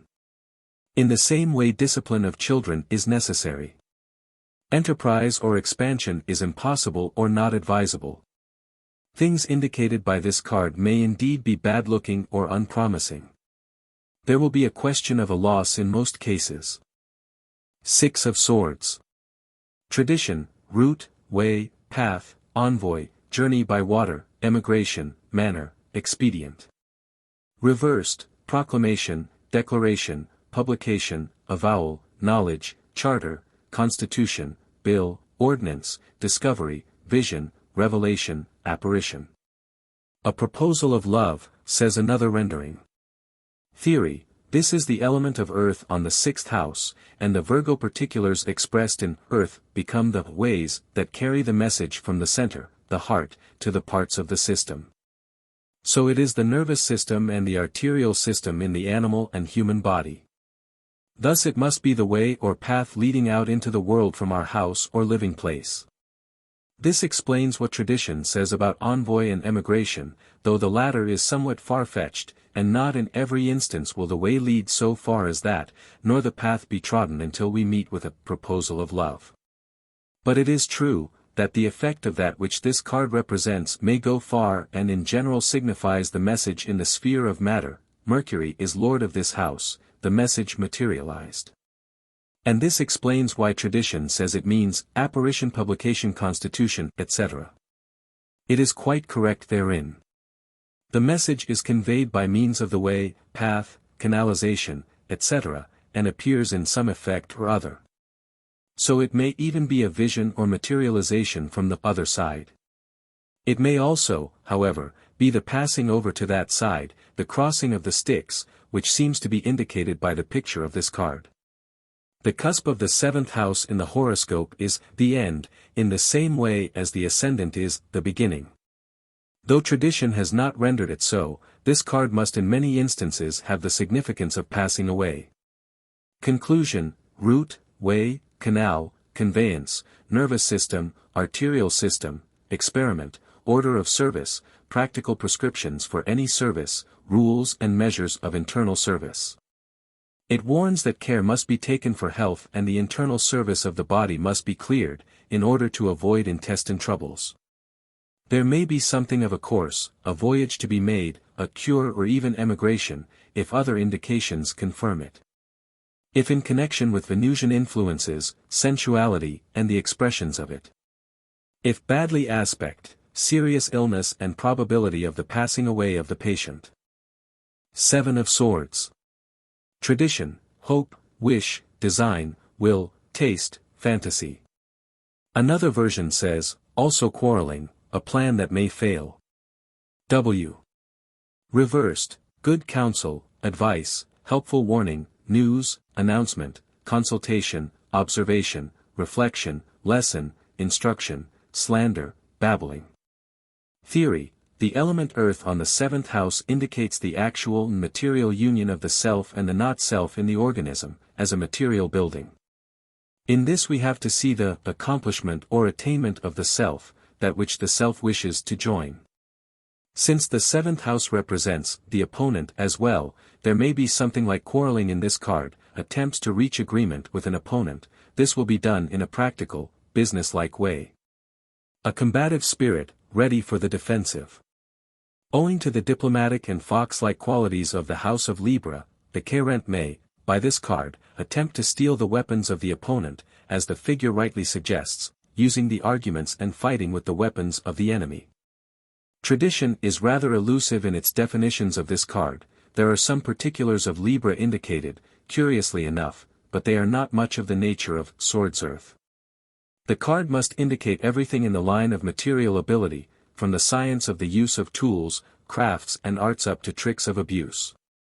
It may equally favor a laborer, an engineer, a dentist, a surgeon and a burglar. Conclusion: meeting the opponent, perhaps some fighting, but more probably the strategy than the fighting itself is indicated. Using the weapons of the enemy. Practical ability. Science of the arts and crafts. Tricks. Understanding of practical and material obstacles, and of the work to be done. The enemy will be disarmed, arguments undone. A person of technical ability, favors technical professions. Success by means of capability, combined with diplomacy. Good care taken. Scheme, design. Eight of Swords. Tradition, critical position, censure, crisis, chagrin, examination, research, control, condemnation, judgment, sickness, calumny. Reversed, difficulty, obstacle, accident, treachery, fatality, adventure, etc. Theory, the element of earth on the 8th house, the house of death and of the greatest difficulties of life, the inner problems and sex. The image drawn on this card may well indicate the blindness of man amidst the dangers of this world and of his own desire nature. It must indicate physical sex nature above all. Further, we shall find everything relating to the revenge of matter upon spirit, the latter being bound and blinded by the former, consequently everything in the nature of obstacles and hindrances, pain and affliction. The house of avenging justice may well cause a condemnation, or a sickness which is the result of sinning against nature's laws. Patience is required where this card rules and endurance will save the position. In its most general sense it means the binding by the laws of matter, suffering from the lack of money, impotence by debt or material want, poverty. It may be a great strain on the feelings. As the 8 of each suit is accepted as indicating some feminine influence to which we are ready to subscribe, there will be danger from an acquisitive girl or uncouth female here, or even sickness through same. As far as material laws are compelling in this world, there must of course be fatality in this card, or at least something from which there will be no physical escape. Conclusion, obstacles, conflict, danger, hampering, affliction, criticism, sex problems of a threatening nature, danger of death sometimes, fatality, revenge, debt, poverty, condemnation, sickness. Patience and endurance will be necessary or helpful. Uncouth female. Incident or accident. 9 of Swords. Tradition, a bachelor, priest, clergyman, hermit, monastic order, monastery, church, religion or cult, devotion, rite, ritual, ceremony. Another version says, death, failure, miscarriage, delay, deception, disappointment, despair. W, reversed, justified doubt, fear or mistrust, scruple, shame, imprisonment, timidity, pewter. Theory, on the house of Sagittarius, the 9th, the element of earth must of course relate to the earthy side of religion, i.e. the material expressions of it, to the more heavy, earthy, materialistic mind and its ideas about religion, ethics, etc. It is not very flattering for priesthood in general, perhaps, that from this sort of condition have come so many of those who call themselves ecclesiastics, but still it is natural, because the ecclesia, which has been built upon the rock, Petrus equals Capricorn, is served by the teachers or inspirers of it, to be found in the preceding house.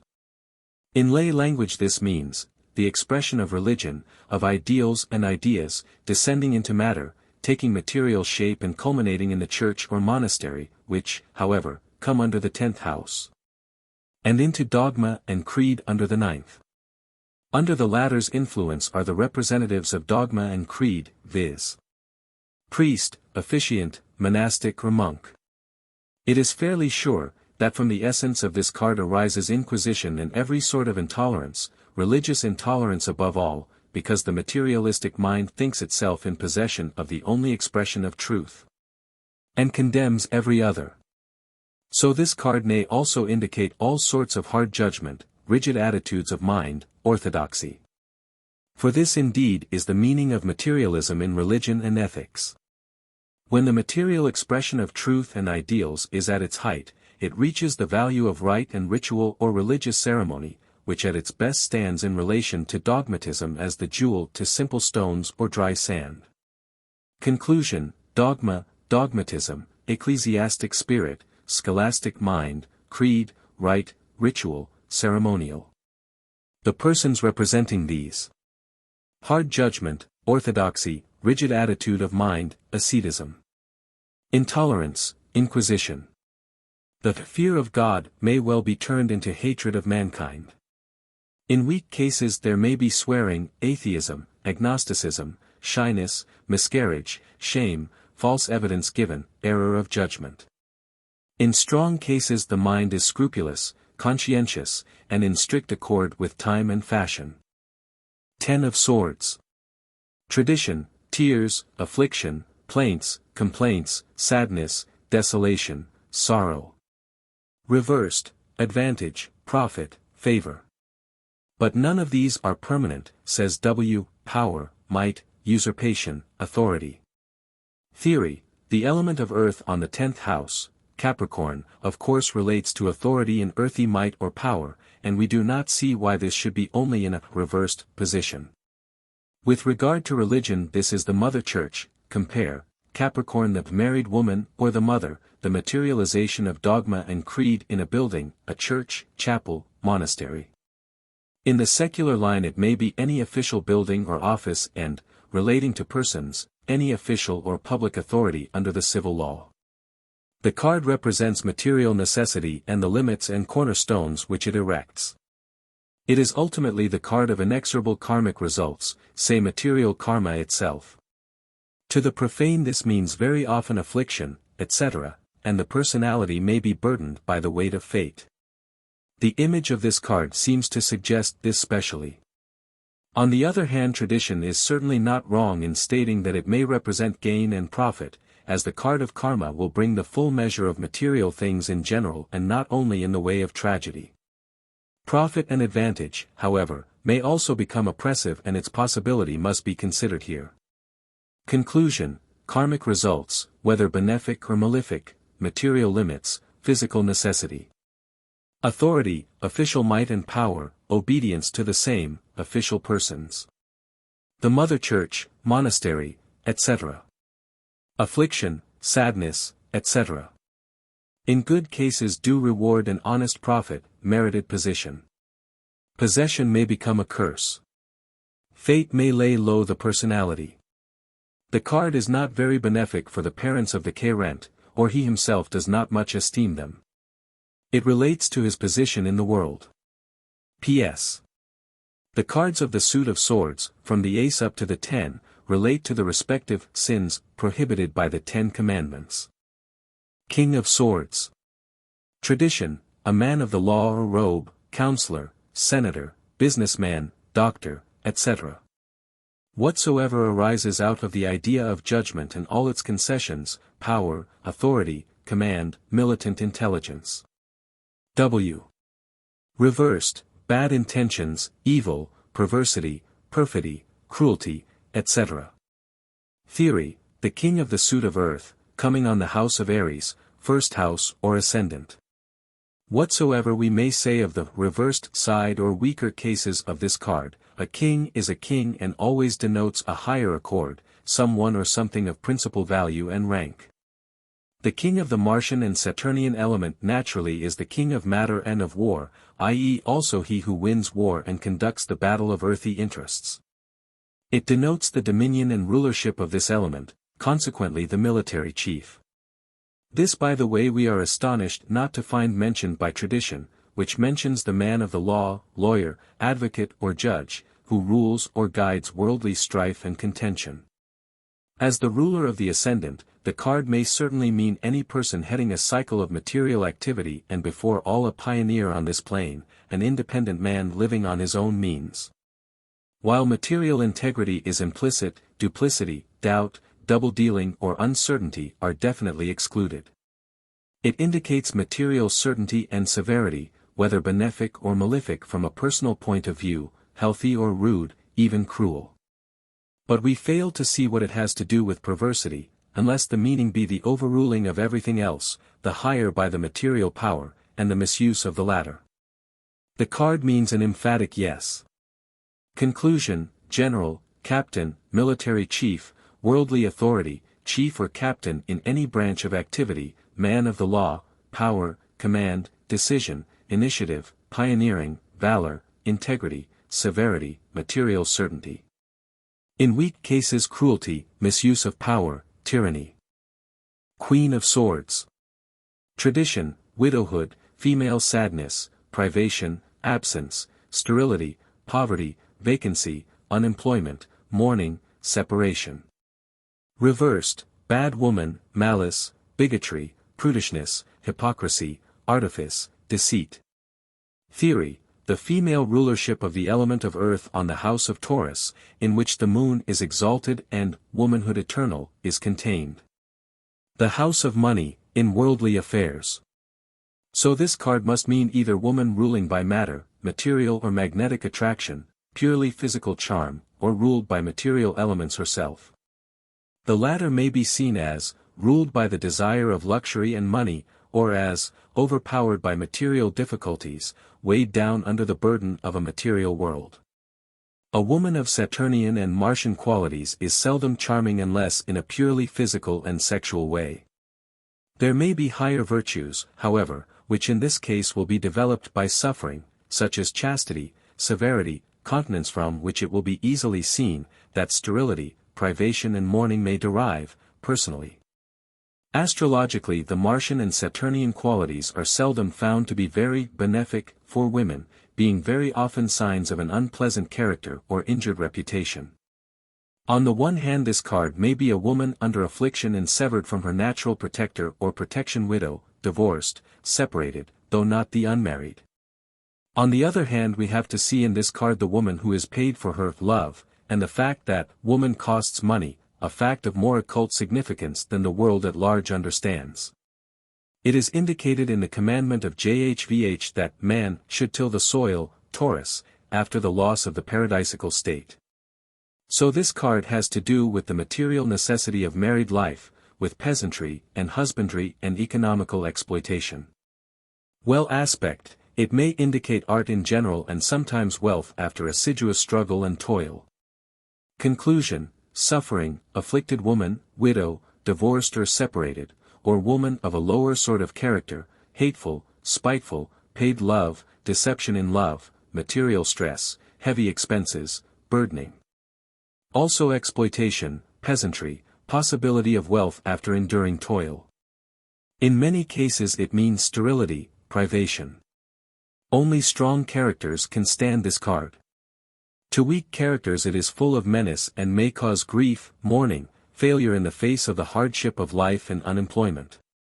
It may mean the absence of woman where she is wished for or desired. It warns against the evil influence of a woman. Page of Swords. Tradition, overseer, artist, learned man, spy, indiscreet person, who will eventually pry into the querent's secrets. Secret service, vigilance, examination, calculation, speculation. A note, observation, remark. Reversed, the more evil side of those qualities, the unforeseen, sudden, surprising, improvisation. Acting or speaking without due preparation. Theory, the Martian and Saturnian element on the third house and on the 11th. It is very remarkable that the first series of meanings in this case hint at the third house, while the so-called reversed meanings bear all the characteristics of the Uranian 11th house, suddenness, surprise, etc. This element on the house of air, Gemini and Aquarius, must, of course, denote either intellectual facts or concrete results of intelligence. The latter may be called proof or outcome or exact knowledge. The knowledge of facts may be the fruit of an elementary school curriculum, of journalism, of spying, etc. But it is justly indicated by tradition, that the Martian and Saturnian Gemini man is a specialist in unlawful knowledge or in knowledge gathered at the cost of much trouble and effort. So it may be also knowledge gathered later in life, university extension. Exact intellectual results may appear as remarks, observations, notes, etc. When put in the negative there may be investigation, examination, etc. All these are truly the effects of Gemini. There are, moreover, the personalities representing the facts. On account of the 11th house we shall have to note the same sort of results but more or less reciprocal and sudden, whereas Uranus, lord of this house, accelerates the energy of Mars in this element but is apt to destroy the Saturnian vibrations or at least counteract them. It is quite true, therefore, that this card may represent speaking and acting without sufficient preparation and without dogmatic or very formal outlines, improvisation. Tradition was very correct in this. It could not know that this page, on account of its 11th house relations, will represent the railway dash, tramway or bus conductor as well as the constable regulating the traffic, also the warnings of the same. Conclusion: results of exact studies, knowledge, note, observation, warning, indication, examination, inspection, investigation, inspector, constable, police officer, and their orders, spy, detective, examiner. Dilettante, one who will surprise by his daring but is not well prepared in speech or acting, the latter in weak cases. Sudden, rather unexpected, surprising events or effects. Knight of Swords. Tradition, a military man, officer, master of the sword, master of fencing, warrior. Dispute, war, duel, combat, attack as well as defense, opposition, destruction, ruin, hatred, etc. Also skill, bravery, capacity. Reversed, incapacity, imprudence, extravagance, foolishness, impertinence, stupidity, industry, crooked tricks. Theory, finally this element on the 4th and on the 12th houses. On account of the former we find of course the armed man under the rule of the emperor, the military man, soldier, etc. But rather the professional, formerly the hired, troops than the militia, which will rather fall under the same house as the police, and be indicated by the Page of Swords. Another significance of this card is that of painful memories, suffering by ancient wrongs. In fact war is in all cases, be it private or collective, the phenomenon of the outbreak of some ancient wrong or evil, the wrong of oppression on one side or the evil of desire, rapacity, overflowing force, etc., on the other. So the Knight of Swords must bear the significance of the bearer of weapons, which avenge wrongs or serve attacks. The 4th house calls the home and the family, the father in particular, and the card may well denote something in the nature of avenging family feuds or the honor of the father or the family. Badly aspect it may mean opposition against the power of the father or the emperor, revolution, which is quite in the line of the grumbling and malcontent nature of the Cancerian of the lower type. It is, however, to be expected that such opposition will be very much hidden, dark, in the background, not open nor very loyal. On account of its relation with the 12th house this card may also mean a surgeon and operations performed by him, and, in lower types or weaker cases, fraud and destruction of organisms, whatever these may be. It may further relate here to all sorts of bad passions and to degrees of hatred, incapacity, etc. Conclusion: military man, man of arms, one avenging family or other feuds or wrongs, wrongs avenging themselves. Painful memories, distress in the family, afflictions deriving from past events. A surgeon, operation done by same, the knife in old sore.